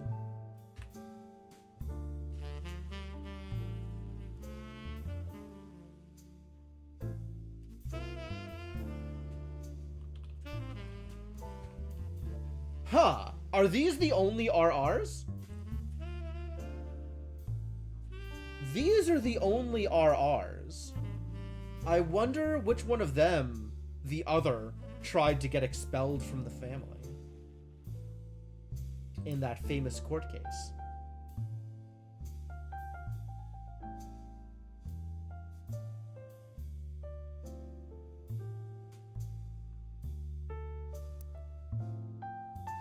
All right. We did great here. Let's look you up. You find some information on a website about old films that are not yet available on VHS. The site is not very well organized and the search is broken, but you can get to individual pages from your search engine. Wild Bill Williams was the leading man of some non-notable movies in the 1950s. He appeared in an adventure movie called Fortune Favors the Grave. Let's go on the list. Which has yet to be released for home audiences. You don't find any additional information about that film. He was known for his good looks and off-screen romances, specifically with blondes. He was married 4 different times to 4 different actresses. There's a famous Hollywood rumor that he even approached Marilyn Monroe at a party, and that she was already aware of his reputation. Did you know Wild Bill grew up in Paris, France? He returned there often. This is not helpful.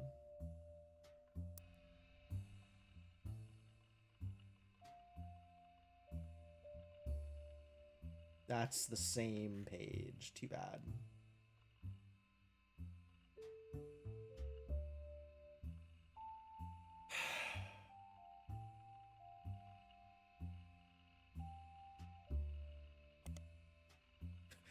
Nothing relevant to your investigation was found. Okay.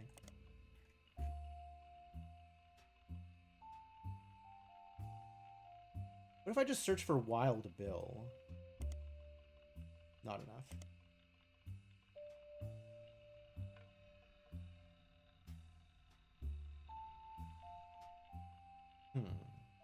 Okay.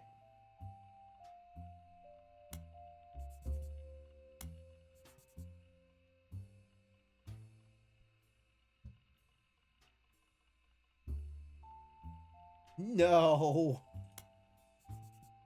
About Harrison Lane.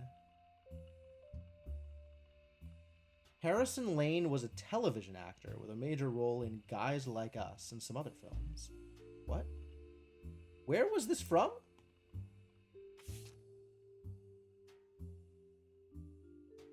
Right. Okay.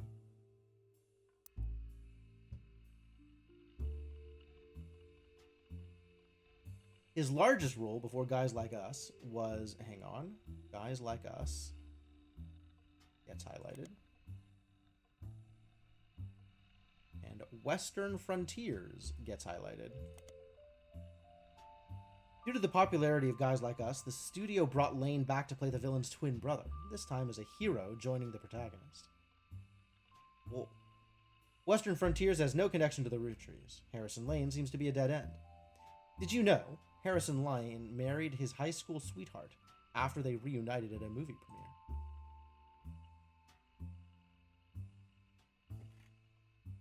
Harrison Lane page. Guys Like Us is a separate thing. Ooh, okay.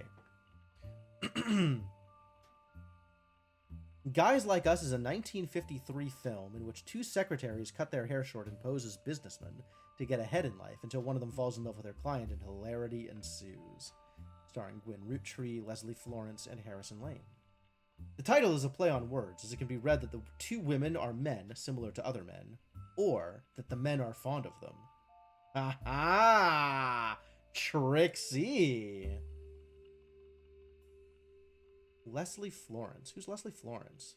Does she matter? Gwen Rootree's co-star in Guys Like Us. Not much relevant information, as she doesn't have any additional credits on the site. There isn't even a Did You Know Trivia section for her. This line is why this page exists. So that they can buck the trend on the Did You Know Trivia. Okay.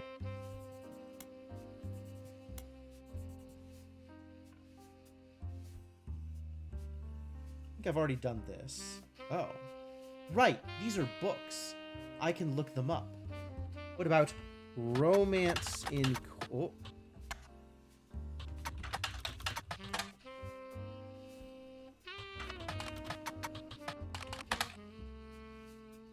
Romance novel. The About the Author blurb mentions that she had the inspiration of one of her brother Clancy's lectures on the Middle Ages. Alright, what about Court Jester? Is not actually the name of a series. Yes, that's correct. Or name of a book. It's the name of a series. Romance in Court and New Romance in Court. Ah, that's the other one.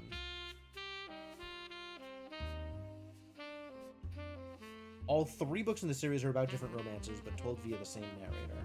You can probably surmise the narrator's profession. Return to Court and New Romance in Court. Okay.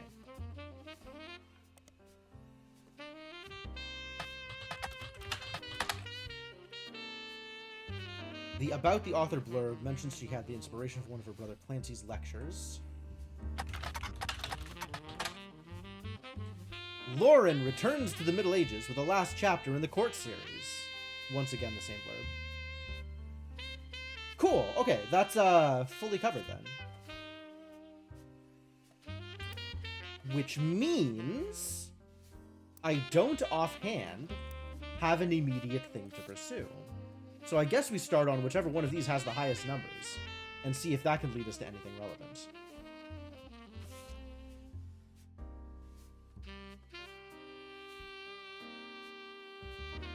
Mark's getting married.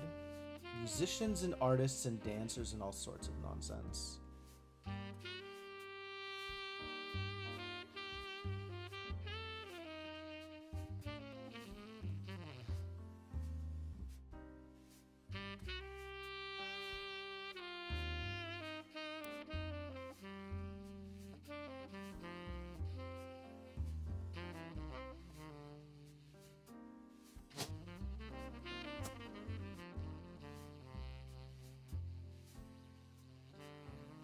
Well, given how white bread these two are, that makes me think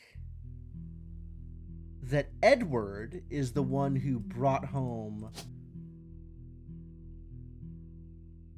someone that his parents wouldn't approve of.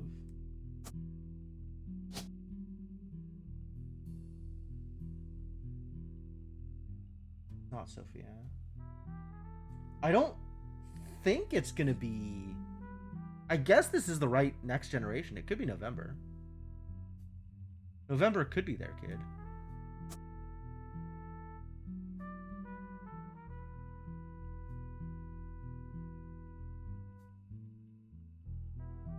How confident am I in that? Not very. But whatever. That kind of fits. It's not a lot of information, though.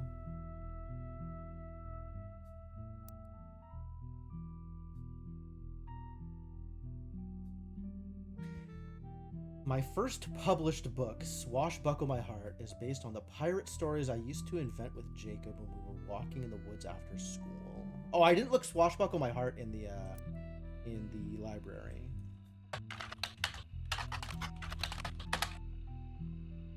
Nothing relevant. Maybe it was published as a Rafferty? Out of print. Re-released as X Marks the Spot.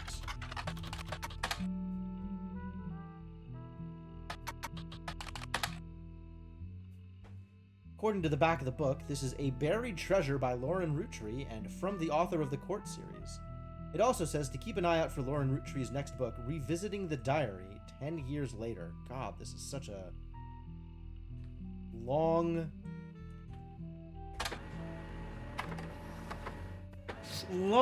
chain of things to get to more content. Wow.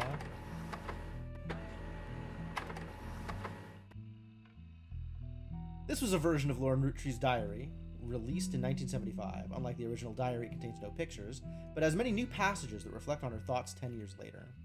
One major event happened between releases that changed Lauren's outlook on certain subjects: the death of Elias. A summary of the fallout has been added to your notes, as well as some other select pages. Wow, okay, yes, no, that's a lot of new content. Great. That is Revisiting the Diary. Here we go. Yes, that's true. Forgetting that the library and periodicals section is different from the spider search section is... There it is, Samantha Roottree. Okay, yep.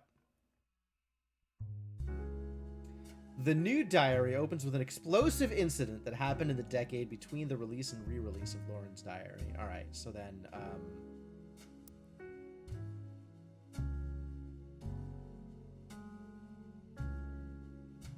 Samantha.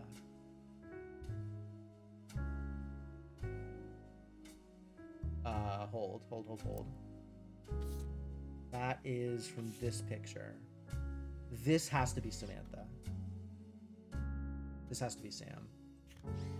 Okay, as expected. Sam is a girl.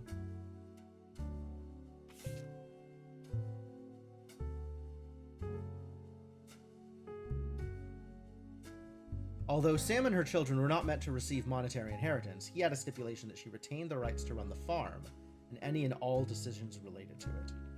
It was then that the scandalous secrets came out. None of the 5 pieces were surprised, but it was quite a shock to everyone else, including Sam. She had been told her parents died. Apparently, Sam was the illegitimate daughter of Elias Jr. and Patricia Christensen. Oh, that's one of the Pats! The other Pat is... Elias Jr. married illegitimate daughter. So Elias Jr. must have married a different Pat?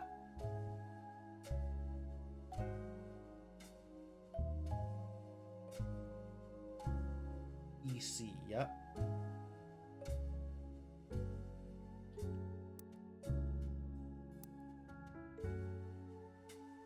Or is this just Sam? Did Sam marry Ernest Madsen and have, like, actual kids? There's no way, right? There's no way Sam is just part of the family at this point.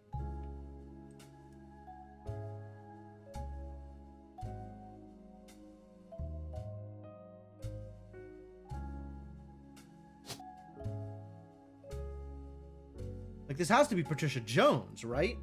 Or... because, like, married is pretty different from had out of wedlock, right?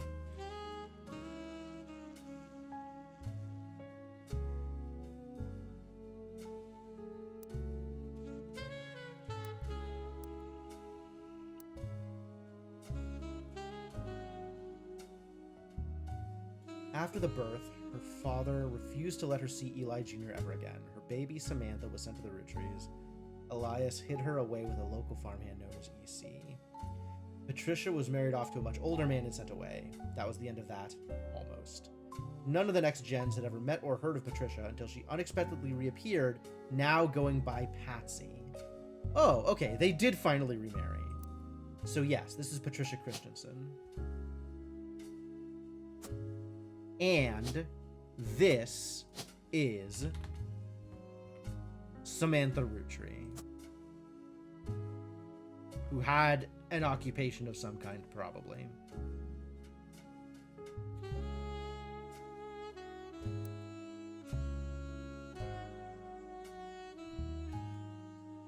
None of the next gens never met or heard of Patricia. After Patsy's husband died, she reunited with Eli Jr. Lauren mentioned the wedding in her first diary without knowing Patsy's history. Yep. Eli Jr. had never taken another lover. Lauren, ever the romantic, quite appreciated this. Uh-huh. This is a page of additional notes and context. Companion piece of the entry about Sam. Clearly, I did not know our true family history when I wrote this. I didn't even know Sam was a Roottree. All of my doubts were ill-founded. She's a fine woman. Had she the chance to grow up with us, Sam might have been the sister figure Gwyn never was. Ernie and the kids are lucky to have her, and her children seem eager to help the family in their own ways. Ernie Jr. has been learning the day-to-day from Zach. It's been a long, long time since any real Roottree was as excited and interested in the actual candy as Ernie. As a bonus, Gwyneth has the green thumb of her mother and her adopted grandfather. Green thumb. Green thumb. Florist? None of these say green thumb to me. Guess that's not a career.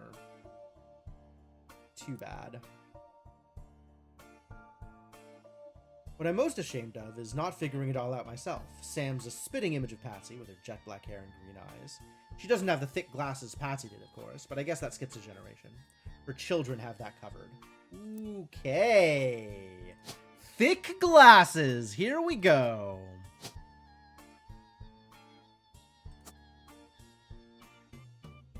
Which means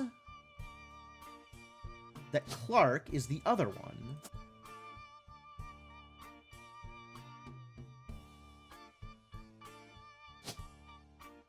And now there are still 2 more girls here,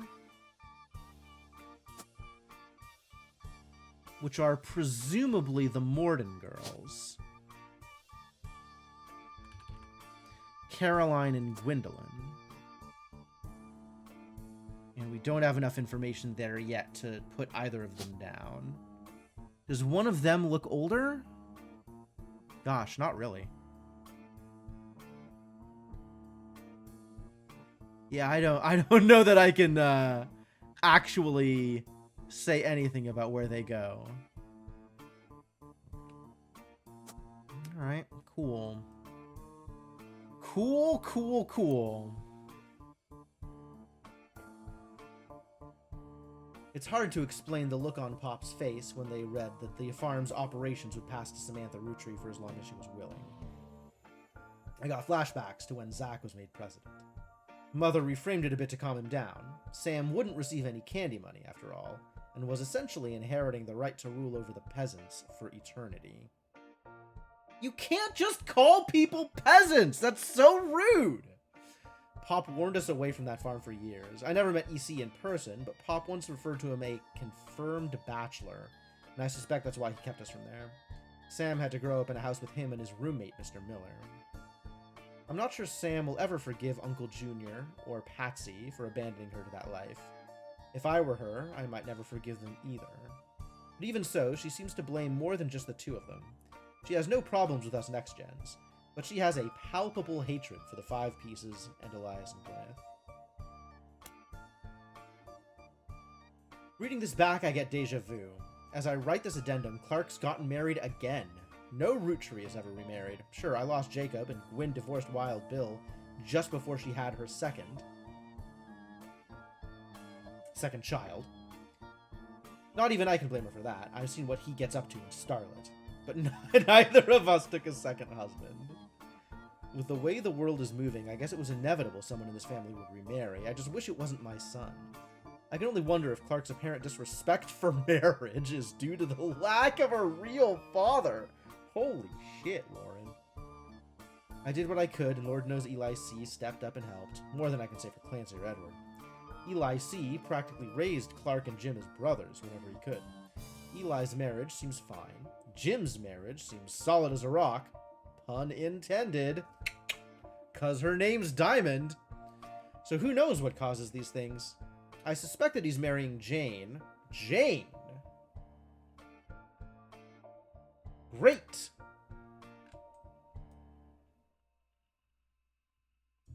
Here.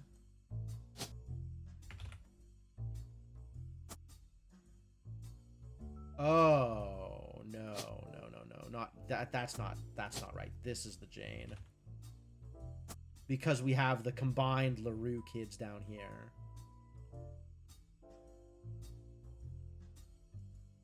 Whoa. Actually, hang on.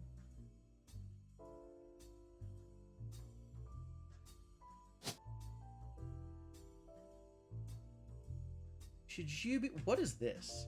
Why is this untagged? Excuse me? It's very clearly Miracle Jr. Stop.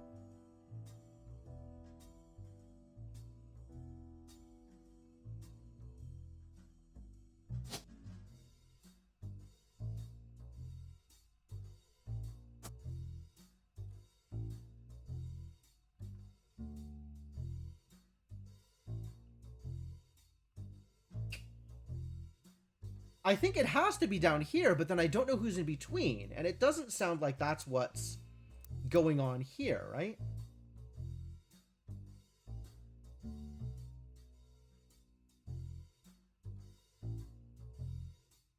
band. Okay. So we have you as a musician also.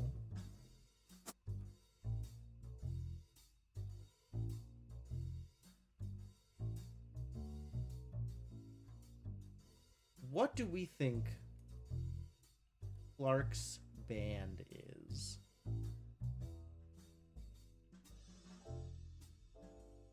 We think he's Googleable?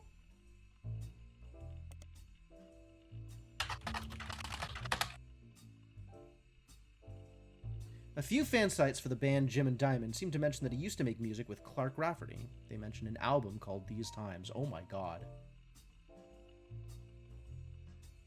It's another LaRue. How many LaRues are there? Does Diamond have sisters? These Times. C and J and J and D released one single called These Times. Someone with the username XXX Diehard Dazzler XXX scanned the cover and noted that it cost him over $200 at auction.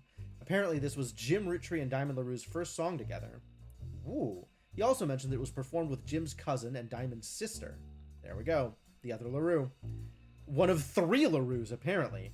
And that it was only somewhat similar to Jim and Diamond's later works. You can't find anything else about Die Hard Dazzler, the band or the single.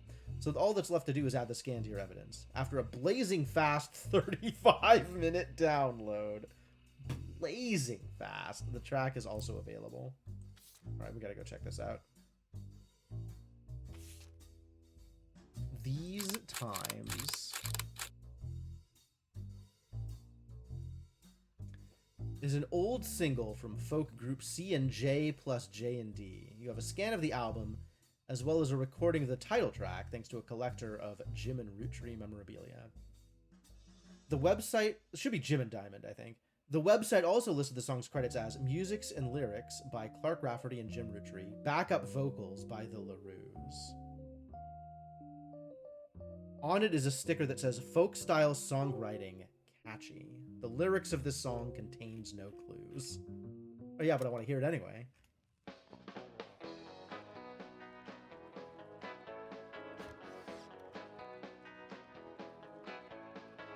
Life is life, love shall be. Oh, this is the... Okay, so these are the pairings. Someday will come, though, that this tree will be the last of what was we.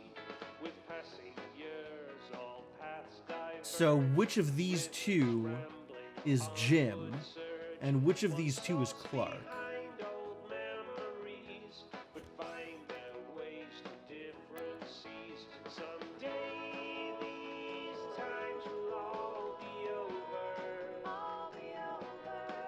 Alright, if that is Diamond,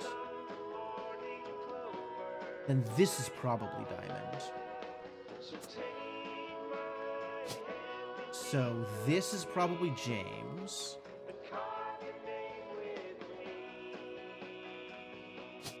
And then this has got to be Jane.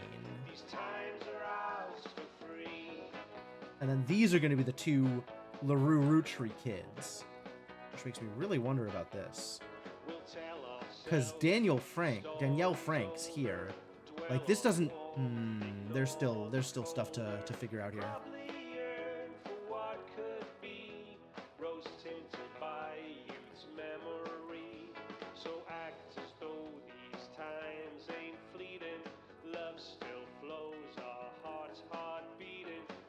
Yeah, this is fine.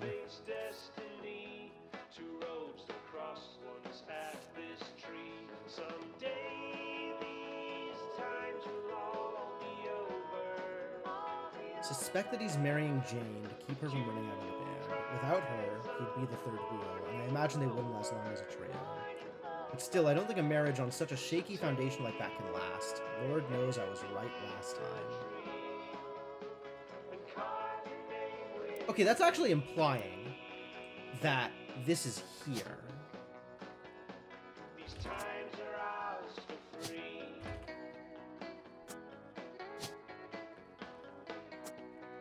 And then this is a different LaRue. Kim LaRue. Is there another sister? Jeez. this family.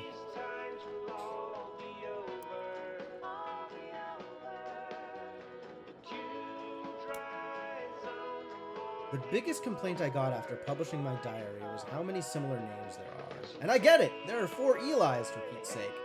But that's how it is. Someone would say I saw Eli in town, and I wouldn't know which one they meant. My brother, my uncle, my cousin. That's why they became Uncle Junior, or Miracles Eli, Eli C. Our family's names were always unusual. Grandpa Elias was a believer in using the names of each generation to honor those in the last. His father and Grandma Gwyneth's father were named Edward and Clancy. So now you see where my pop's name came from. One thing that's always been consistent in our family, though, is that anytime someone's a junior, they're always the firstborn son. Oh, that's convenient to know. I think am I already locked in on all the juniors? Are there any juniors that I haven't nailed yet? Junior? No, every junior is covered. Let's make sure that this is a non-locked-in junior.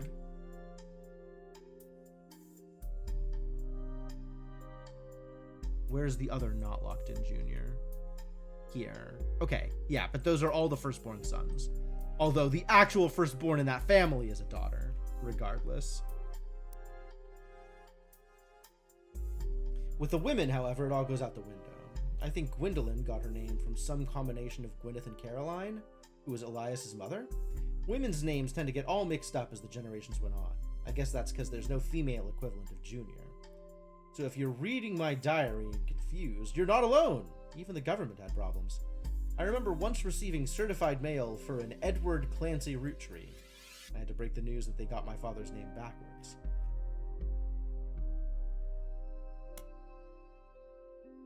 This is a page from the diary. Not a companion piece to any specific entry, but rather a fun bonus. Apparently, this is the first thing she could find that she ever wrote. She knows it was for a school assignment about anger, and she believes based on the teacher's name she must have been in the 3rd grade. She doesn't exactly remember the events spelled out here, but she does remember getting in trouble. I got angry when I met a new girl who I do not like. She was dirty and did not have a pretty dress. Aww. Me and Pop walked home in town and she hugged him. When I told her he was my Pop, she pushed me. I got angry and yelled at her, and Pop said to treat her nice. Then she said, "Your Pop is my dad." She screamed it loud in my ear. She was lying to me, and lying is not a nice thing. So I pushed her too. Then I got in trouble. Then Pop took her away. He told me, "Don't worry. I am glad she is gone." Okay, this is going in the book.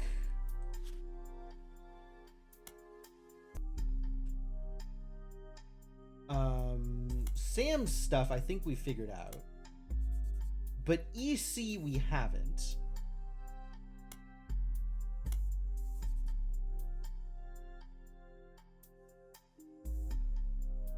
And this very much feels like yet another out of wedlock child between Clancy Edward and some unnamed other woman.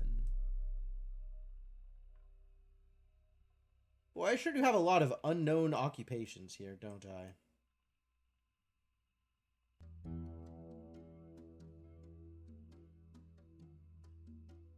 I think I can presume that all of the women in this generation are also housewives, because Lauren talked about Gwen being the only Roottrees that's not a housewife. But then Samantha doesn't really join as a known Roottrees until afterwards, so that's not, it doesn't feel quite good enough.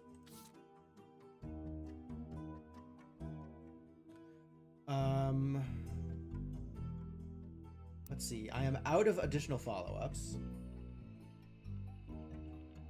Blazing fast 35-minute download. I love this game.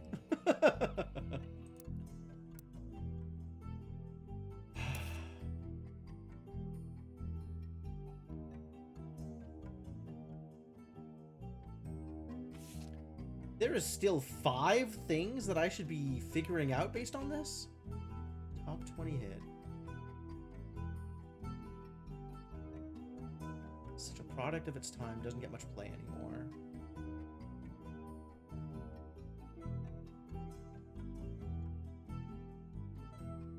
The lyrics of this song contain no clues.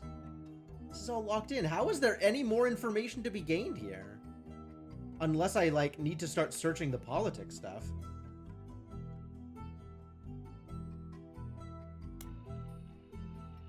Nothing relevant to your investigation. Yeah, that's about what I would have expected. What about Peter Janowitz? Ooh. Seems to be a music critic. You find him mentioned on a fan website about a band unrelated to the Roottrees. Used to work for Modern Music Monthly. Oh, okay. An abbreviation for Modern Music Monthly, a magazine from the 40s to the early 80s, went out of business due to high competition for much more major publications. Okay. Well, what do we have in Modern Music Monthly? Do we have any Roottrees? Host to many Roottree advertisements over the years for many of their products. What about Jim Roottree? A reluctant hitmaker, Jim goes into his first band. Until a few years ago, Diamond and I were in C&J and J&D with my cousin and his ex. Alright, so Jane is a known ex. Great. Clark never knew his father, so our grandpop insisted he spend time with my dad and me. As a result, Clark and I grew up like brothers. Diamond and Jane, on the other hand, are actually sisters. So the 4 of us had sort of a cutesy family band thing going on. Not our finest hour. Regardless, when Diamond walked in on Clark in bed with her youngest sister, everything exploded. No more family band. So actually the 3rd sister. Yup. Wow, that is... Clark, my dude, what are you doing with your life? This is Jessica and Katrina here, and we don't know what those two look like, but they're definitely here.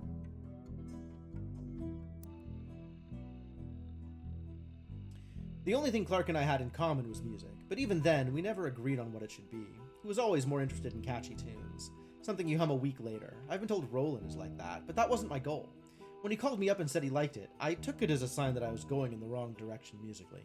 That made him laugh. But I'm trying to make art. I don't mind saying any of this, because he'd agree.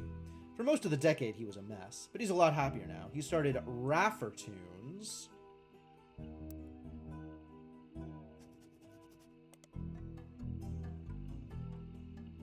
And he's a much better jingle writer than songwriter. Ah, he's not a musician. He's in advertisement. One of the benefits of our famous family is a massive company willing to be a client. It's also how my father was connected to Roottree. All of his old ad campaigns were hung on the walls over the record player, but I was never interested. I just went straight for the music. I guess Clark was paying more attention. Okay, that's huge, actually. So Clark now is in advertisement. As is Elias. Heck yeah. Good progress. We're doing great.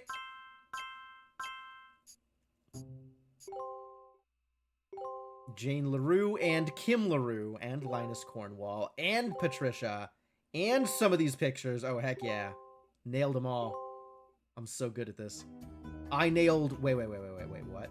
One of them is not... Oh, because it's Clark Rafferty. Yes, I know. Okay, that's fine. That's great. That thing is great. Cool! Very cool.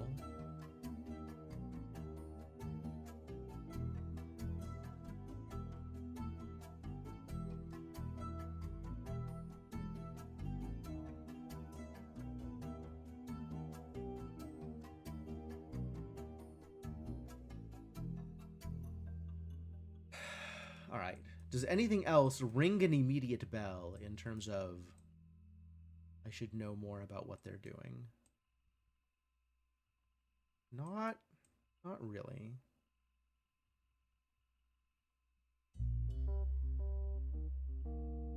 So Clark had a kid with Jane and then also had 2 kids with Kim. Oh my god. This is such a cursed family.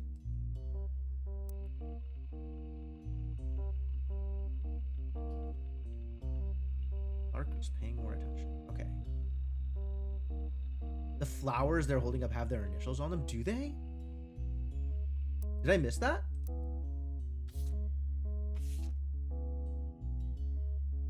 Oh my god, you're right. Yeah, J and D. This is C and J. I just saw the plus. It didn't connect. You're right. Oh, okay. That's surprisingly subtle.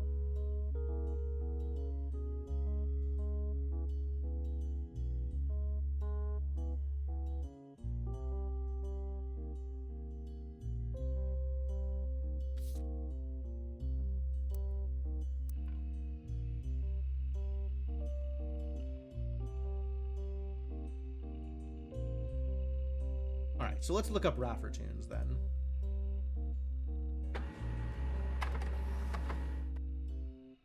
Website about Raffertunes. Clark Rafferty LaRue's advertising firm.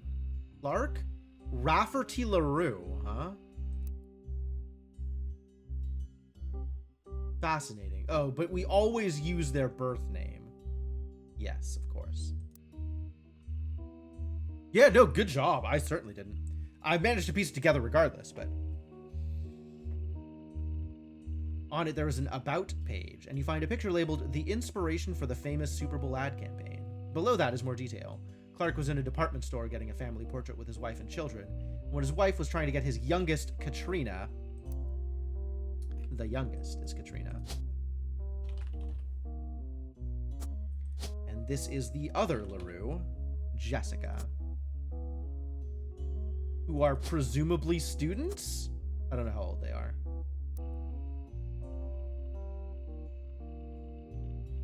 The photo is now in your evidence. Oh, heck yeah. I love photos. Whoa, what the crap?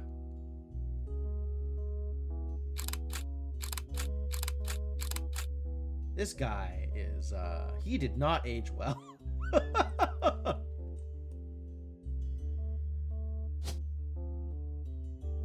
Wow, he really did not age well. All right, the youngest and the eldest. Babies, absolute babies. Also, we now have Kim LaRue.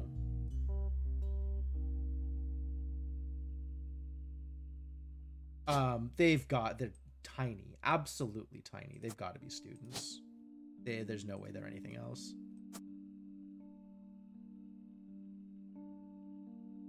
I mean, I guess it depends on when this was taken, right? Had the idea for the Roottrees Super Bowl ad. Well, this was very out of the way, Raffertunes here. Let's see Clark Rafferty. A section of the magazine called Skip It or Flip It has short, pithy blurbs about new records. An album called These Times is listed under the Skip It column with the following. A new single from C&J plus J&D. Amateurish folk-style songwriting is catchy at times, but ultimately doesn't do anything new. All right.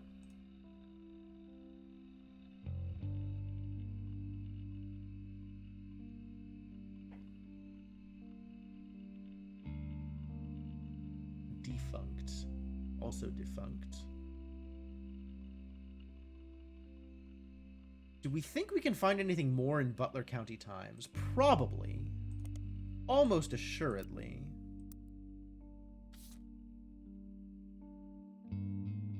I suspect the campaign mailer is a good place to start there. This has connections? I guess WRTD is still a thing?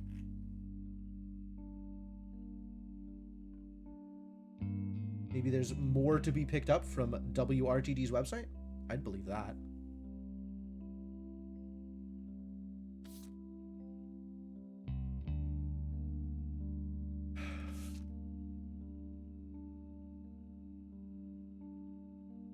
Let's see if Stephanie Jones shows up in the newspaper. Actually, I guess look her up first. You learned from an election results page that Stephanie Jones, a candidate for city council, won her campaign on election day. You find no mention of the Roottrees in any articles about her. Very bare-bones website for her campaign. Be sure to read the full article in the Butler County Times. Okay. Okay.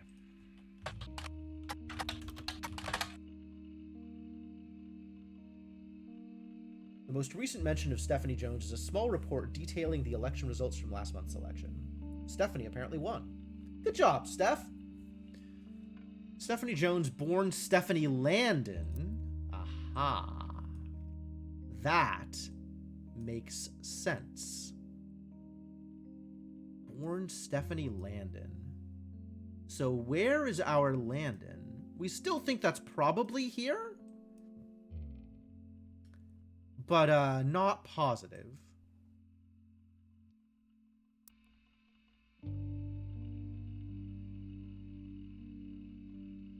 Until her marriage to local business owner Brian Jones. Yep. Has lived in Butler County her whole life. Grew up in a home without a father. With my mother and her partner, I essentially had an entirely female influence. Yo! Lesbian representation. Let's go. Though she is a distant cousin of the Roottrees, her mother, Caroline, a local artist. Her mother, Caroline. One of the Mordens.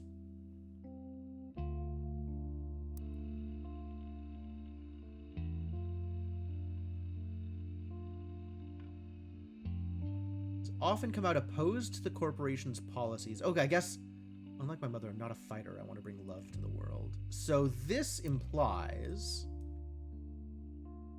I guess it's not... Oh, yeah. Okay, so this has to be Landon. Hmm?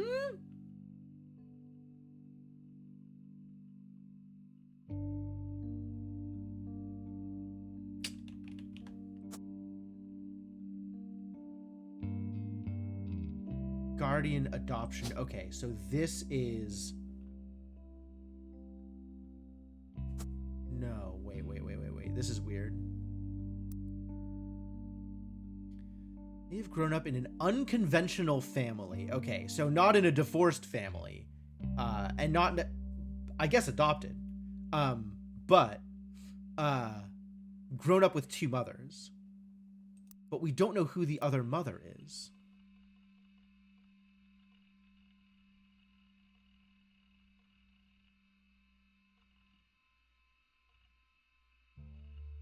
Born Stephanie Landon. Oh, okay. Okay, so this probably means that this is Mark.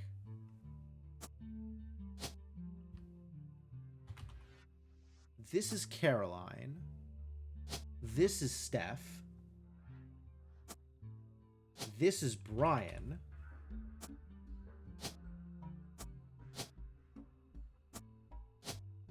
She's in politics.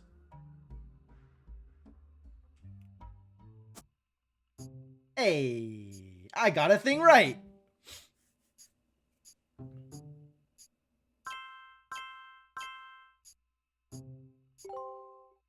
Also locked Mark Landon and Brian Jones in. And somebody gives a horrible, horrible picture of poor Clark. Well, not poor Clark. Clark made his own bed. But still.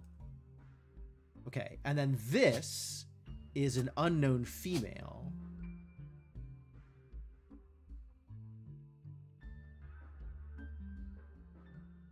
We don't know who Steph's other mom is.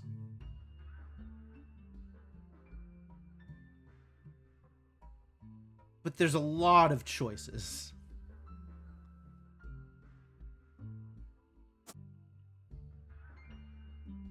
Alright, and if this is Caroline Morden, then this is the other Morden. Gwendolyn. One of these two, I still don't know which. Clark the first bald one? Maybe. Unclear.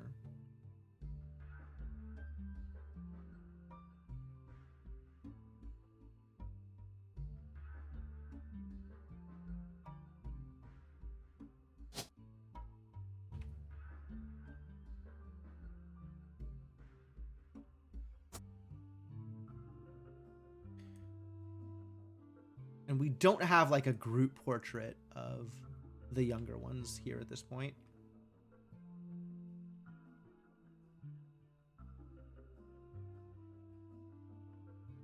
These are R&R, which don't help yet.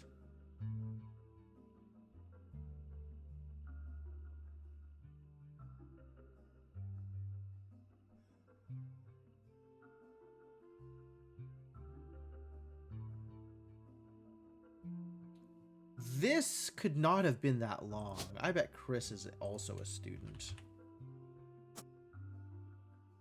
No, he's married. He's probably not a student. Whatever, I'll wait on that.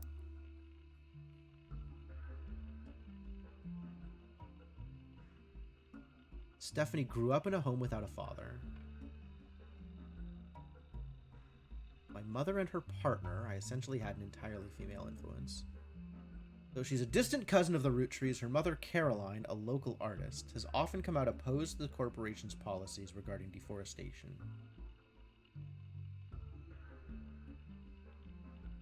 Unlike my mother, I'm not a fighter. I want to bring love to the world. So the implication here is that, where are we over here? Is that she's also in politics? Or is an activist? I don't know if that's a... She's probably not also in politics. But, like, if I were to guess which of these two is politically active, it would 100% be this one. Because beatnik hippies, obviously.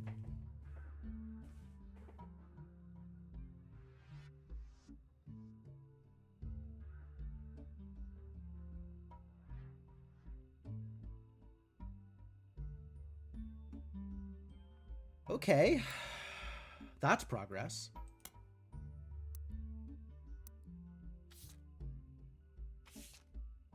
Still has like a million things I can get from this picture, they're telling me. Okay. Great.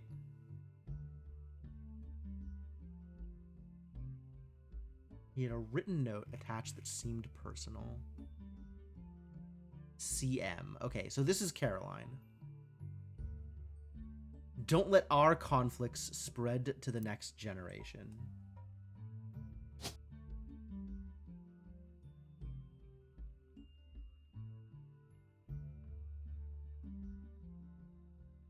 She also in politics? I feel like she's not, but she is at the very least an activist. I don't know what her position here would be.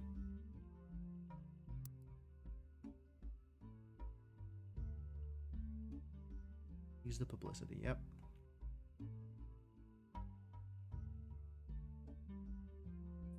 Back is an excerpt from a newspaper article. And the newspaper article now.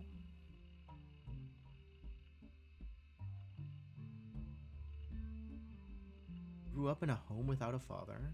Distant cousin of the Roottrees, her mother, Caroline. Alright, yeah, no, I think that's as much as I'm getting out of that.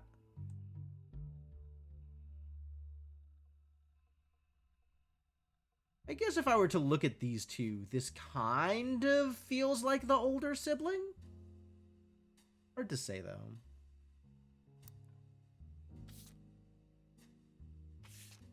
How is this going, by the way?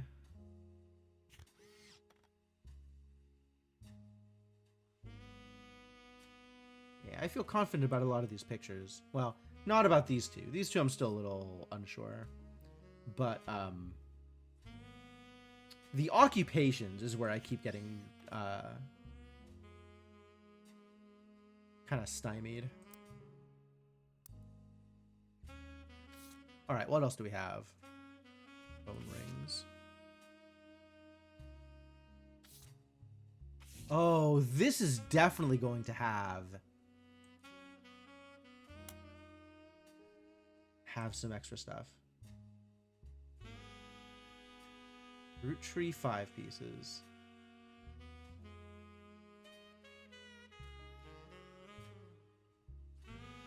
So now they're at apple, raspberry, chocolate, strawberry, and plum.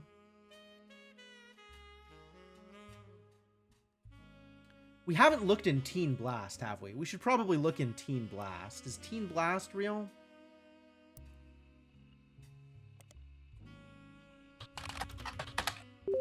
Yep, sure is. Magazine aimed at teenage girls. Website has a news section that offers condolences for the loss of the Roottrees sisters. Their fashion line was often covered by our magazine. And Raina Roottree first appeared on the cover on her 16th birthday. Okay. Alright, what do you know about the Roottrees?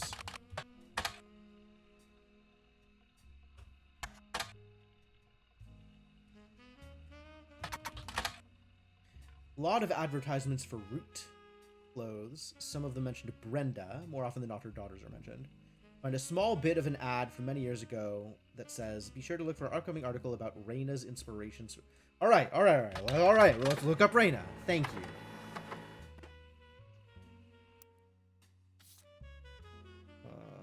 Here we go. Raina. Right, well, let's get you. Where are we? Over here. Yes, the extra picture of Raina.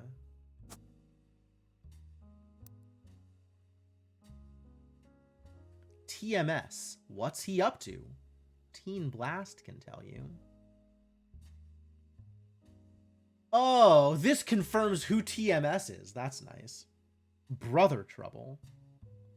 Win a trip to the set of a new movie. Sweet 16. Candy Girl gets serious about her inspirations and aspirations. Brother Trouble. Brother Trouble? We're supposed to do this search during the tutorial. I believe that. Sure doesn't feel like I bothered, did I? One important thing I learned from an early age that dreams are not outside of our grasp. My grandpa was a college professor. Was he now?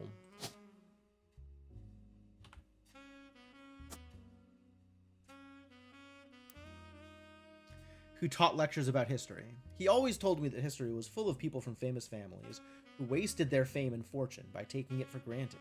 Instead, he told me I should go out and use my name to accomplish something. I think he may have practiced that lecture a lot because I have other people in my family that have also made the Roottree name famous for things besides candy. His older sister even wrote a book that some of my friends tell me they had to read in school. Yeah, I've already gotten through all of that.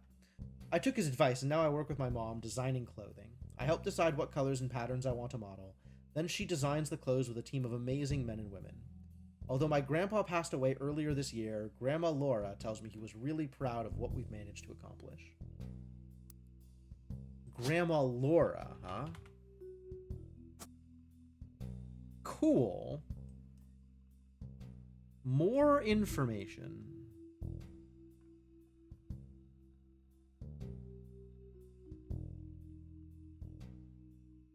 I guess we should figure out what's going on with TMS.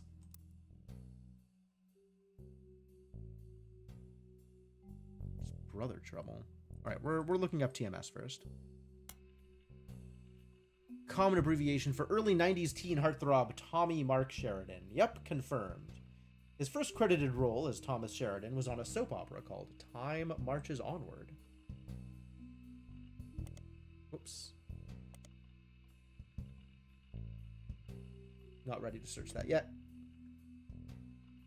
He skyrocketed to popularity after his starring role on the sitcom Brother Trouble. Aha.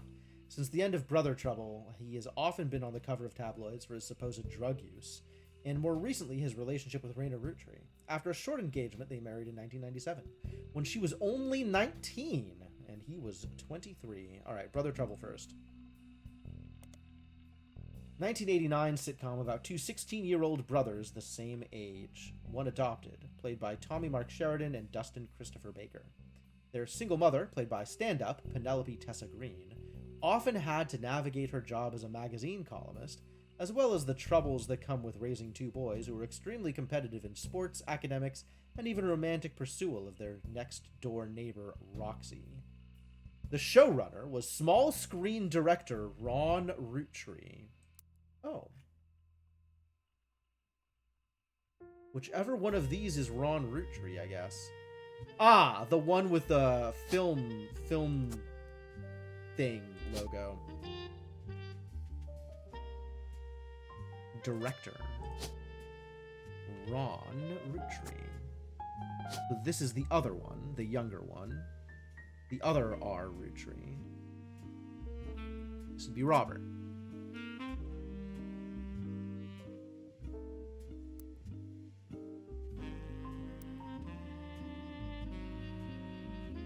The show had strong ratings for the entirety of season 1, rocketing both Sheridan and Baker to instant stardom, mostly amongst the teenage girl demographic.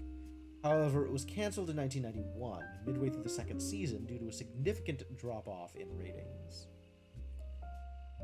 Okay. So...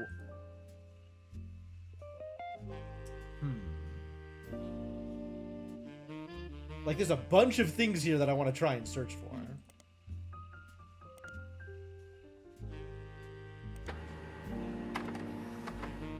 Okay.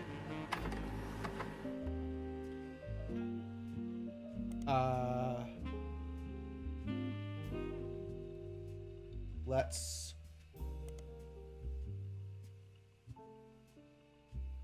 I guess this will probably just take me to the same TMS page as before.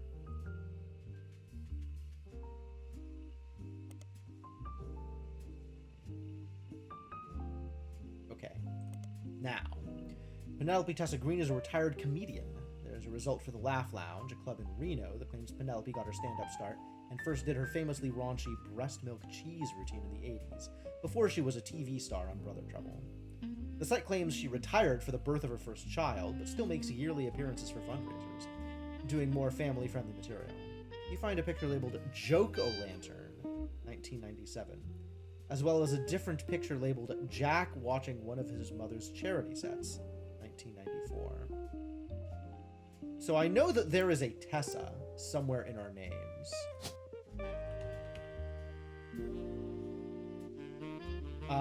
While this isn't a guarantee, it feels pretty likely.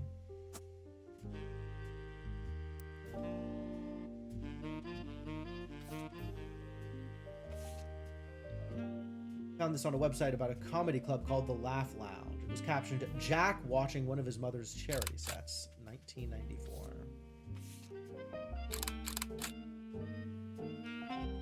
Joke-O-Lantern. Taken one of Penelope Tessa Green's fundraisers.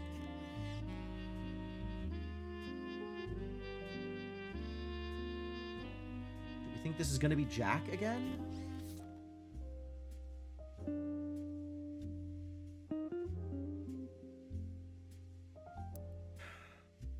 Alright, let's look up Ron Rootree, shall we?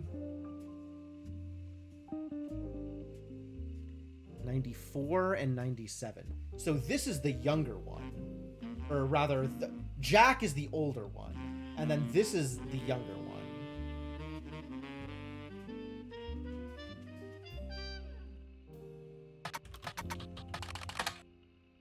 You sure you didn't mean... I might have.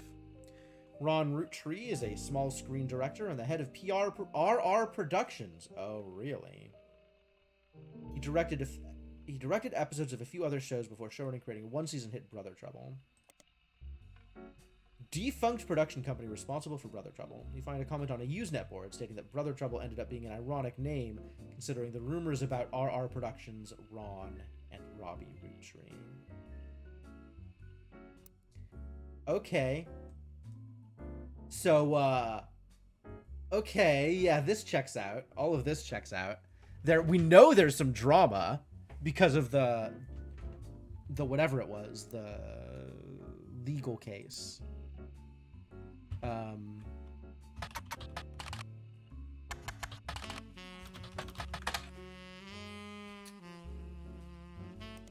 go back to the history. Here. First, the person in question was born out of wedlock. And second, they committed a significant crime against a fellow family member.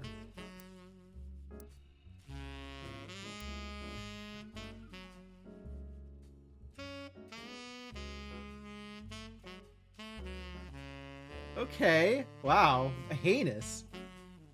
Brother against brother. All right, let's commit to this being Tessa. Or Penelope. With the older one being Jack.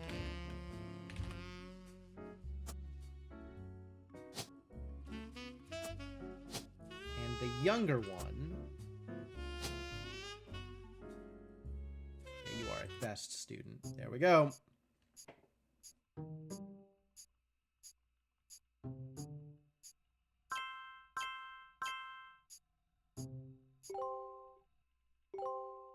Cool. Cool. Cool. Aha! More plot. Good. On the phone, I said I owed you an explanation. But I can't reveal everything. Not yet. Okay, lady. I'm sure this all seems like deception for deception's sake. So I'll try to explain why. Oh, that would be nice. It's true, I'm working with lawyers. But not the candy company lawyers. My publisher's lawyers. My publisher's lawyers. Is this Caroline? This might be Caroline. I'm on the verge of releasing a book, and it's not kind to the Roottrees. Especially Elias and the Five Pieces. The truth often isn't. Standing in silhouette doesn't do you any favors. True. But with the plane crash, the publisher is rightfully worried it'll look like I'm making things up to exploit a tragedy. So they're doing their due diligence. That's why you're here. To be sure there's enough evidence for an expert to unearth the whole story. Got it. So I am here to dig up dirt that you already know about so that I can verify that it is dig-upable. That's, I'm quite the vulture, aren't I? If I tell you the whole story now, we can't prove that. I hope you understand.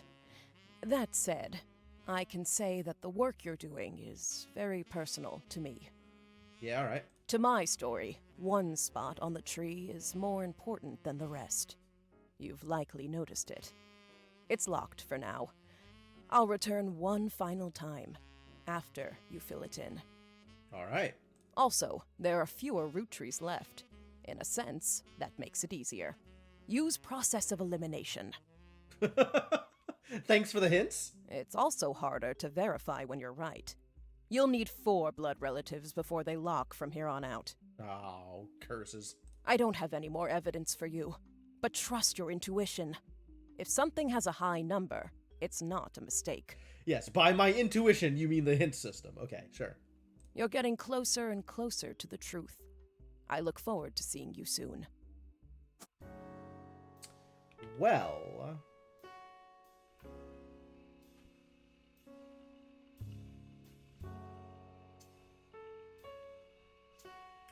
Alright,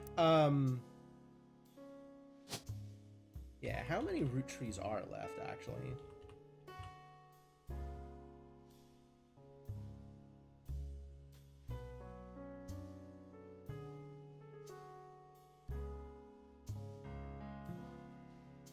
I guess I don't know the gender of this kid, huh? Alright. Yeah, it could be Tessa. Could be Christina. Oh, Tessa actually makes a lot of sense here.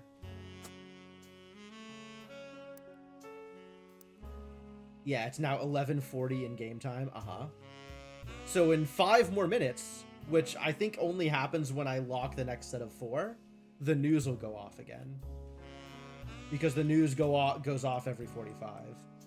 Alright, the thing is, in real time, it is now 12:30. The in-game time has been progressing almost at the same pace as real time, which is kind of funny. Which is, I guess, a sign that I am playing decently well, like playing on pace. Yeah,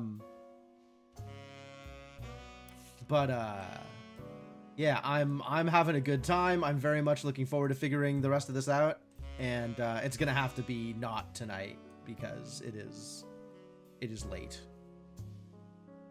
That thing has happened. The time has passed. So I guess call this for now and come back to it. Hello, Rubber Ducky. Come back to it on Sunday. In the meantime, save and quit.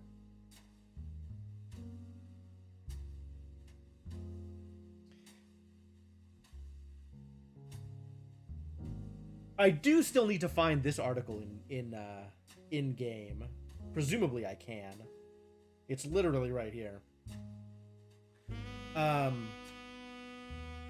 Yeah, this game is good. I'm having a good time. Hopefully y'all are enjoying it. I know some of this is going to be a lot of like me staring at the screen and not figuring stuff out. But hopefully the sequence breaks have made up for that. Hopefully the sequence breaks have made up for me just being completely oblivious about stuff I should have seen 3 hours ago. But yeah, I'm enjoying it, and I'm looking forward to getting into the rest of it. Looks like there's definitely more to do here, so I'm looking forward to that.